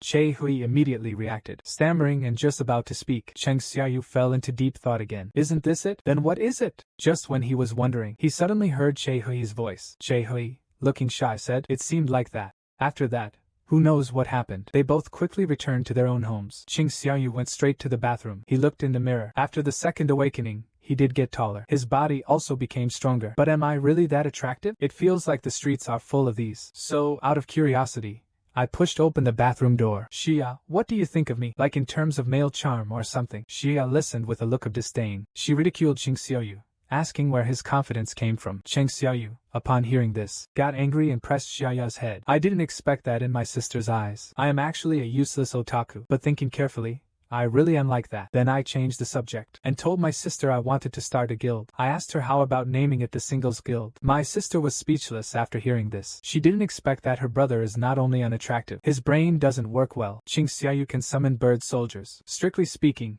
he is not single. How about calling it the Laughing Fang Guild? It's a pun on his name. Then Qing Xiaoyu went to the guild. He asked Vice President Lu Chenhao how the name sounded. Lu Chenhao readily agreed as long as it wasn't called single. Whatever works. At this moment, Che Hui felt uneasy after returning home. When she thought about her response that was almost like a confession, she tossed and turned on the bed, kicking her feet up and down, with a smile buried in the pillow. I couldn't help but recall what Qing Xiaoyu said before leaving. If you're interested in me, isn't there a better way than joining the union? It's over, it's over. Hunter Qing Xiaoyu must think. She's a strange woman. He can only keep comforting himself that his life was saved by Qing Xiaoyu. Isn't it normal to have a good impression of him? But this reason doesn't convince myself at all. Immediately, he covered his head with the pillow. He kept drumming on the bed. He didn't stop until the pillow started to smoke. However, this was an important memory. It suddenly flooded into his mind. He remembered when he was about to die. Hoang Shijun Hunter suddenly grabbed him. He anxiously told Che Hui to tell Qing Xiao and Hunter to be careful with his own power. Che Hui immediately sat up in bed. He had to quickly tell Qing Xiaoyu. Meanwhile, at the Smile Fang Guild, a group of people suddenly came to visit. The leader is the head of the Knights Guild, Xiao Xingshu. It turns out, a massive teleportation portal has appeared. Its magic power is measured at top tier A level. Their guild wants to take on this subjugation mission, but it requires an S-rank hunter to participate. Only then will the association issue a strategy permit, because their guild doesn't have an S-rank. So this time they came, hoping to cooperate with Qing Xiaoyu. They will definitely offer a generous reward. When large guilds raid dungeons, S-rank hunters usually get 10% of the reward, but this time he decided to give Qing Xiaoyu 20%. Unexpectedly, Qing Xiaoyu directly said, "We have to split it in half, unless this raid action counts as a joint effort between two guilds." Coincidentally, his Smiling Fawn Guild is being established. After thinking for a moment, Xiao Jingshu agreed, but he stated that the Lord and the Beast must be dealt with by Qing Xiaoyu, the hunter. After both parties signed the contract, they immediately arrived near the portal. The first mission of the Smiling Fangs Guild officially began. However, just entering the dungeon, Captain Zhao Jingshu's face showed shock, because a two-headed ogre was blocking the team's way, and where the ogre is, the undead are sure to appear. Sure enough, in the next second, an army of hundreds of living dead appeared in front of everyone. He hurriedly ordered the team members to enter combat mode, but as soon as the living dead saw Qing Xiaoyu, they were so scared that they kept retreating. Qing Xiaoyu looked disappointed. She had high expectations for this top-level dungeon. However, in the next second, Xiaoyu Qing was struck as if by lightning, stunned in place. It felt like her sister was in danger. Sure enough, at this moment, Xiaoyu Qing's elegant school was in chaos. It turned out that not long ago, a portal suddenly appeared in the classroom. A student saw this and told the others not to panic. He said that a closed portal like this was safe. Unless you're a hunter, you can't get in, and nothing inside can get out. But just as he finished speaking, the portal started to crack. A giant hand reached out from it and grabbed the student's head tightly, then crush it. Then countless half-orcs came out of the portal and started slaughtering inside the school. In just 10 minutes, the school was completely overrun. Xiaoya's class was on the top floor of the school, and there was no time to escape. Soon the half-orcs surrounded them. They instantly sensed Xiaoya has an unusual magical power within her. At once, he raised his massive blade to kill Xiaoya. Just as Xiaoya was about to be struck, a giant red hand suddenly blocked the half-beast's attack, and then punched the half-beast away. This was the beast armor Qing Xiaoyu left in his sister's shadow. At this moment, Qing Xiaoyu, sensing his sister was in danger, directly summoned the Ant King, Bell. He commanded him to protect humans. As for anything other than humans, he could do as he pleased. He then told the team members that Bell would be taking over his position. Leaving behind dozens of ant soldiers, he prepared to leave, but the shadow exchange skill is still on cooldown. He can only run over on foot. Meanwhile, he rushes towards the dungeon exit. His magic is constantly being drained. This means his shadow soldiers are constantly being killed, and the exit has been blocked by the undead army. Qing Xiao roared at them angrily. "Don't block me." What he didn't expect was that after hearing this, the living dead immediately stepped aside and respectfully knelt down to Qing Xiaoyu. What's going on? Is it because of his profession? Is it more advanced than a necromancer who can control the dead? Qing Xiaoyu didn't care about that. With a swift step, he dashed out of the portal. Then he summoned the dragon, Kai's, and unleashed the king's domain. He had Kai's fly at full speed towards the school. At this moment in the school, the orc lord had also stepped out of the portal. The warrior general was no match for the lord. After seeing that they could keep resurrecting, the lord confirmed they were under a curse. No wonder cutting them down wasn't working, though making them die 100 times wasn't a problem. As time went on, the voices in his head urging him to kill humans grew quieter. He had to end the fight quickly. If they are being controlled by a curse, then just kill the spellcaster. For a moment, he mistook Xiaoya for the spellcaster. He had his men continuously attack the orc warlords who were resurrecting to restrict their movements, and after losing the protection of the orc warlords, the spirit master grabbed Xiaoya. Just as he was about to crush Xiaoya with all his strength, his pupils suddenly contracted violently. His whole body couldn't stop trembling. Xiaoya thus slipped out of his grasp. At this moment, the spirit lord stared at the sky outside. Something incredibly terrifying was coming. He hurriedly told his subordinates to hide. Before he could finish speaking, a massive explosion happened behind him. It blasted him away. Ching Xiaoyu arrived to save the day. The lord saw this, and was about to ask Ching Xiaoyu's identity. But Ching Xiaoyu angrily pointed at him. "You shut up! Stay put." She then hugged her sister to comfort her. When she saw the scar on her sister's face, her expression instantly darkened. She summoned Yeglet to protect Xiaoyao, and sent out shadow soldiers to escort the remaining students out. At this moment, the orc lord in disguise had also recovered from his shock. Snap out of it. He immediately ordered his men to attack Ching Xiaoyu. Facing the attack, Ching Xiaoyu showed no intention of dodging. Instead, he walked step by step towards the lord. At the same time, he activated the hand of domination, simply clenching his fist. The orcs present, the soldiers' heads exploded simultaneously. The lord was so frightened by this scene that he kept retreating. The hand of the ruler activated again. Ching Xiaoyu pinned the lord against the wall. He questioned why the lord was so eager to kill humans. The lord looked terrified. He kept explaining that there was always a voice in his head. It told him to kill humans. "What about me?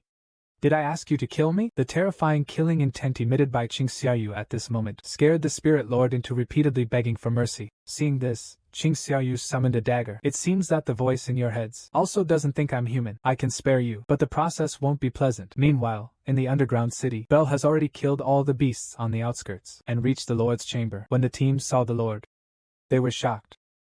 The lord was Azeroth, along with a dozen death knights. Among the numerous lord-level beasts, Azeroth became famous worldwide after the Yellow Dragon Guild wiped out the raid. The Yellow Dragon Guild is one of the Empire's major guilds. After Azeroth's wipeout, it caused the dungeon to spiral out of control. Although Lu Zhikang the Hunter managed to stop the tragedy from spreading in time, an ordinary A-level raid team couldn't handle it. Resistance is common sense, and at this moment, their only way out was blocked by the resurrected army of the living dead. For a moment, they were caught in a dilemma. They could only work together to close the Lord's chamber doors, to block the army of the living dead. Just when everyone was at a loss, and King Bell suddenly rushed in front of Azeroth. Azeroth was very surprised to see Bell. "You are the Shadow Legion, the King's direct legion. Why are you attacking us?" Hearing this, Bell domineeringly extended his claw, pointing towards Azeroth. "The King chose me instead of you, but it's impossible. I will personally report to the king." Before he could finish, Wang Bei launched the attack first. His claw pierced directly into his chest, forcefully ripping out his heart. Suddenly, it was crushed into pieces and absorbed as personal experience. As the heart broke, death followed. The knights and the undead army turned to ashes. The whole squad was stunned. Just a summoned creature could easily conquer a top-level A-rank dungeon. Controlling summoned beasts consumes mana. The effectiveness is certainly not fully utilized by the hunter, so it seems that his combat power alone is probably much stronger than a powerful large guild. On the other side, Xiaoyu, after solving the trouble at the school's teleportation portal, Chairman Gao Jianli approached him and told him that in recent months, the number of portals worldwide has been increasing geometrically. That's not the only strange thing. They want to confirm if the number of awakened individuals is also increasing. In the portals where monsters appear, as the numbers increase, the number of hunters to deal with them also increases. It's as if maintaining some kind of balance. After saying this, Chairman Gao handed a pile of letters to Ching Xiaoyu. These are official invitations from all the countries that want to contact the founder of these countries. The Hunter Association has no right to stop them. All decisions are made by the qualified hunters, but he always has a premonition. If he leaves this country, it will be hard to adapt to the changes. He will do everything possible to facilitate him, just hoping he can stay. Qing Xiao then asked after a moment of contemplation, "Can that allow me to enter the advanced portal alone in the future?" President Gao Jianli was stunned for a moment. They set the minimum number of participants to prevent hunters from blindly entering the dungeon and losing their lives. A solo raid team is difficult, but not impossible. After returning to the association, he immediately held a meeting and decided to count summoned beasts as raid members. This made the other members very unhappy. As soon as Qing Xiao and the hunters formed a guild, this absurd rule appeared. What else could this be but special treatment? Chairman Gao's face instantly darkened upon hearing this. This is indeed a special privilege. The purpose of this meeting is to inform everyone of the result. I am not here to seek your opinions. Anyone dissatisfied can come to me. I will beat you until you accept it. Under the friendly exchange established by Chairman Gao, Qing Xiaoyu obtained one person, the privilege of entering advanced dungeons, and his Smile Fang Guild's dungeon debut also attracted countless reporters for interviews. After all, considering summoned beasts as team members, caused a huge sensation in the hunter community. Chief Wu was waiting at the teleportation gate early on. He took out a magic power tester to check the hunter ratings of the shadow soldiers. What he didn't expect was, even the most ordinary soldiers had the level of B-rank hunters, which was far above the standards for an A-rank portal raid. After confirming, Qing Xiaoyu was allowed to enter the portal, but at this moment, he started taking off his clothes in front of everyone. It turned out the president had assigned him a task to confirm if the portal with Hunter Yu Sung in it was really that safe. Qing Xiaoyu agreed right away. However, shortly after entering the dungeon, he was chilled by what he saw. Right in front of him, those Egyptian beasts skilled in combat and magic, even for hunters with extensive combat experience, are difficult to deal with, but even such beasts cannot withstand the sheer numbers of the Shadow Legion, especially Jesuit race in wielding the Thunder Sword. Magic often requires hunters with extremely high levels of magical proficiency to handle, but he can actually generate lightning with every swing of his sword, and watching his heroic figure as he slays the beast, he could probably even win a duel against an A-rank hunter. He must have surpassed the A-rank level. At this moment, an ant soldier ran to the beast's corpse. Just as it was about to start eating, it was unexpectedly kicked away by Qing Xiaoyu. Beast corpses are so expensive, and you still dare to steal and eat them, then turn around and scold those mining soldiers for slacking off. Get back to work. Chief Wu saw this, and was stunned for a long time. To see that a hunter can raid dungeons, he could recover bodies and mine ores. He did the work of hundreds by himself. While he was thinking, the monsters on the outskirts had all been killed. Chang Xiaoyu also led Section Chief Wu into the Lord's chamber. But what Section Chief Wu didn't expect was, at this moment, Qing Xiaoyu dismissed all the soldiers. Clearly, relying on the summoned beast would be enough. Qing Xiaoyu directly summoned a short sword. He responded to Chief Wu that if one relies too much on the summoned beast, their perception would decrease. After saying that, he dashed towards the lord. In the blink of an eye, the fisherman lord was slain on the spot by Qing Xiaoyu. Chief Wu was left speechless in shock. Mingming, last time, you were quite rude when dealing with Fong. How are you so proficient now? Could his power keep growing? After eliminating the Lord, Qing Xiaoyu's level also rose to 101, and his class skill level also improved. Shadow Swap. The skill cooldown time is thus reduced to 2 hours per level, 1 hour each level. So when his level gets higher in the future, no matter where he is, he won't let Mom and Xiaoyu be in danger. Section Chief Wu touched the Fisher Lord's corpse. This guy's scales are as hard as armor and shields. Qing Xiaoyu actually took them down with just 2 short swords. As he was lost in thought, suddenly Qing Xiaoyu's voice came from the side, telling him to get up. The Lord's corpse was then swallowed by a shadow. Afterwards, it turned into a shadow soldier and appeared before Qing Xiaoyu. Its level seemed similar to the Fang's, but its size had shrunk considerably. Fortunately,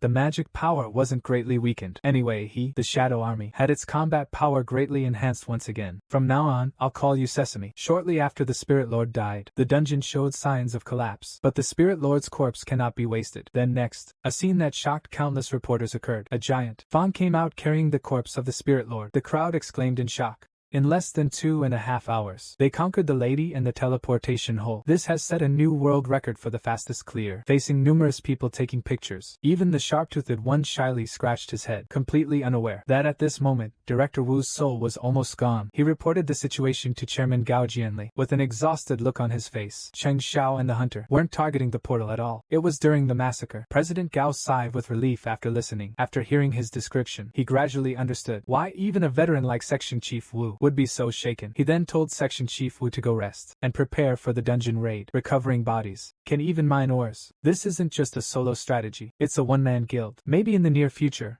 the World Hunter map will be overturned by Qing Xiaoyu. Meanwhile, the old man who appeared on Chizhou Island before, relentlessly hunting the world's top-ranked S-class hunter, looked at the man in front of him who was about to abandon him. His face suddenly darkened. Is he going to return empty-handed again? These fragments of light are really hard to find. But just then, he was suddenly attracted by a commotion behind him. Jorgmont, why are you here? Jorgmont responded with a sly smile. I have information about the east to share. The small land in the east. That's where the Shadow King resides. Isn't that your responsibility? Jorgmont explained. The Dominator's plan to move further south, release the person in a more specific location. He was also sent there, to where the Shadow Lord is. As long as the designer fulfills the contract, there won't be any problems. Here's some more interesting news. He's certain the brightest shard is on that land.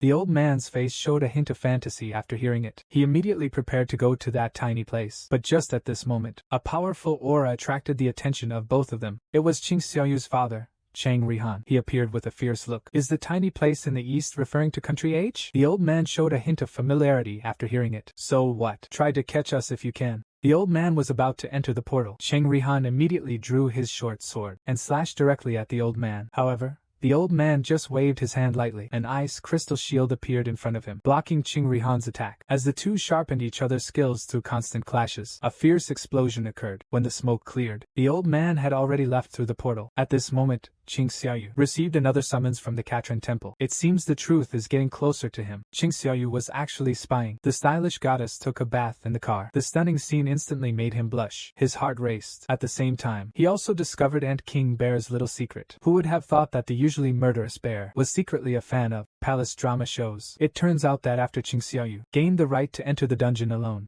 he took Lu Chunhao and kept raiding the dungeon to level up. Because there were less than 2 days left until the reopening of the Temple of Katron, he had to hurry and become stronger. At this moment, Lu Chunhao suddenly inquired of Qing Xiaoyu. How's his sister doing after the beast attack? Peng Xiaoyu sighed. She might need to rest for a while. He already placed his most reliable soldiers by her side. Since we're talking about it, why not go see what he's up to? It turns out that after upgrading the shadow saving skill, unlocked a new ability, can share sensations with any soldier, even ambitions. He immediately connected to Wang Bel's senses. Suddenly, he saw scenes from a palace drama in his eyes, and Wang Bel was imitating the behaviors of the men on TV. Your Majesty, you must not. Meanwhile, the little sister was sound asleep. Qing Xiaoyu looked speechless. No wonder. Wang Baier has been speaking in a strange tone lately. Turns out he likes watching this kind of drama. Next, he saw his mom buying groceries outside. The white lawyer was busy arguing, but the next frame froze on the showerhead. The next second, Qing Xiaoyu saw Che Hui taking a shower. His face instantly turned red. It's over. It's over. Looks like I'll have to find a chance to apologize to him. Maybe treat him to a meal or something. After the dungeon raid, Qing Xiaoyu drove home. Unexpectedly, just as he parked the car, he saw a shady figure across the street. The moment he saw Qing Xiaoyu, he turned and left, but unexpectedly, Qing Xiaoyu instantly appeared in front of him. Why did you run as soon as you saw me? Is there something happening in our office? Che Hui was too nervous to speak, because he saw Qing Xiaoyu on social media, in a photo with a popular actress. For some reason, he impulsively came here, but he was too embarrassed to directly ask if Qing Xiaoyu was dating her. It can only be said that Min Shijun had something to convey to him. It is related to the power he possesses. Qing Xiaoyu immediately brought Che Hui to the office. He asked him what was going on. Che Hui told Qing Xiaoyu that Min Shijun's hunter told him after rescuing him that someone pulled him out of endless darkness. Although he still retained self-awareness, but he always felt he had become blindly obedient, a slave living only for that person. But he felt happy about it, so he was even more afraid of that power. A terrifyingly strong power, and most importantly, Qing Xiaoyu hunter was not the true master of the army. Hearing this, Qing Xiaoyu fell into deep thought. Whether this is true or not, he has to find out the source of this power. Meanwhile, the deputy director who previously wanted to recruit Xiao Yuqing returned to the Hunter Management Bureau and explained to the director based on Mrs. Sino's surveillance results that Xiao Yuqing and the hunter should be one of the kings. The director was suddenly startled. It was Mrs. Sinoff who suddenly added, all the awakened are connected to that power, and he can sense the channels connecting the awakened to it. Occasionally, because the power they receive is too strong, those channels appear like a blinding light directly towards them. He called those people kings. But Qing Xiaoyu didn't have that so-called channel. The power within him was not constrained by the channel, which means his power is limitless. The director was even more shocked upon hearing this. After sending Madame Sino back, he took the deputy director to the 24th underground level. Since we can't rely on Mrs. Sinoff's power, we'll have to use other means to win him over. Qing Xiaoyu asked the deputy director if he still remembered the first S-class portal. Back then, the nation spent a fortune to gather the world's strongest hunters. Only 5 of them survived, and they became the first state power level hunters. The lord of that dungeon, the giant dragon Kamish, was capable of destroying dozens of top-tier hunters. After the tragedy at that time, he left a small gift. It was the mudstone in Kamish's body. Nowadays, it's been almost 8 years since the Kamish portal closed. But among the nation's power and hunters, there are no magic series people. He has been waiting in this cold underground, waiting for his master. And now Kamish will once again bring this beautiful country a priceless gift. At this moment, the opening time of the Katon temple is. The countdown has also begun. Qing Xiaoyu has made thorough preparations for this. His mother worriedly asked, can she feel at ease this time? Qing Xiaoyu smiled and said, don't worry, I'm just going to the hospital for a checkup. I'll be back soon. After leaving the house, he took out a card. Following the guidance of the Dragon Temple key, he arrived near a C-rank portal. He learned from a Hunter Association staff member that this portal had existed for 3 days. He immediately sensed danger. Upon knowing that a hunter team was conducting a raid inside, he quickly had them abort the mission. The strategy is very dangerous right now. If we don't stop immediately, they will all die. As soon as he finished speaking, he entered the dungeon. Sure enough, the team had already reached the temple entrance. However, They tried everything but couldn't open the door. At this moment, they suddenly heard Qing Xiaoyu's voice behind them. It's a trap. Everyone immediately recognized Qing Xiaoyu's status as a top-level hunter. It's very dangerous here. You all should leave quickly. Leave the rest to me. Ignoring the hunter's reactions, he tried to push open the main door. At this moment, a pop-up suddenly appeared, asking to use the key. This time it was different from before. Is that why the key is needed? As the key turned, the ancient door was opened. But at this moment, the previous raid team captain suddenly stepped forward. It means that they bought the rights to explore this dungeon. They won't leave easily. Hearing this, Qing Xiaoyu looked serious. Then I won't stop you. Anyone who wants to go in can go in. After hearing this, the captain took the first step and walked toward the door. But in the next moment, a giant statue attacked him. Qing Xiaoyu quickly pulled him back. The statue missed its attack and stared intently at the people at the entrance. They're all like that inside. Are you sure you want to go in? Listen up, go outside right now. Then contact the Hunter Association and tell them a double dungeon has appeared here. As Qin Xiaoyu entered the temple gates, they closed with a bang. The familiar blue flames ignited themselves. This is the place where it all began, where Qin Xiaoyu obtained the system and changed his fate. It seems that all the secrets will be revealed here.